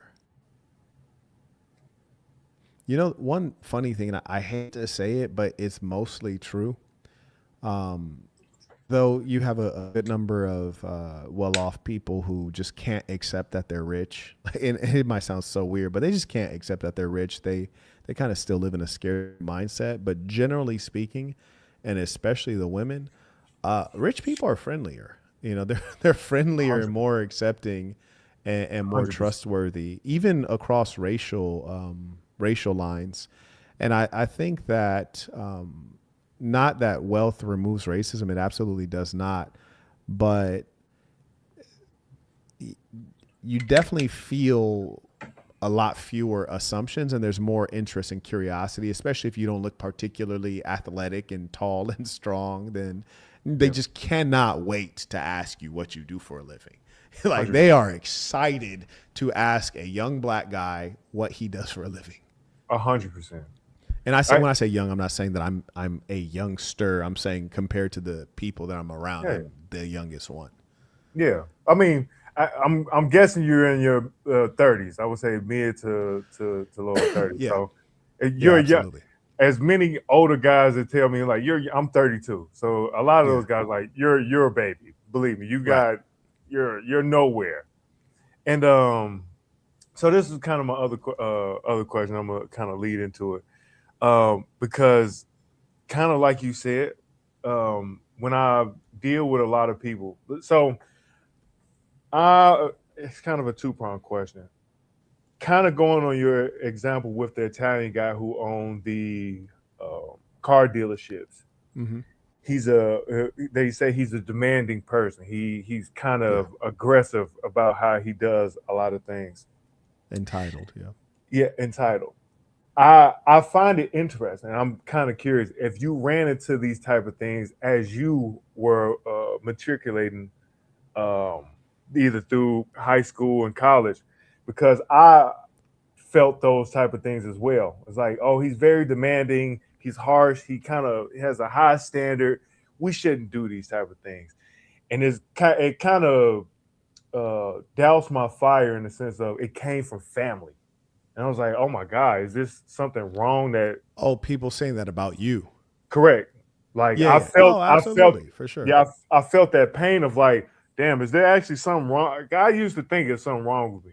So I'm like, what is happening? Like, I thought this is what people do. If you have a plan, you should go after it as ferociously as possible. Obviously, not to hurt innocent people or try to hurt people at all. You should try to be honest and try to go for what you believe you should go for with an intensity. But then I found out that people around me didn't have that same paradigm, way of thinking, and it kind of like it stifled me for a long bit of time. I was like, okay, I guess people, I guess I shouldn't believe in what I was thinking. And then I got to a point where I'm like, look, fuck it, I just don't want to be poor anymore. Like, my God, screw what y'all talking about. This is not optimal. I just don't know. It's just like, a better way to be. And so I'm curious because I'm looking to hire people, because my turnaround rate is kind of insane, because it's a lot of people who just, what I noticed, and I think this is kind of interesting, because I do trade derivatives as well, but it's more of a passive type of investing, because I keep a lot of cash flow that I have and put it into certain things that can exponentially grow asymmetrically, not just put in a savings or 401k. But it's hard for me to it's weird how fast I guess I got accustomed to the way of living now. But it's kind of hard for me to kind of put myself in certain people's shoes who don't have a certain mentality of work ethic, because I'm a person who like, okay, let's just not be poor anymore. What do I have to do? If this person is giving me a pretty decent opportunity, okay, let's just go for it. And if I trust the guy, let's go even further. That's right.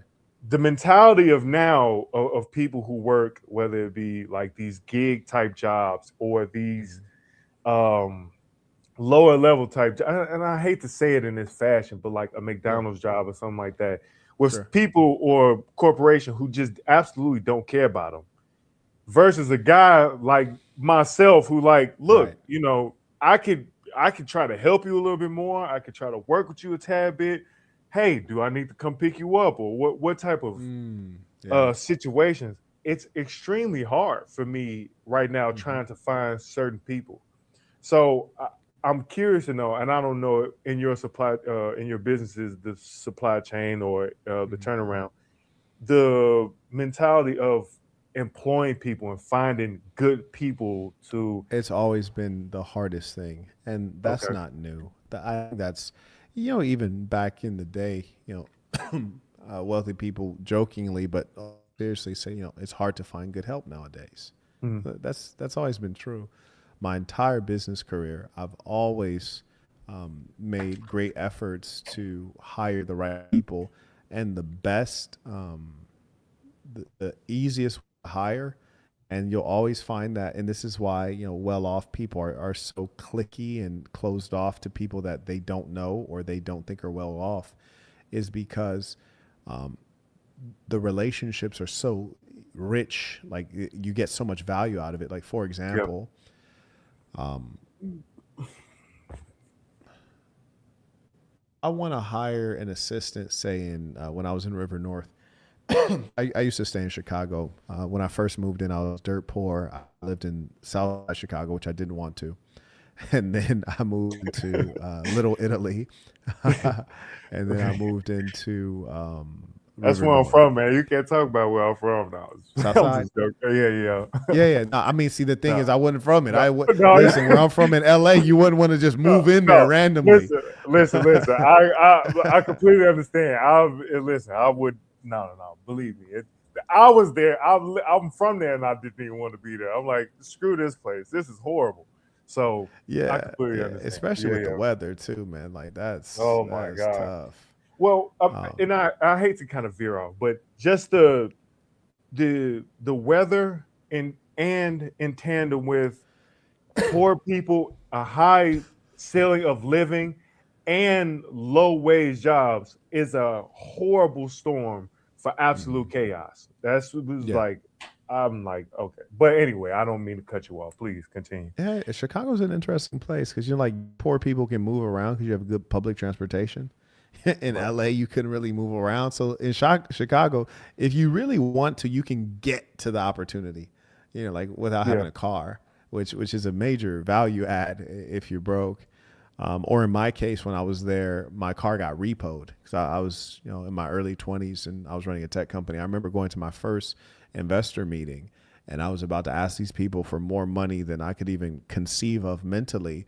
And I got up that morning and went outside to get in my Honda. So I had a blue Honda and I couldn't find it. And I was like, damn, these niggas done stole my car.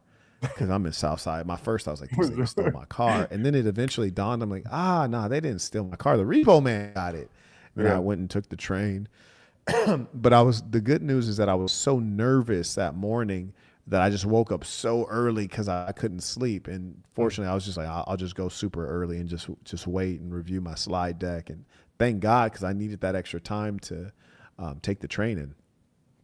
But anyways, your question was? We started to talk about how rich people are trying to find good help, but then you started to go on, bruh. How Listen, cliquish they are. Yeah. So I remember when I was hiring an assistant in Chicago and just talking to so many people, and I had the good fortune of getting investments from some really heavy hitters in the tech business. People who had been wildly successful, especially like when they were young. Like I'm talking about people who were like 25 with 30 million. So anyways, I remember talking to them about some challenges I was having with hiring. I was mostly using Indeed and LinkedIn and these typical kinds of websites. And they're like, okay, well, who did you ask? They're like, you're hiring strangers? And they said it like it was ludicrous, like strangers, like people you don't know anybody that they know. Right. And I realized like that's a part of the reason that so many people, especially people of color or people who come from low income, you can't advance because no one's actually looking on LinkedIn job applications or Indeed to hire strangers. What you're actually supposed to do is I'm supposed to say, hey, Sam, hey, Todd, I got these jobs, like check with your network. Let me know if you know somebody. Then Todd will get back to me like, oh yeah, I go to the country club with Josh and he has a nephew who, needs a an internship, or his niece just graduated from Rutgers. Yeah, they'll come work for you. And here's the cooker. And this really tripped me out because low-level, idiotic, uninformed assumptions about wealthy people or about white people is that, you know, they don't work for their money, or they don't have to work, or they live a life of leisure. And the trippiest thing is that you can hire someone who comes from a ghetto and give them a great opportunity, or even a woman, just a random woman, and they'll show up late. They won't get the job done. They won't work hard, and they need the money. Man. Or you could hire some rich ass redhead white girl, some snot-nosed rich ass white boy from fill in the blank place, and they work like a dog, like they have nothing. You're like, why is this white motherfucker working so hard for me? This nigga doesn't need the money at all. I had one employee, true story. Shout out to AJ if you ever watch this. AJ, Indian kid, dad, stupid rich. This kid drove a Bentley. True story, a brand new Bentley. Oh, wow. This kid, yeah.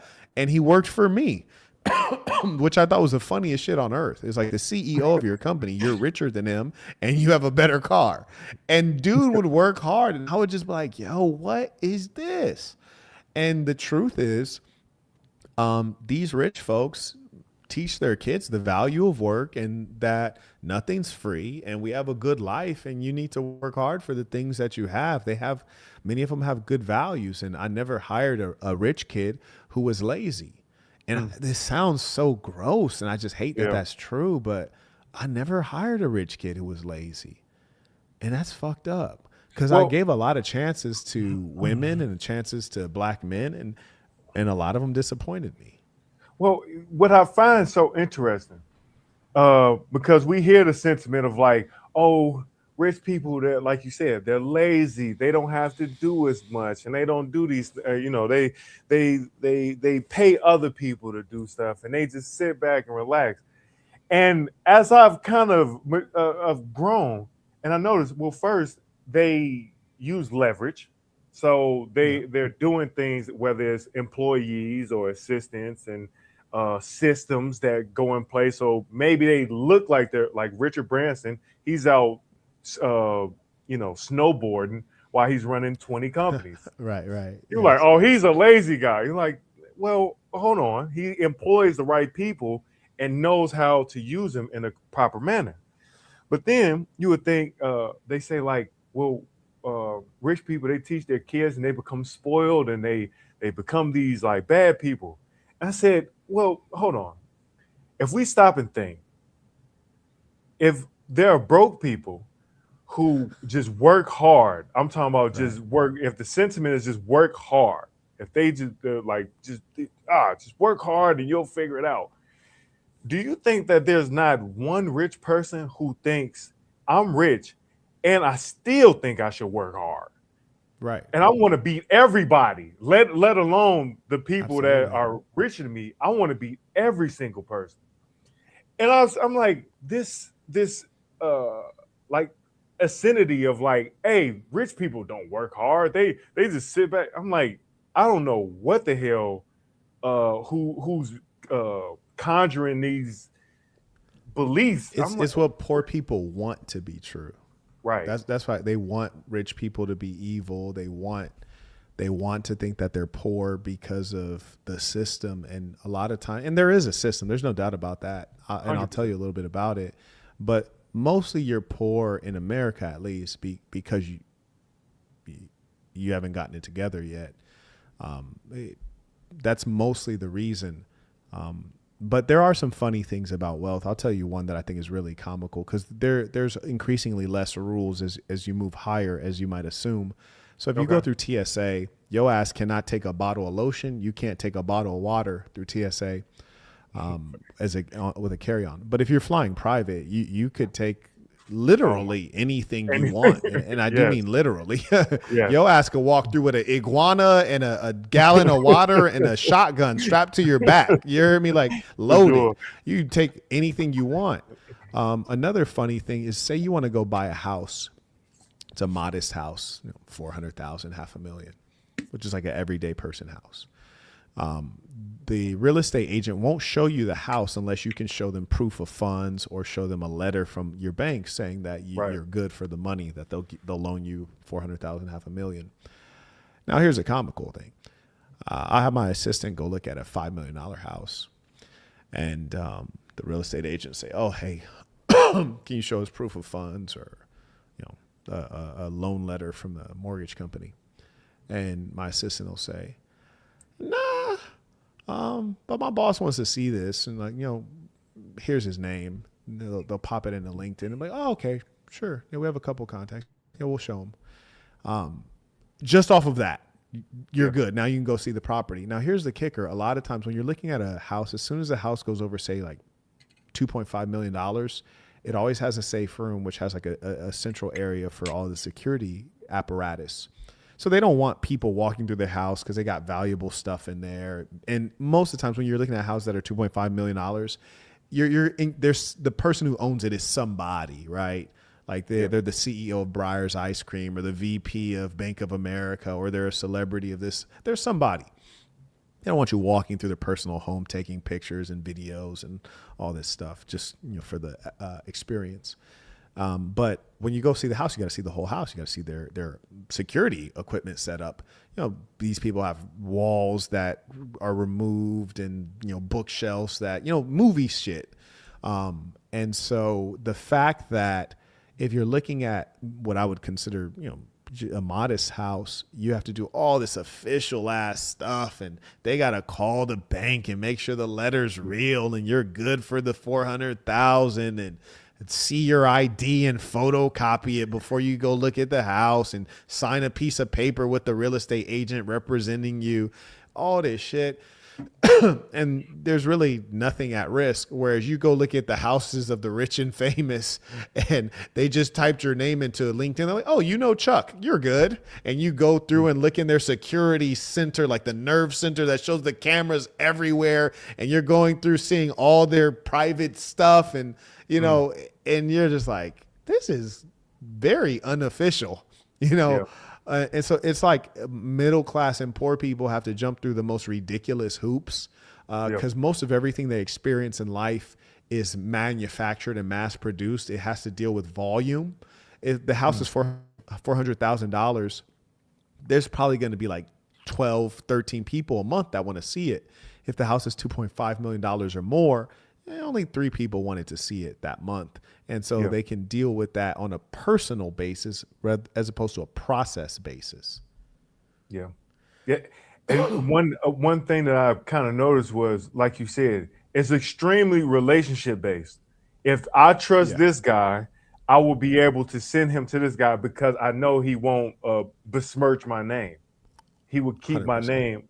And I thought that was so interesting because Black people, or let me just say poor people, they surely, they don't care what the relationship is. If I don't want to do this, these people are like, look, I'm trying to give you an opportunity to like work with this person. You might be a sycophant or below this person, but it's a good job that you need to take, or you need to be with this person because they will be able to teach you something.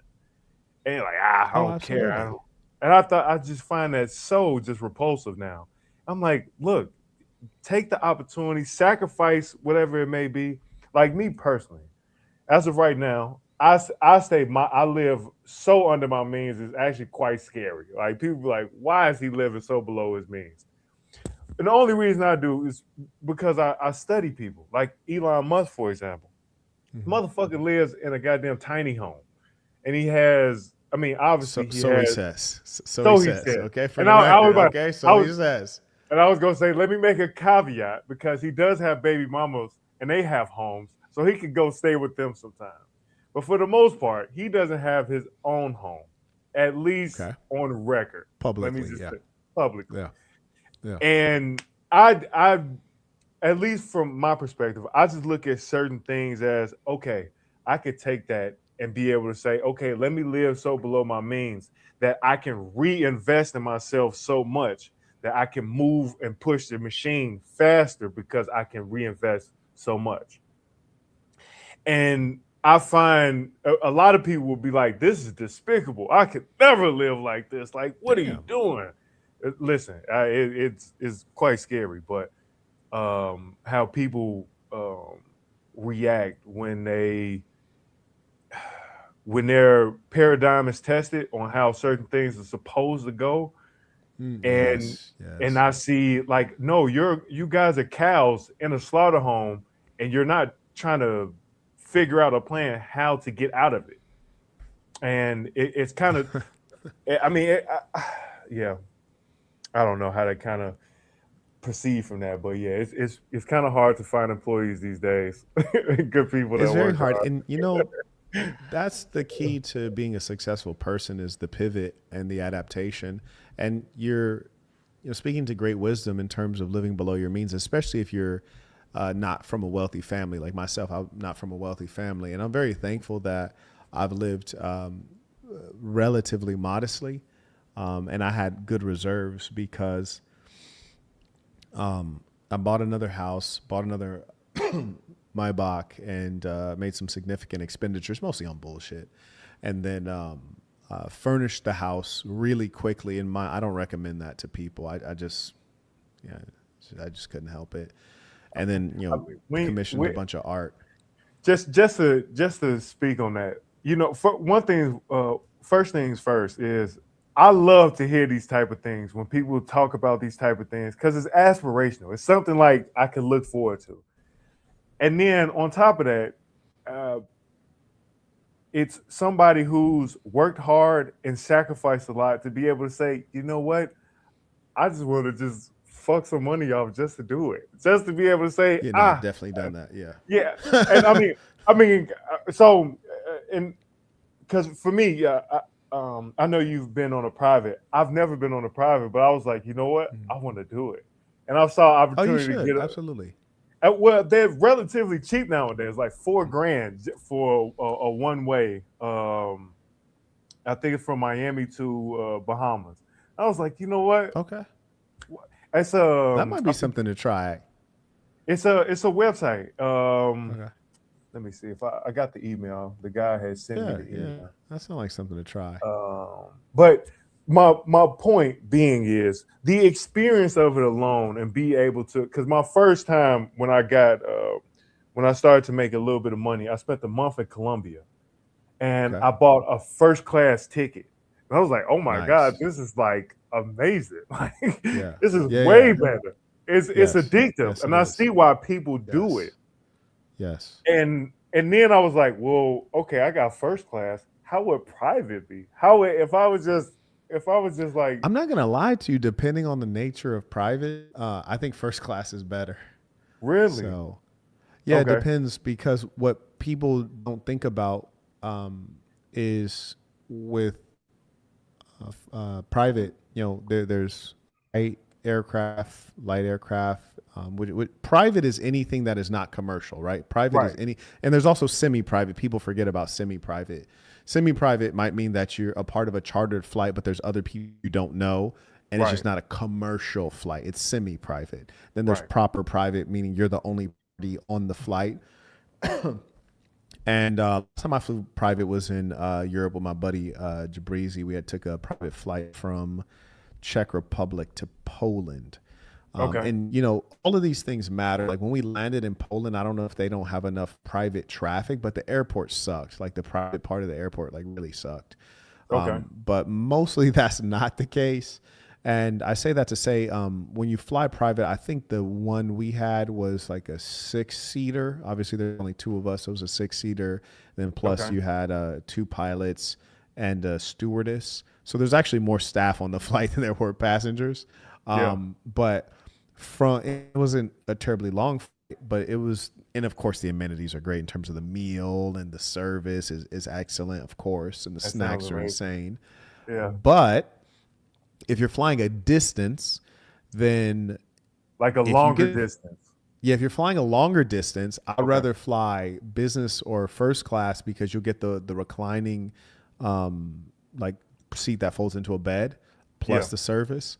Whereas it would cost you a lot more money to buy to rent a long range private aircraft, which is not going to have typically the fold into a bed seats. Now, granted, it's private. You could lay on the floor. You could lay you do all kind of shit. You don't need to wear seatbelts. You do whatever you want.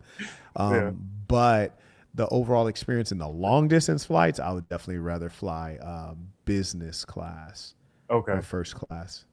Gotcha. Well, the flight was from Miami to Medellin, so it was a relatively short flight, and that's why I did first class. I was like, let's go for it.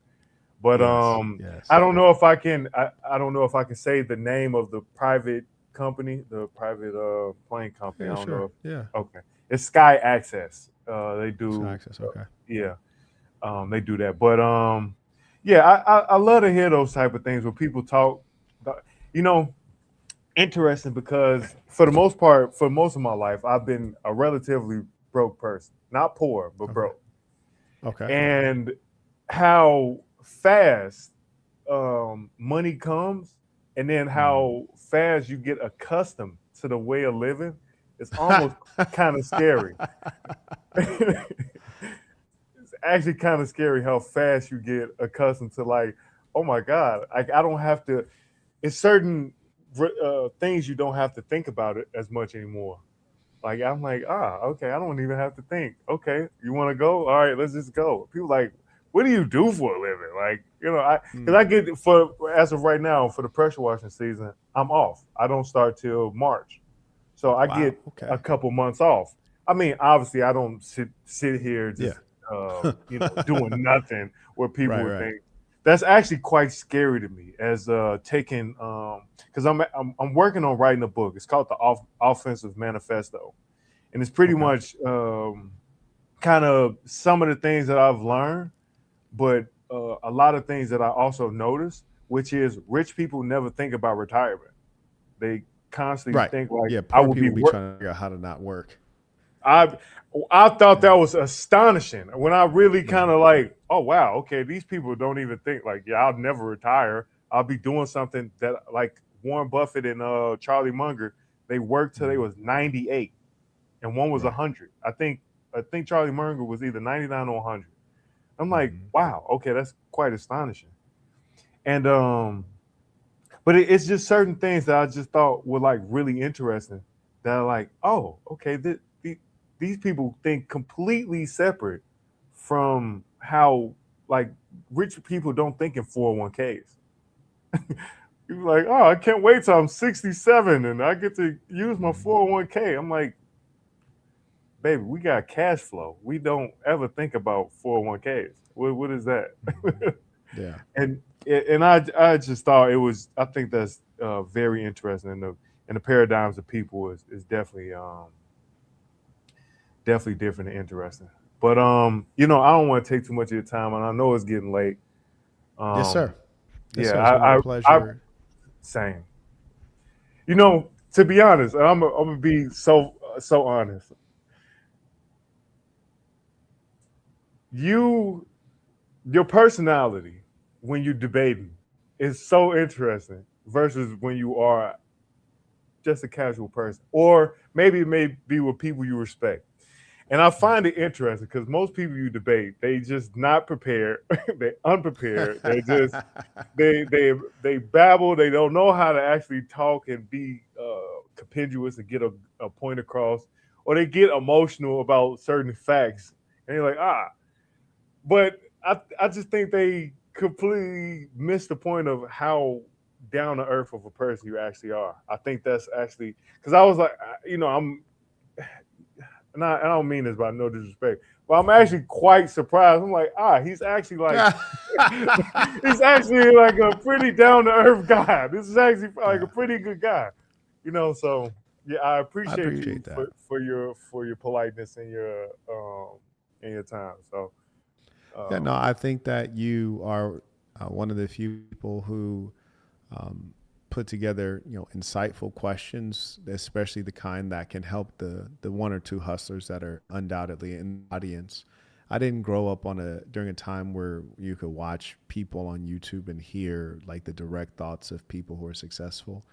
And so I think that it's a cheat code. And for people who actually want to get somewhere, I thought it was worth having the conversation because I thought it's edifying for people watching.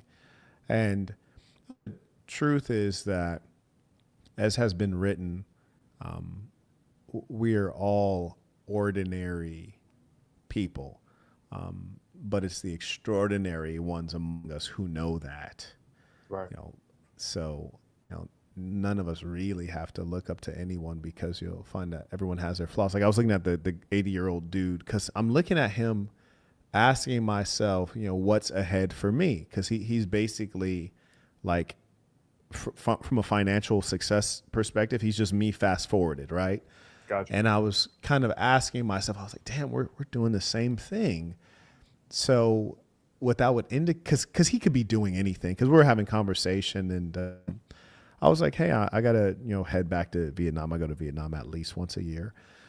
So I was like, hey, I was going to stop over here at Monaco and at Macau and do X, Y, and Z. I was like, have you been to blah, blah, blah? He was like, oh yeah, I have been, but I don't think they like Americans there. And then, he was like, oh, have you been here? I was like, oh, yeah, I've been there. And so we're talking about all these different places that we frequent to do certain things.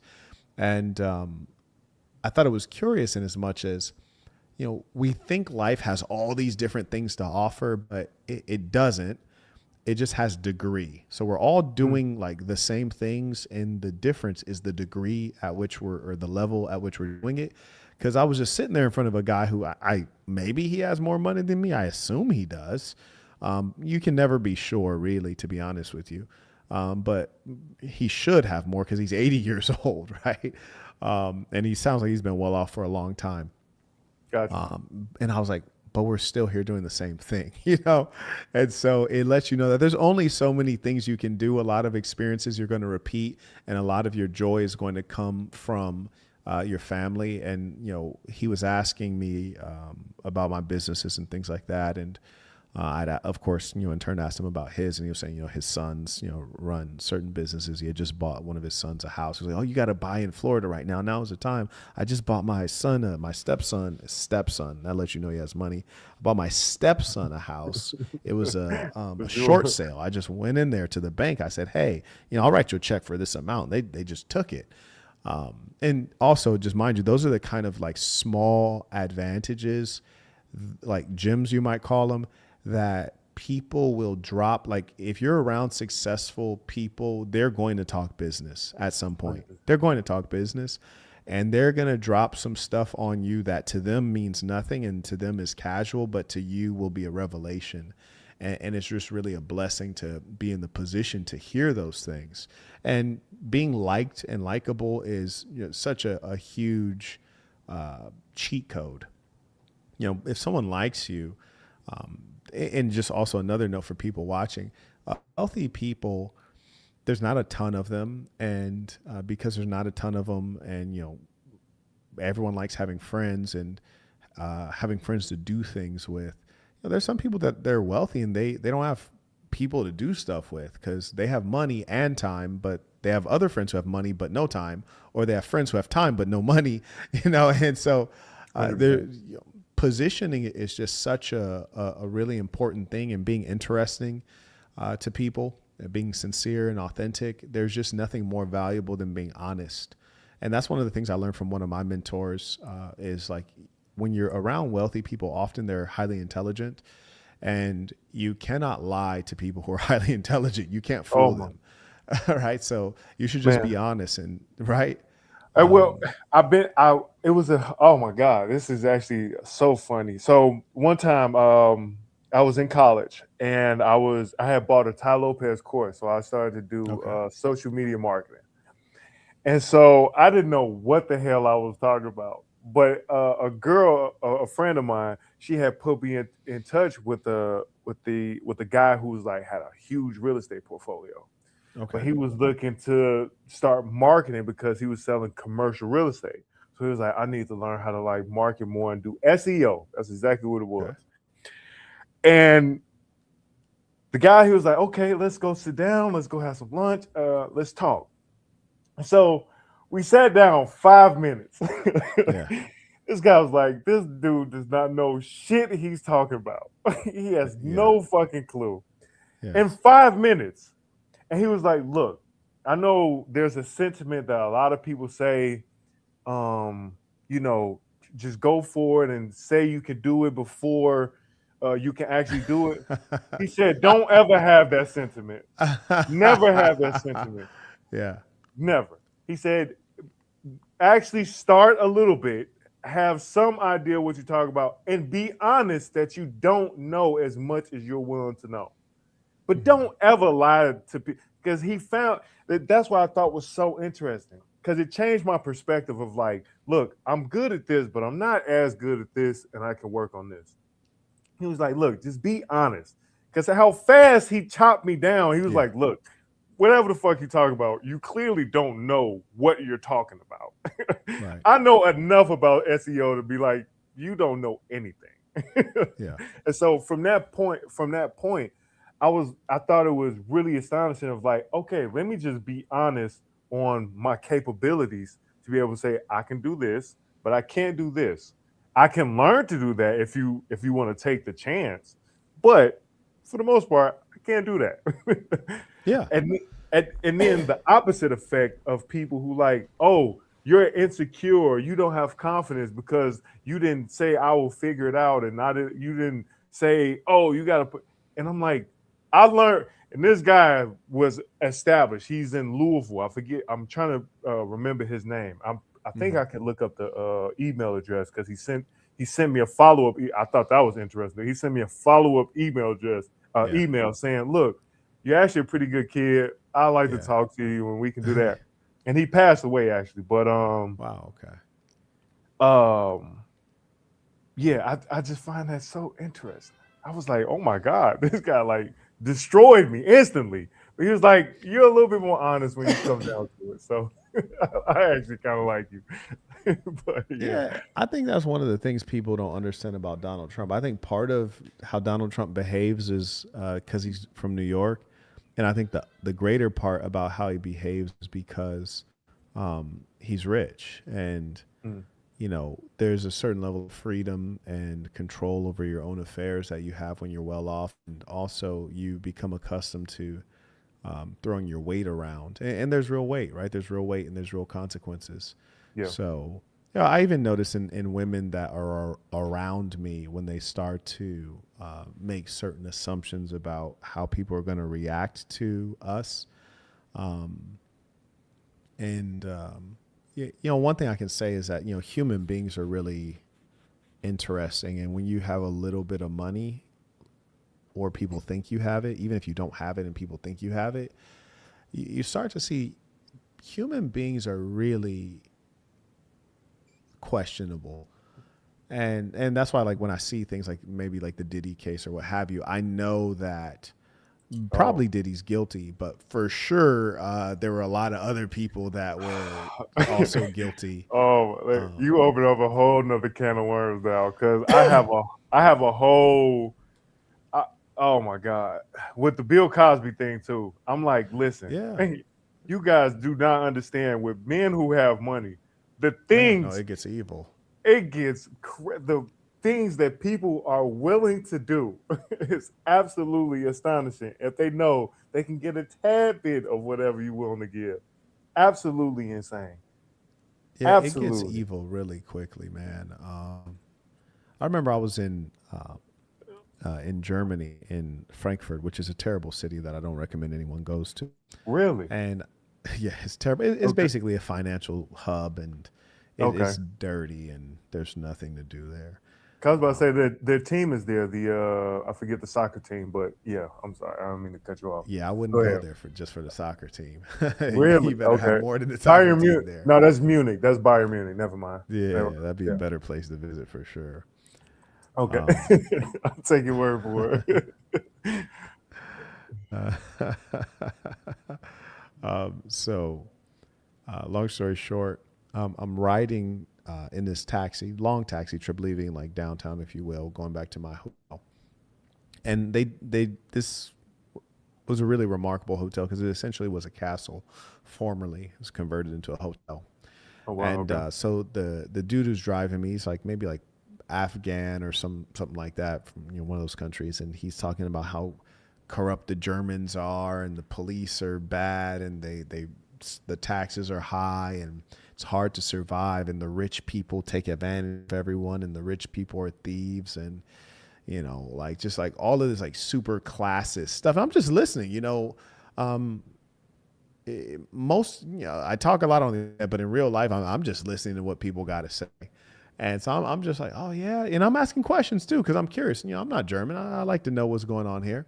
So I'm asking questions and empathizing, and he's like, yeah, it's just so hard to be like, struggling, and like the rich people don't care, and like they don't even tip and all this stuff. Now, mind you, Europeans generally don't like to tip. They're pretty cheap people. Americans are actually quite generous. But anyway, so he said all this stuff. He's like, rich people are this and that. And then we like turn right and pull up to the hotel, which is essentially a castle. Yeah. And we turned and we started pulling up to the castle. And this motherfucker stops. He's like, you're one of them. This nigga said, you're one of them. And I was like, one of what? He's like, you're rich. And I was just like, I'm black, bro. Like, what are you talking about? I'm black. How do you put that like my together? way out? Yeah, Right. I'm black. But then his conversation instantly changed, and the way he was relating to me became very different. In as much as, like, we had been on like a 30, 40-minute ride, and all of a sudden he was talking to me like I was a different person. Than the one he had been talking to for 30 to 40 minutes. 100%. And I was just like, damn, like that's hella weird. You fundamentally altered the way you're engaging me. And that's the really rotten part. And I think that's probably why if you are well off, you should probably only hang out with people who are well off, because it's very difficult to trust the intentions and behaviors of people who are not well off. Because there's some people, like mostly women, I don't care if a guy has money. They for sure care. And they might not consciously care in terms of like you giving them money or anything like that. But like I went, and I got to get out of here shortly because I'm getting a bunch of messages. But let me just add, Kyle, that conversation can kind of be delayed, but I'm actually curious on something. So my undergrad was a comp sci. I'm getting my master right now in business, but oh, wow. I'm working on an idea, and it's actually almost about halfway finished. But it is a software, an editing software that automatically chops long form content into 15, 30, 45, and minute segments. And I'm developing it. I'm trying to test to see how well the idea is, because I don't know the space as much as obviously you would, but I did see like, oh, okay, this might be interesting. I don't see anybody using it. I see more of Opus Clip and these other type of things. So I was kind of interested to see what you would think about an idea as such. Well, I think that's a good idea. Have we talked before? Have you sent me an email about this before? Mm-mm. Okay, all right. Yeah. We get a lot of email volume. That's why Risdom is the very best way for anyone who actually has something that you need me to reply to. Risdom.com/MarquetteDevon. Okay. I cannot manage my my IG inbox or Twitter inbox or email. It's just not possible.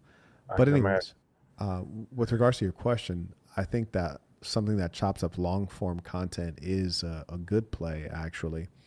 Especially if it can chop it up to approximately 9-minute segments that are titled. And if it was also able to generate a thumbnail, which unfortunately these would probably be generally more generic thumbnails, unless you had something where the creator could upload their own photo and then you auto implement that into the auto generated thumbnails, then that'd be a huge value. So I don't want to make it more complex. I'm going to give you the full solution, and then you can chop it up into something that's more niche. But essentially, if you had something that could connect to YouTube through an API, which for sure can happen because StreamYard connects to YouTube and is able to host live streams. So certainly this can be done. So if you had something that would be able to take the YouTube URL, download it, which will be a little harder, download it, take a long form content, hour plus, so between an hour and 6 hour content, chop it into subject matter based clips that are approximately 9 minutes long. That's the sweet spot for monetization. And then auto title, auto generate description, and auto generate thumbnail, and then auto post. Not just automatically post, but you click post and then it'll push all that stuff through as an unlisted video. So then you can wait for it to monetize. That'd be probably an enormous value add for content creators. I think they'd pay you a monthly subscription for something like that. I could see you pricing something like that, probably at, about $60-$70 to start. They'd probably be willing to pay more once they figure out that it actually works.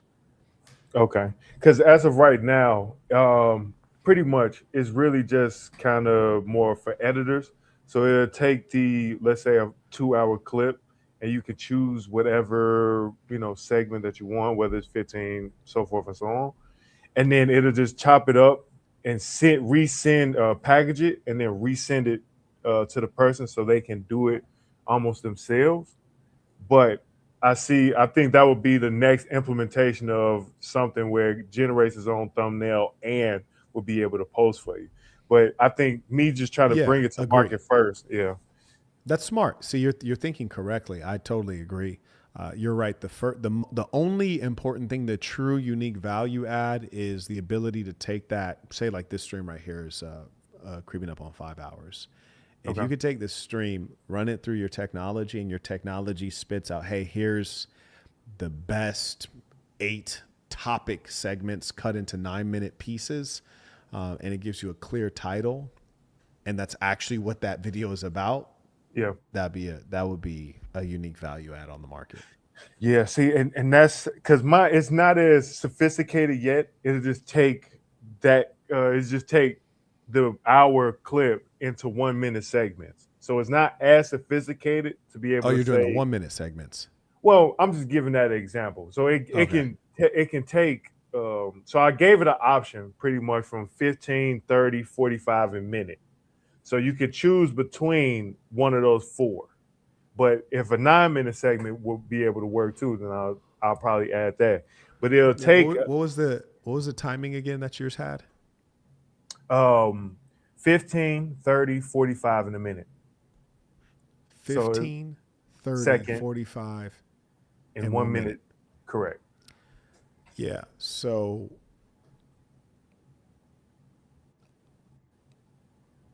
I don't think there's much value in the 1 minute because a bunch of technologies already do that. Okay. There's not much value in the minute or the 45 minute because that's a big enough chunk to where it's easy for me. 45 second. 45 second. Yeah, those 15 second, 30 second, and 45 second. And then it goes to anything that's 3 minutes or under is not a value add because that market is very populated with good tech. Okay. Yeah. So 3 minutes and under is not a value add at all. I would not focus on that at all. There's no value add there. You're not going to win. Respectfully, you're not going to win. No. Please. Yeah. Yeah. And when you're going too long, like 30 minute, 45 minute, those are big enough chunks that I'd be willing to just chunk it up myself because I don't really have to listen to it. If I know that I talked about one topic for that long, it's easy to find it. Gotcha. So the 9-minute chunks is where the game is. That's your opportunity there. For those of you who are watching, if you ever want this kind of perspective on a business that you're creating, and I still owe Andre Rosa some feedback, so I'll probably do a business session soon. You can send me, if you have quick questions, you can send them on wisdom.com/MarquetteDevon.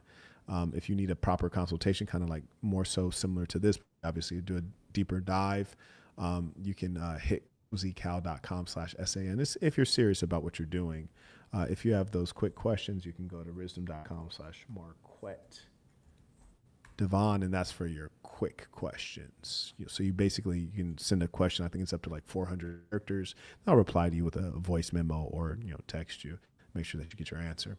Ladies and saints, It's been a pleasure. And Robert, it was an absolute pleasure to have this time to converse with you. I think you're a great interviewer, much better than DJ Vlad. No, no disrespect to him, but if you're better than him and he has 1 million+ subscribers, I mean, you got something. So I encourage you to carry on with this. I think you have a good manner for it. You'll be very successful, and I trust you'll do well in other things as well. Well, like you said earlier, I don't aspire to be a podcaster because that's such a low grade job. But I appreciate you and your pleasantness. So, thank you. Likewise. Peace to the saints.